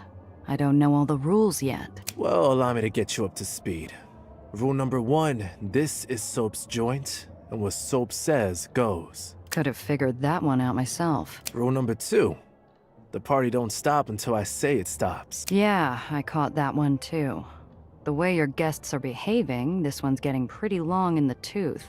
Do you even know half these people? Soap shrugs like it couldn't concern him any less. It's no act. It really couldn't. That's all part of the magic, baby. And rule number 3, at Soap's, anything goes. Anything, huh? He doesn't answer. Just bares his gleaming pearly fangs in a canine mockery of a smile. I don't believe you and Marm Weiss are just bosom pals. There has to be more to it. He tuts and waves his hand, as though I've introduced an annoying insect into the conversation. Ain't nobody pals with Marm. Then why are you the MC at her birthday bash? Because she won't go for nothing but the best. She'll pay top dollar to impress this slum she calls a barony. And trust me, baby, I ain't cheap. So you get a fat payday for saying a few words into a microphone, and Marm gets to coast off your social capital. Pretty good deal. I told you, I only bet on a sure thing. Not all of us are rich enough to live this way, you know. Can't you make an exception for a poor mug like me? Not a chance. I'm always paid what I'm owed. How you think I got here? I don't want to know, but I've got a feeling it wasn't community bake sales. You got that right. It might not look like it, but it takes sand to live the way I do. Liquored up in your plush palace, burning cash while half the city starves? Yeah, real brave of you. Is this really all there is? I watch as he decides not to take offense, preserving his 24-karat self-image in a sneer that radiates condescension and pity. One day, baby, you'll learn the answer to that question, and you'll realize old Soap was right all along.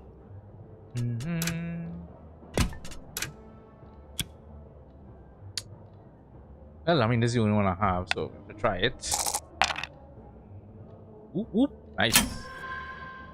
Because I'm asking so nicely, and I'm not the kind of girl who takes no for an answer. I can see the hard truth of my boast reflected in the black shale of his eyes. I watch him decide to ruin the Baron's birthday like he's choosing which tie to wear. Then the answer is yes. Marm will be ticked off, but let's be honest. When isn't she?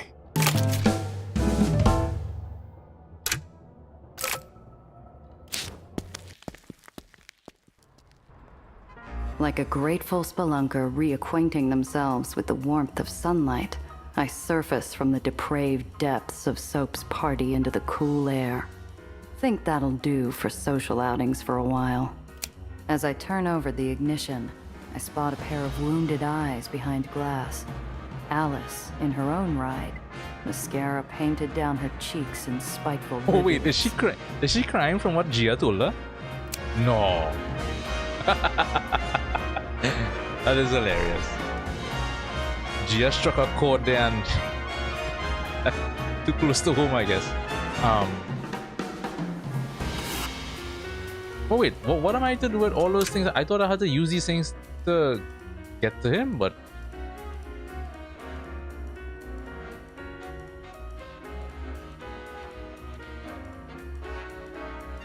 yeah, they say glad to have them back. Huh? One sec. Let's see if maybe I have to interact with him again at some point later in the game. Let me just go back and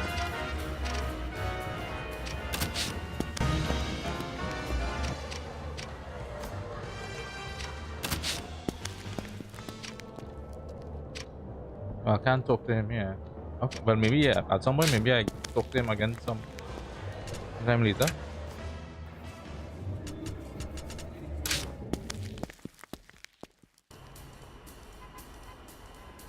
Okay, alright. We have to go to the shipping company next, right? For that, let me see what this is about. Or is that a quest? Is that the quest?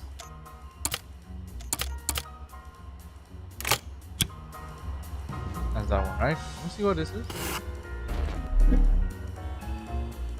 I don't make it spitting distance from Soap's before the scream of Alice's engine adds its own Have to fight vibe Huna. to the city's cacophony. Yeah, after 5. You ugly hag. You're a nobody. I struck a nerve there, Give girl. me a break. Isn't it time for your curtain call? Why don't you head back to the party before everyone forgets your face, huh? I'll kill you! Eliminate others to survive 5 rounds. Let's see what are we dealing with here. Why there's so many of them? What jail is this? Alright,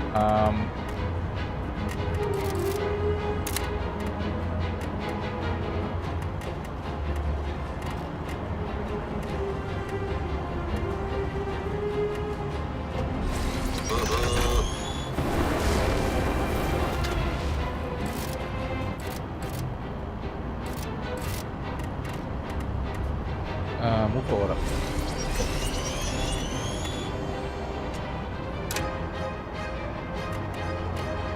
Sophie.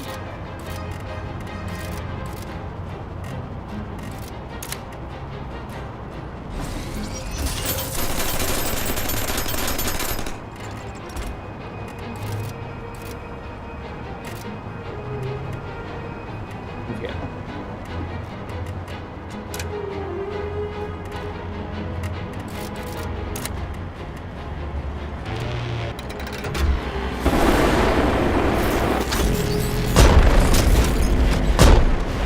That only did 2 damage. Seriously?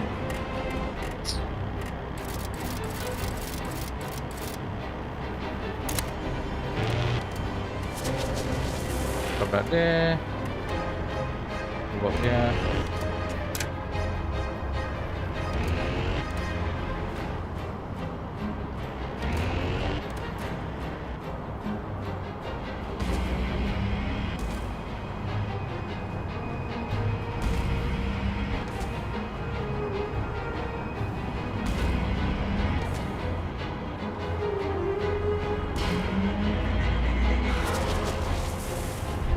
That's showbiz. Oh, she has the push thing, and that pushes you forward.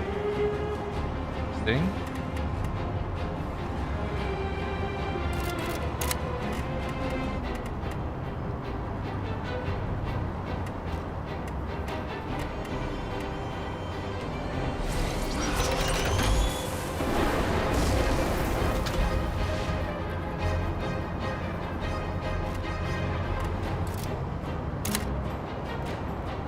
Eliminating is basically eliminate her, right? That.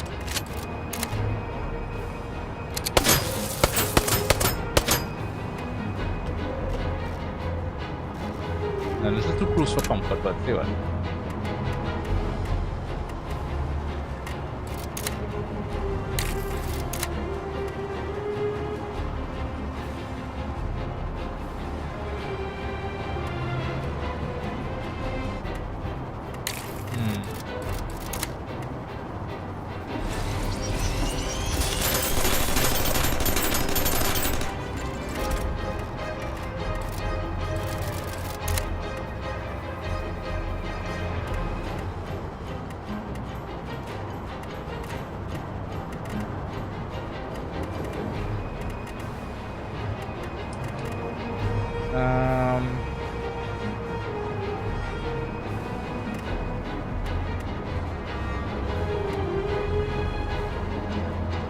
This.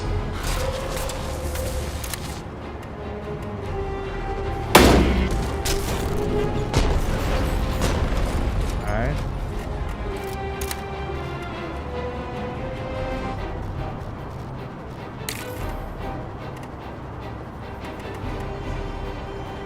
Yeah.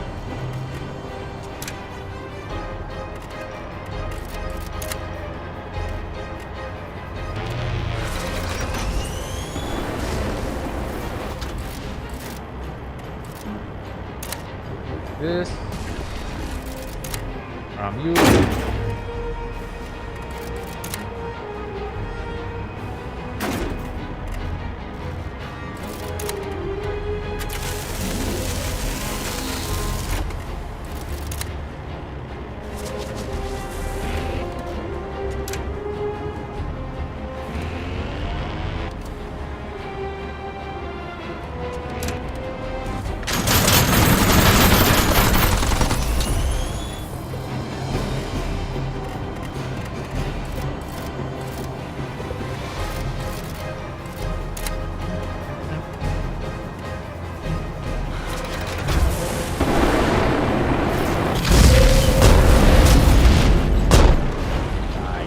Nice.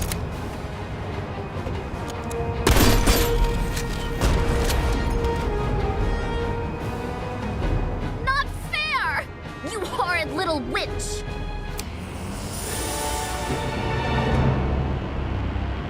You know, those debuffs. Oh, those debuffs do a lot. Those debuffs are insane. Like, you have no choice but to use them in order to really be effective. Improve repulse. Up here. Gold loaded dice.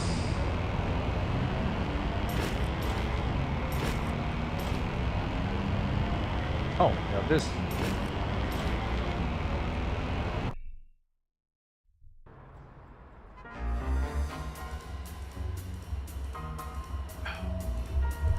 I don't know what's gonna happen. So let me do some repairs. This is the better one, right? That.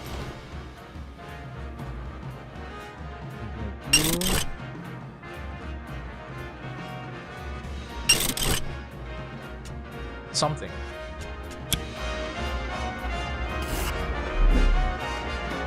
Next encounter. My trip is interrupted by one of Marm's patrol cars, piloted by a tough-eyed enforcer wearing an overstarched uniform.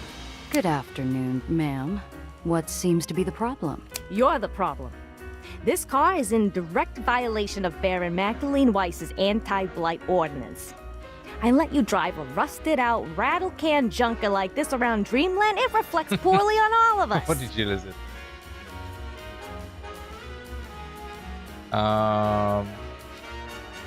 It's a high roll, boy. God. Let's try it.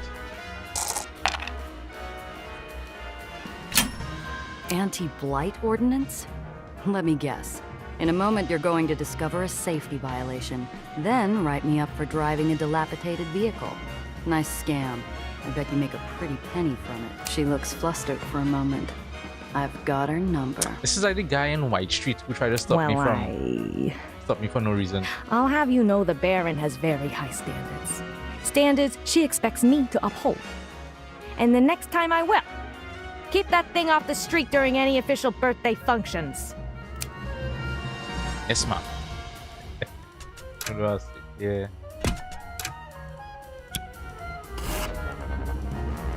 I'm passing through an intersection when a courier van speeds into my periphery. I turn hard, whipping the front end around to avoid a collision. What does he want? The driver flags us off the road into an alcove before jumping out, gingerly setting a large crate on the sidewalk and fleeing the scene before any questions can be asked. Sophie pulls a concealed knife from around her hip and pries open the crate. Inside, frozen into a sneer of bestial rage, is the head of a lion. Head of a lion? What? Oh, that time of year again already? Time to send you a lion's head? Pearl's idea of a threat. Which is ironic since she's the one enamored of cats. Gia, I've seen you in action. I need your help. Okay then, it's an odd one. I'm going to need the details of this sudden and mysterious task. I'll explain if you're willing to help me. I have to know that we trust each other for this to work. Why would Pearl send you a lion's head if she likes lions? Pearl clawed her way almost to the top. She never earned a thing, only took it. When cruelty is all you know, you'll sacrifice anything to make a point. Even something she cares about? The circus probably had a sick lion. I doubt she'd kill one just for sport. I mean, are you sure about that? Sure. What do you need? The side of Sophie's mouth curls appreciatively at my expression of trust. Every year for her birthday, Marm holds a race for everyone in Dreamland. Everyone gets a free meal out of it, and everyone's distracted for a day. My sisters and I are the opening act. We make an appearance to get the crowd excited, and we sponsor a poor sucker, an honored entrant to the race. So I'm your sucker? I'd hardly call you that, Giovanna. You're a competent driver, and you can hold your own in a fight. I can't lose twice in a row. True, I can outrun most. Think of this more like a chariot race than a stock car race. So, do we need to find horses on short notice? Very short notice. I've been so busy with everything else that I almost forgot. I like to go look around first. Just take a look at the track, you know? I'm sure you know where the Dreamland Hippodrome is. Okay, so that's a new side quest. We'll deal with that another time. Head over to this now.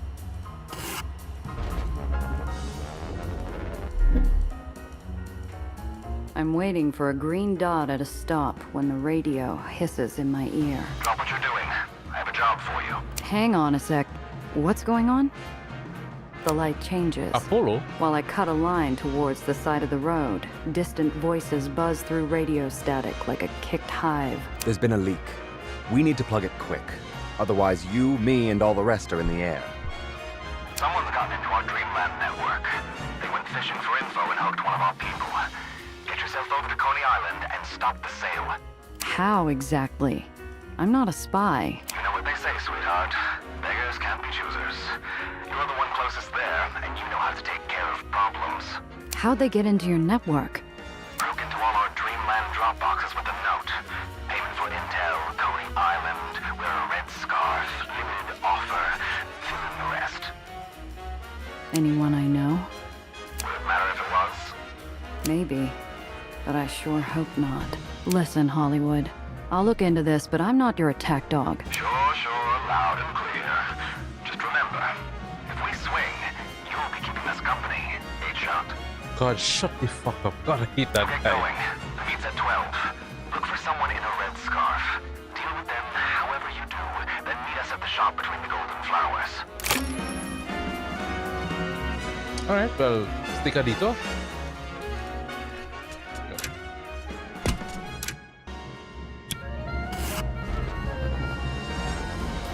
We're adrift in a sea of fog. An opera of hazy shapes and ghostly light flit across a dark backdrop, accompanied by a tinny orchestra. The bell tolls. Someone beside me squeals as the curtain of fog pulls back. Coney Island, island of a million lights, never-ending thrills, and one red-scarfed traitor. We got a lot of ground to cover before noon. If we want any chance of hitting everything before then, we'll split the search. I'll check the outside. You and Sophie take the inside. Excellent. I'll go pay the local does a quick visit. Pearls to be avoided, of course, but Ellen and Penny won't worry themselves over a question or two. I'm walking through a stained kaleidoscope. Peals of delight rattle past me while golden lights reveal fantastical sights with every twist of movement. But the lenses are ringed in shadow, slicking my palms with every skitter. Soft footsteps stalk mine. Excuse me, miss, are you alone? Is that a problem? No, miss. Passing on a warning. Have fun, but mind your purse and watch your step. All the weirdos and pickpockets come out in this weather. Solar visitors are easy targets. Thanks, I'll keep an eye out. By the way, I'm meeting a friend. You see anyone with a red scarf go by? No, sorry. 11 chimes ring through the fog, warning me to hurry. Tightening my coat, I thank her for the warning, and venture off to find Red Scarf. Alright.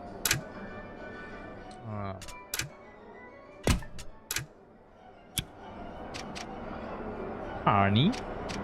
Hello. Interest you in a souvenir photo with my pal Jack? Only a nickel per snap. Sorry, not here for any monkey business. I'm looking for someone in a red scarf. Seen them? Sorry, miss. I'm on shift. Please keep your questions related to the carnival. Anything I should keep my eye out for? Depends on your poison. You want thrills? Can't beat a visit to Hell's Gate. No. You Hell's want Gate is a something waste of time. exotic. Jaeger's Beguiling Beasts is that a way. Oh, you got some lucky lover? The Topsy Barrel's an excuse to get closer. Or you can take a photo with my pal Jack. Let's take a photo. What the hell? Why not?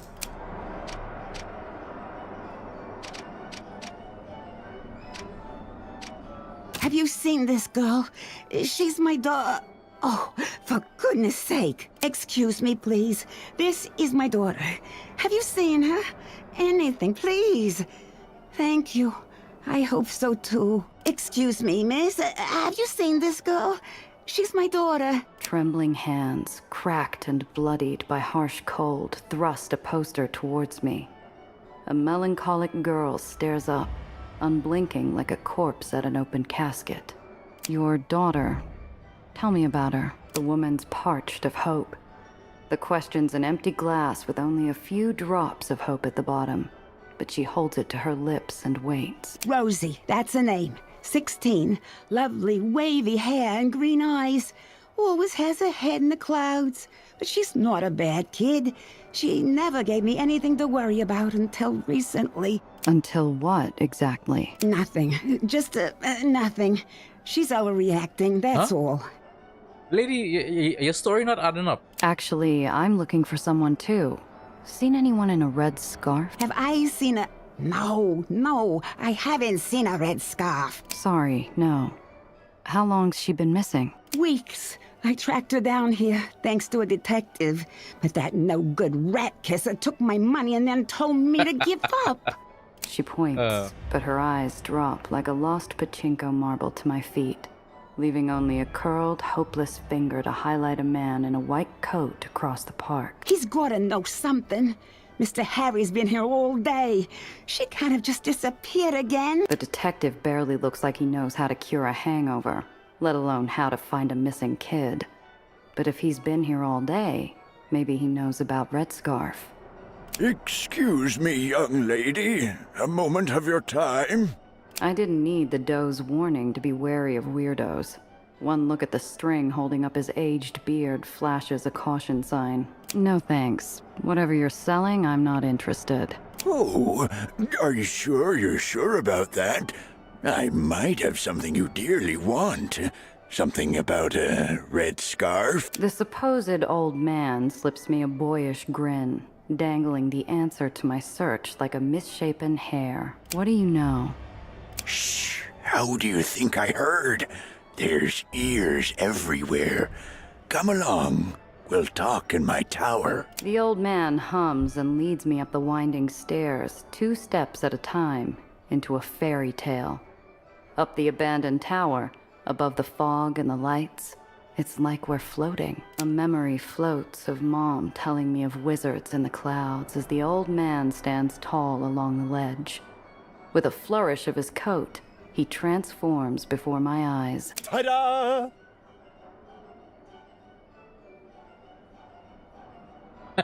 What? Uh-huh. And who the hell are you supposed to be? The King of Carnies, the Prince of Thieves, servant to the common folk. But you can just call me Sweetheart, Miss Snoop. All right, sweetheart. You got me out here. And what does the King of the Carnies want with me? Every king's gotta look after his people, and you've been bothering mine with questions. Usually I'd ask the operators to make your stay inconvenient, but you don't act like one of Marm's fixers. So what's a pretty lady want with someone in a red scarf? Looking for company on a miserable day? Someone asked me to find them. Sweetheart breathes through his teeth. The self-proclaimed King of the Carnies paces back and forth along the ledge, head heavy in thought. On the 3rd spin, he snaps his fingers. I think you and I can help each other. You scratch my back, I scratch yours. I got in a fight with a beautiful doe over monthly dues. She said we were short. I said, count again. And before you know it, she's got my shoes. Shoes? What, she lose her heels? Maybe she likes the look. Anyway, it was cute at first, but now I really need them back. She won't give them up to me, but maybe she'll open up to a fellow dulcet voice. You're supposed to be a king. Can't you order your subject to hand the shoes back? Even a king has his limits. Mine just happens to be a stubborn doe who'd turn me down if I were king of Dreamland. She must really have it out for you, huh? I might have pushed it after 5 disguises. She'll forgive me eventually. They always do. but my feet can't wait. I doubt you're the only one who's seen them. What's stopping me from going to someone else? Well, nothing. But you won't get anything from the carnies. They won't say nothing without my say-so. And who crowned you king? Is there a carny pope around here somewhere I should be talking to? Wouldn't you rather know how I became sweetheart? It started at the fire show. There was a fair-haired bird and a pack of louts. I enter from the right and... Yeah, save it for your subjects. I'm not here to trade pet names with some puffed-up pretty boy. Ooh, ouch, Miss Snoop. You break all hearts that way? Or just the ones you like? I'll think about it. Until later. A melancholic young woman looks back at me from the faded windows of her missing poster. Last seen at the park.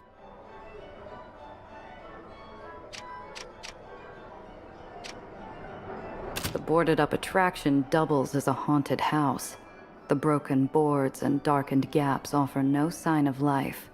So why are there dirty footprints on the sill? I guess, yeah, well, let's go in there. I wait for a lull in the crowd, push away a loose board, and vault inside. Dust and aged wood stifle my every breath, but I don't dare sneeze. I'm not alone. Amidst the shadows, something like a pale arm hangs around a corner. I reach for my iron, hold my breath, and go low. 3, 2, 1. Ah! Instead of a spy, I jump a wooden mannequin. My voice carries off the walls and out the gap, But what the jail is it? probably spooking some passerby. How did that Gotta increase my finish heat? up fast. Ah, shit.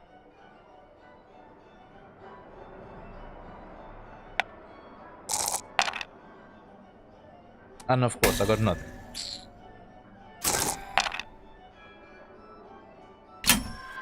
I give the crates of knickknacks a cursory look. The interiors are filled with old junk, except for an old souvenir cup. Someone probably didn't realize how much collectors would pay for a bit of nostalgia. Oh. It's a component. Okay. Master. What of grease?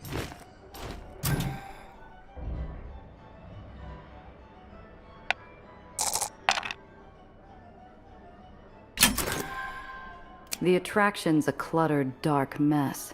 Anyone passing through wouldn't have much room to move. I soft step around debris and find a dirty footstep over a wire towards a tarp. I pull back the tarp and find a little hideaway. A bag, a compact mirror, and sheet music rest upon a makeshift mattress. I find the explanation in a half-written note. It's a familiar story scribbled in a shaky hand. Some kid apologizing to Mom for the fight and running away to seek her dream. The final half's a scrawl of raw, angry, sad words blacked out in dark ink. Sounds a lot like a certain missing girl. Yeah, interesting. Have you seen this girl? Please, she's only... What? The boarded-up attraction doubles as a haunted... Has any missing girl?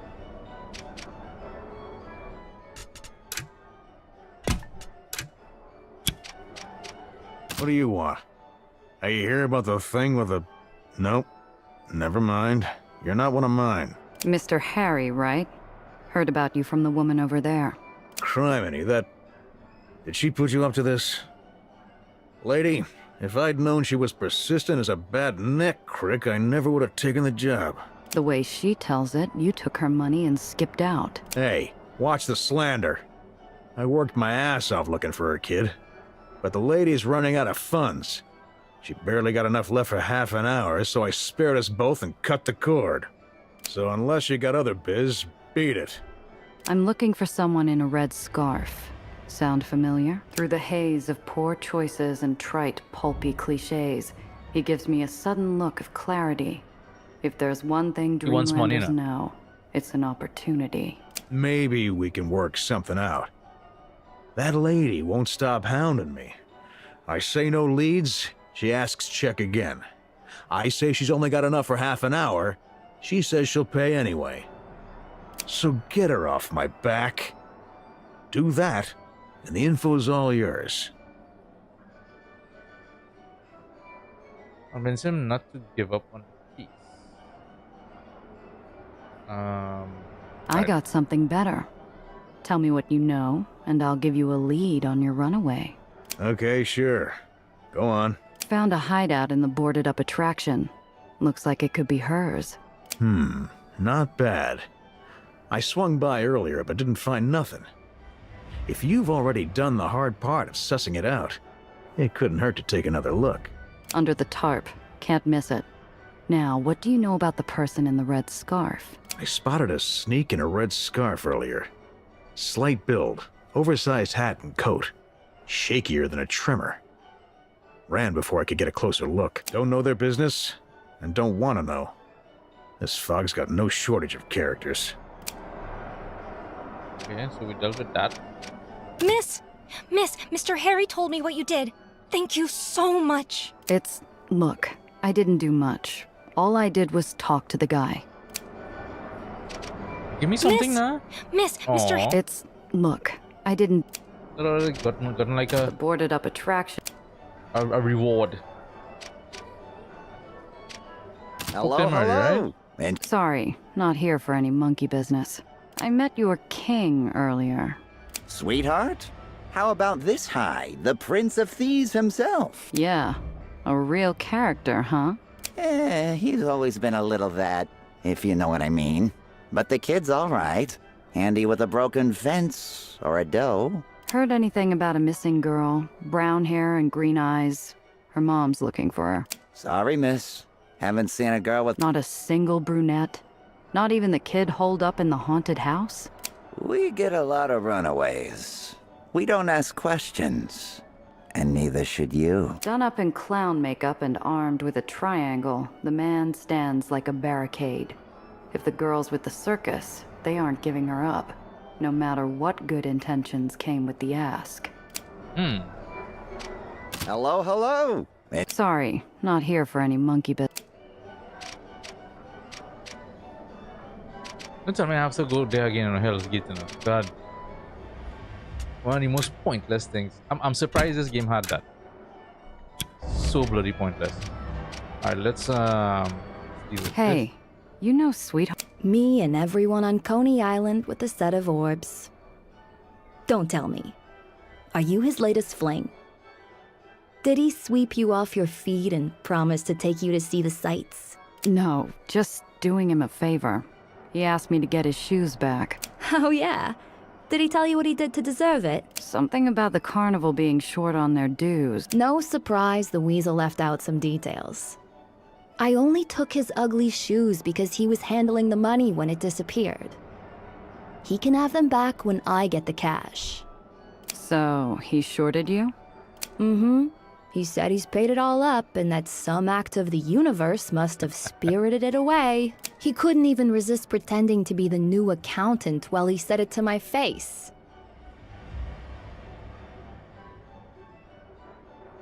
You picked that up from one of your schools? Thought you does were supposed to have class. Mm-hmm. And who you gonna tattle to, tourist? Sophie, what do you think? Occasionally. We does are meant to set an example, after all. Sophie's presence comes up on us as suddenly as a wave crashing down on a pair of unfortunate souls. Except those shoes are a little... gaudy. I couldn't imagine putting up such a fuss over them. Can you, Ellen? No. Indeed. So why don't we take them off your hands? Think of it as a reminder. We're classy rogues, darling. And we use our name responsibly. Though I walk away with Sweetheart's shoes in hand, my pride feels an inch shorter. Better hope this tip pays off. Okay. Now, where's this idiot, by the way? On the tower.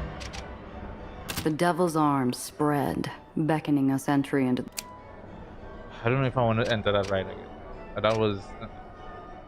I hope I don't have to go back there. There you are. Any closer to retrieving my shoes? Here, hang on to them this time, all right? Oh, I will. Come to Papa, you beautiful things. The shoes are the loudest color I've seen all day, but that boyish grin could light up the park. He spends a good minute strapping them on, cooing over the fit and promising a thorough spit shine later.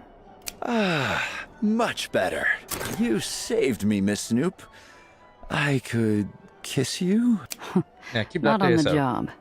I've got a deadline, so tell me what you know about the Red Scarf fast. All right. Courtney Code says I can't name names, but I can tell you she's a sweetheart too. A bit naive, but who isn't at that age?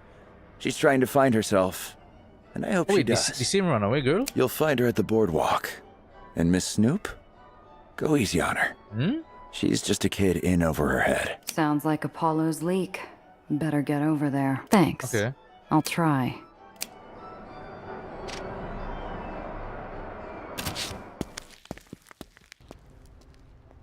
A step off the midway, and the world becomes grayer. Absent of rides, absent of crowds, absent of all light except a lone lamppost. The fog throws a gloomy veil over the boardwalk. The clock tower silently ticks in the distance. 15 minutes until the meet. I let the fog roll over me as I slip behind a wall, waiting for a spot of red.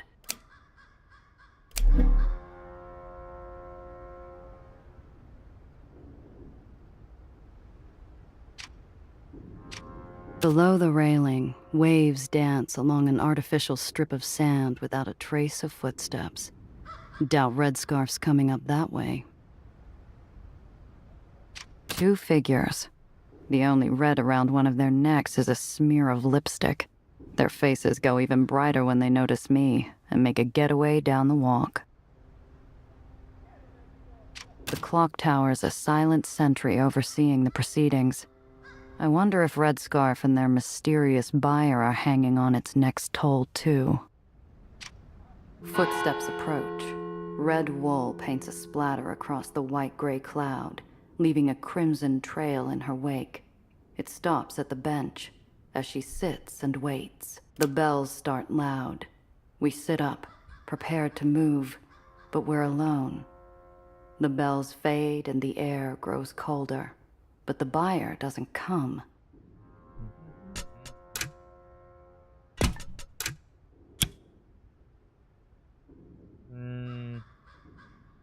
Eyes forward, stance relaxed. I sit and wait. The leak's not going anywhere, and the mastermind's still out there. If I hold out, I can get them both. Minutes pass. I count exits, shapes, and ticks on the clock. Nothing changes until the next bell. That's long enough. I hear a click of a gun pressing an icy brand against the center of my back. My throat squeezes, caught in a vice as the muzzle propels me towards the bench. Your work's done, Missy. Best you were on your way. The girl runs. Faced by an icy, scarred nightmare, I don't blame her. I'm frozen. A half step away from a bullet and a drop into Coney's waters. But the shot never comes. Why aren't I dead? What do you want, creep? If you're looking for Nellie, she's not here. Oh, the Reinhardt job's in other hands. I wanted to chat. Off the clock. Professional to professional. A chat? You've got a gun on me. The pause is like standing foot over grave, teetering until he yanks me back with the snap of holstered iron. Dufresne takes a spot on the bench. A heartbeat later, he gestures to the open seat. You know what? Let's take a seat. If Dufresne was going to shoot me, he would have done it already. I sit face to face with the scarred-up black hat. You set this all up. You're sharp, aren't you? So why the underground?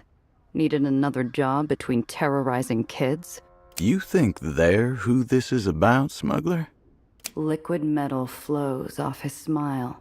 We might not be trading blows behind a windshield, but he's still a monster playing with his food.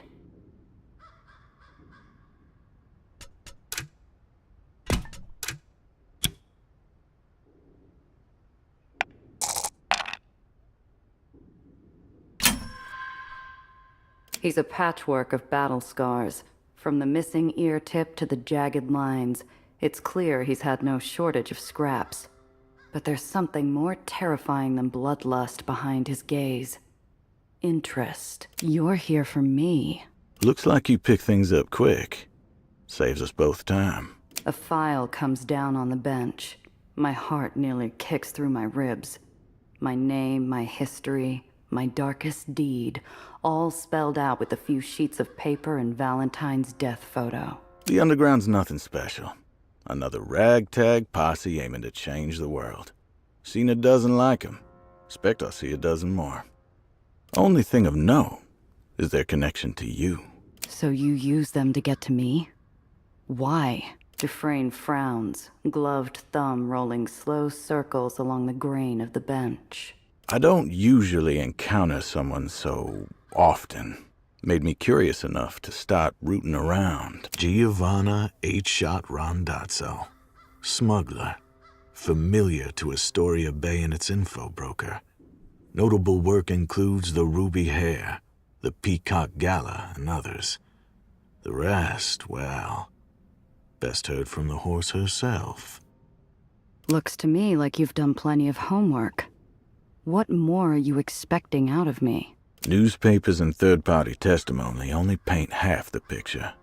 And if you talk, I'll return the favor. Fine, let's talk. You can start with who the hell Not so fast. Let's talk terms. My past employers and their intentions for Dr. Reinhardt are off the table. You want answers, you gotta earn 'em. Question for a question. Oh, and my time's limited, so you best pick wisely. How many questions do I get? A watcher above sounds off another solemn bell. Until the next bell. Flip for first question? All right. Fine. Tails. The coin whistles through the air. It lands a perfect arch in the palm of his hand. Tails. My shoe itches. I might not know what Dufresne's planning, but I've got questions burning holes at the back of my mind. So he no longer and not hunts in enough the guild. time to ask them all. The Underground had given me a job. There wasn't a leak, but they'd still expect something. But this was between me and Dufresne. I ask myself, if I leave something unanswered, which one?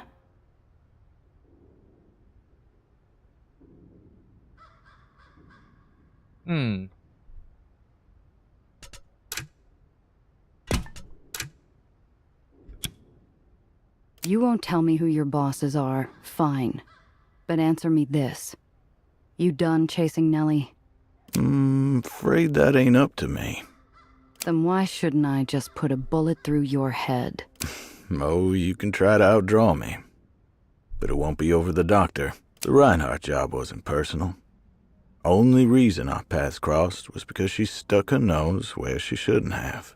Wait, you're talking about her research into the well, right? The thing that's going to save the lowers? Now, where did you hear such a thing, smuggler? Still haven't answered my question. Why's fixing the well a problem? Can't say. I was hired to bring her home, and my pay covers not asking why. And anything goes, as long as you get paid. You prefer pretty packaging. Something to ease your conscience when you're told to do something foul. One question down. Satisfied? Good enough. So, tell me, what was worth chasing me all the way to Dreamland? He leans forward, arms resting on his thighs, body stretching like a shadow under the turn of the sun. What were you before you became 8-Shot? Why would you care? Lot of stories about 8-Shot. These days, a lot less about Giovanna Randazzo. You used to have a tighter name for yourself, didn't you? And wherever Alfonso Randazzo went, Giovanna Randazzo was sure to follow. Think you were happier a sparrow in a flock than a hawk flying solo? The answer hurts, pressing on a still healing wound. I can still smell his cologne and the way he'd sweep me into his stories with a wave of his hand. Always dream big, Principessa. Even when you fail, you still impress. How did she get out will make your name as powerful as how did she do it. He wanted me to give him a run for his money. Had a pricey bottle set aside for the day I'd strike out on my own. We never got to open it.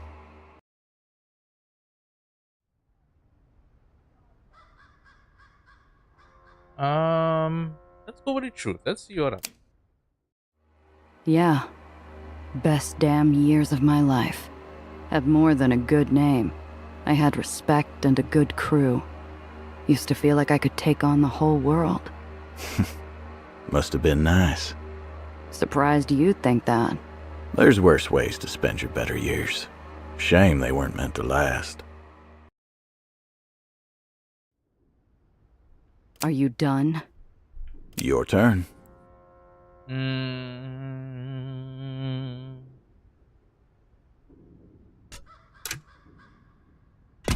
Because I have a feeling I wouldn't be able to ask all the questions. So let's go with this. About the girl in the red scarf. She... You only got a few questions, smuggler. Be ashamed to waste one asking after used cards. Look, Dufresne. The girl's face is plastered on posters, and her mom's tearing her hair out. All I want to know is that you're not going to shoot her after this. The black hat leaves me guessing. I'm seconds away from threatening him with a trip over the railing until he shakes his head. The little miss was a one-off. Found a buskin at the amphitheater. Dropped my request along with my tip in a basket. No direct contact. No sense in killing her. Expect she'll be back there. If she doesn't find more trouble on her own. I take a moment to absorb his answer while I brace for his next volley. So, what's next? If you're looking for dirt on my school days, I never went. Interested in something more present. Rather hear about the job. Expect you know the one.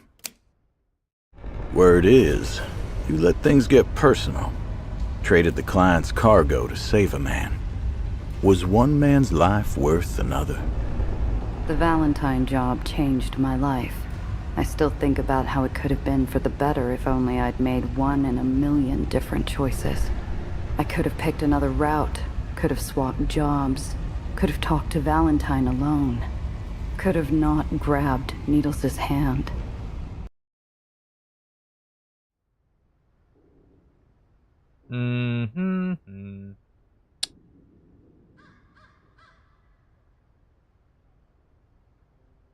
Tell him it was or wasn't. You know what? Wasn't. Because that Needles bitch turned out to be Would a, have turned out saved to be a myself a real lot bitch. of trouble if I hadn't. Imagine you'd be right, but you don't sound so sure.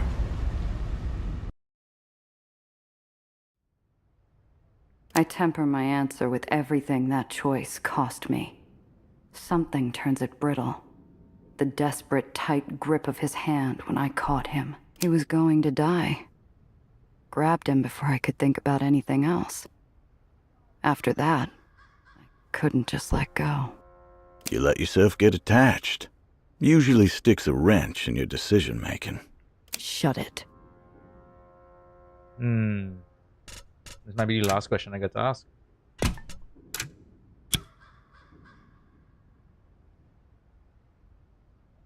Let's do this. So, why are you so interested in me? You've been a pebble in my shoe.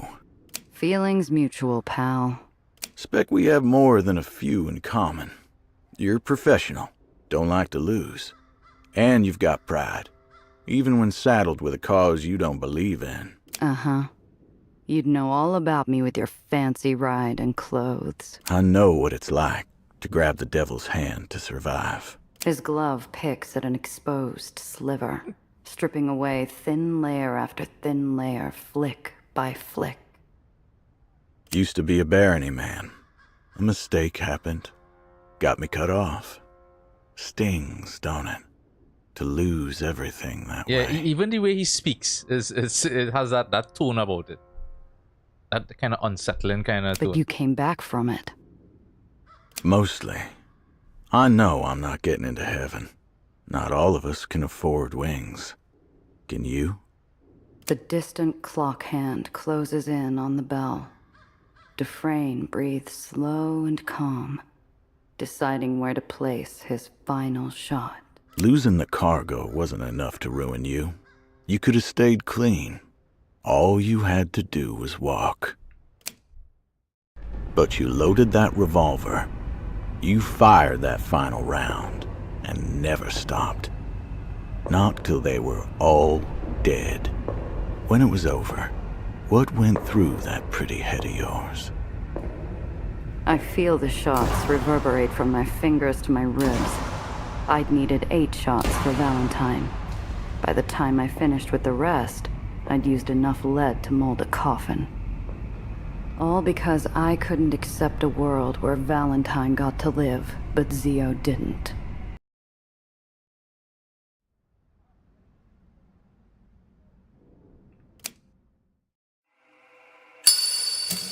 Peaceful. No more goons in dark alleys. No more checking my car for booby traps. I could finally breathe again. But you're still here. A Baron killer and a gun. Being pointed around by a ragtag group and a bunch of pretty words. Look, Slim. I'm not a hired killer. And no one's forcing me to do anything. I've got a new life planned as soon as I'm ready. I'm sure you'd like to believe it, but I doubt it. If you wished for something so peaceful, you would have hung up your holster while the last body cooled. True, he has a point. Does have a point.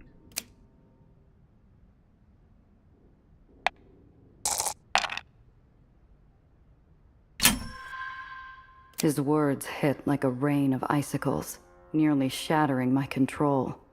My tongue moves to skewer him back, but I wasn't the only one who'd taken damage. His mouth set in a grim line. Sounds like you're speaking from experience. His fingers begin a slow, meditative roll, matching the beat of the black waters below. I had a job go south, a long time ago. My then employers needed someone to blame. They lured me out, beat me black and blue, and trussed me up for the underline.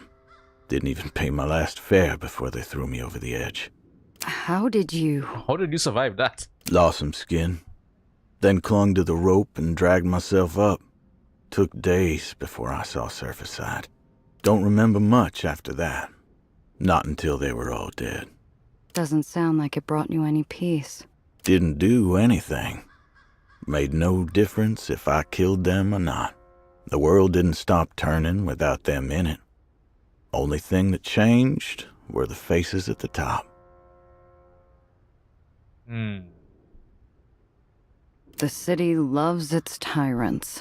That it does. The barons are only the tip. Valentine was replaced within a year. White streets in civil war. I can only guess what Dreamland will look like when Marm's gone. For a moment, the gray world loses its tint of gloom. The smell of salt water, the soft glow of the lamppost, and the chord of shared silence. It makes my shoulders itch. When did I lean forward? Easier to keep your guard up when you're facing a shadow with a gun. Maybe that's what makes me risk a final question. You might be off the clock, but this is a lot of effort for a chat. What's your deal, Dufresne? I watch his form flicker and change. From monstrous shadow to a man of uneven shoulders, an aimless bloodshot gaze, and parted lips that have no words. The bell tolls, ending our parley at the quarter hour. The black hat stands, liquid metal streaming back into his posture and step. I'll be on my way. Best we don't meet again. Wait, that's it? I was wondering if somehow he becomes an ally. No. Got something else for you. This part is advice. Something to chew on. People like us don't change the world, Randazzo. We survive it. Be a shame you had to die because you didn't learn when to walk. And don't try to follow. Dufresne steps into the fog's shadow, leaving me with only scraps for answers. None of it explains who his boss is, what their plans are with Nellie's research, or what's got me on edge.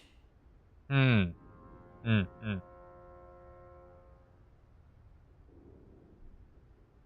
Let him go. I curl my gloves around the bench and force myself still. I'd done Apollo's job and gotten out of it with intel. I wasn't going to risk a bullet for more. The last trace of his silhouette vanishes. I lean back, steeping in his words. I have a feeling he might become an ally, you know. Mightn't be like a party member, but like, I don't know, just the way he spoke feels like it could lead that way. They taste sour. I don't need some creep in a black hat to tell me what happens when you stick your neck out. The Underground's already got enough would-be heroes for that, and I'm not one of them. The walls of fog begin to thin. Shrieks of delight and happy foot patters penetrate the silence. I take that as my cue to go. Better let the Underground know how things turned out. Because we fought him, what, 3 times? First time when he chased us, next time in white. Yeah, 3 times. We fought him 3 times already, so. Halfway down the boardwalk, another face emerges from the fog. Another poster for the missing girl. Dufresne said he found her at the amphitheater.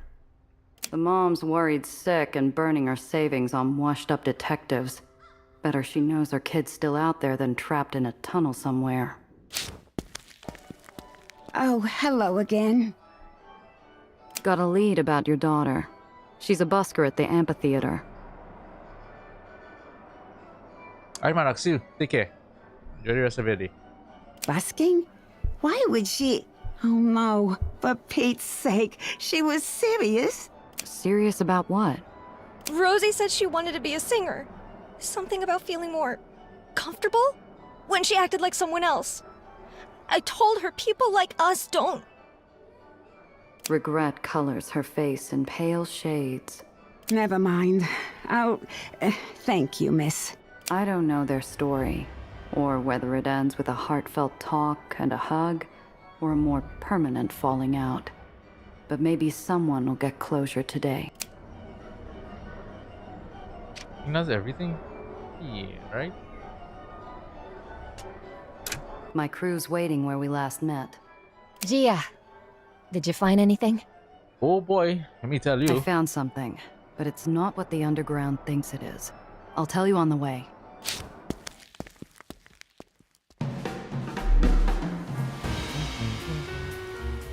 A safe house? Is it a safe house? Oh.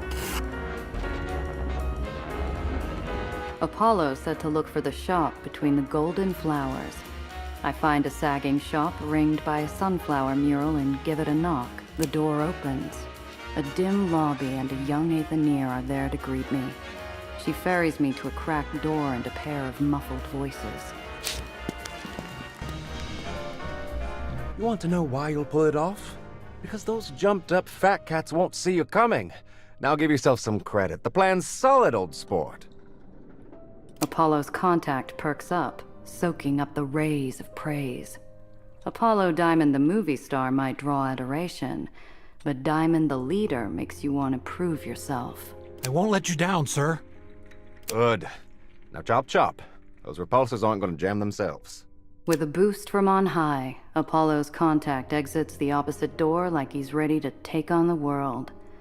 Only once he's gone does darkness shudder across Apollo's face. I am even, after that conversation, I'm even more skeptical about what's going on here, but let's see. You didn't need to come, Apollo. You're wearing yourself thin. Not to mention the risk to your cover. And what good am I in a shadowy room, eh? And speaking of wearing ourselves thin, how's that retirement plan coming along? It remains a work in progress. There's still too much to do, and the well needs fixing. And after White Street, Cressa and the others need support. That's the tricky part, isn't it? Something's always on fire. Suppose it keeps us busy. There's a pressure behind those words that flattens the room. Apollo's demeanor dims while Sam roots still. And I'm about to add another load. I knock and enter. Am I interrupting something? Not at all. Thank you for looking into our situation on such short notice. How'd it go? Did you take care of it? No, Listen, your network's safe. There wasn't any leak. The pressure tilts my way, threatening to drown me in questions. I could tell them everything, but it would also mean admitting who Dufresne's real target was. I'd either be giving them an honest report or a loaded gun. I keep a nut to myself for now. Better safe than sorry. I give them the shorthand. Must have been thinner than they expected. Apollo paces furiously along the walls, a caged animal without an outlet. That's it? We take a chance, we double your rate, and we get this... This is nothing. Look, Hollywood, I did what you asked. It's not my fault Dufresne played you. Sure. And if he did it once, he can do it again. We need to do something about it. Now. Hang on a sec. What about the heist? Marm's birthday is right around the corner. She's right. This man and the ease he got through our security is a concern, but we must have neglected the fires burning in front of us. The reminder releases a valve. The pressure eases, releasing fury and tension to make room for purpose. Well, that settles it. Gia, darling, you know your marching orders. Rob Marm, pay Killmeyer, and get Nellie that core. Sam and I will look into this Dufresne fellow and who he's working for. The leak might have been a fake, but nothing stopping Dufresne slipping back in and leaving something nastier than a letter. It may be difficult to wall him out entirely, but measures are already at work. We will be relocating drop boxes, pairing all contact, and thanks to you, distributing a description of the culprit. Not a difficult fellow to identify. Black hat, facial scars, and ice-cold eyes. As villainous as they come in the pictures. Sounded like you two were already running ragged. Comes with the territory. I can read 2 scripts, film a sponsorship, and jet around on a pot of coffee. Surely I can squeeze in a manhunt somewhere. I have many islands to check in with. I'll ask around. Perhaps the Aetherians or our mutual friends may have heard something. How are you going to do that? Dufresne's a professional. You don't pay his kind of confidentiality fee unless you've got steep pockets or serious skeletons to hide. We know a few outside specialists. However, their services will not come cheap. I am expecting to hear a name. I don't know. Expecting some big reveal. Still cheaper than a Bronson something or other. If it's going the way I think it's going. Picture coming out. In the meantime, let's do better.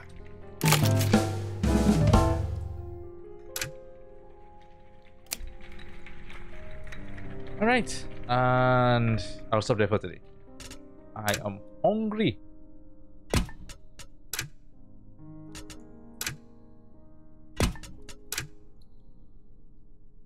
All right, tomorrow we continue this. Finish up that last quest that I had to do there. Not Apollo, the other thing. And then I guess we raid Mom tomorrow. Oh yeah, and I have the side quest to do. Anyway, appreciate y'all being here as always. I'll take care. Have a good one. Enjoy the rest of your day.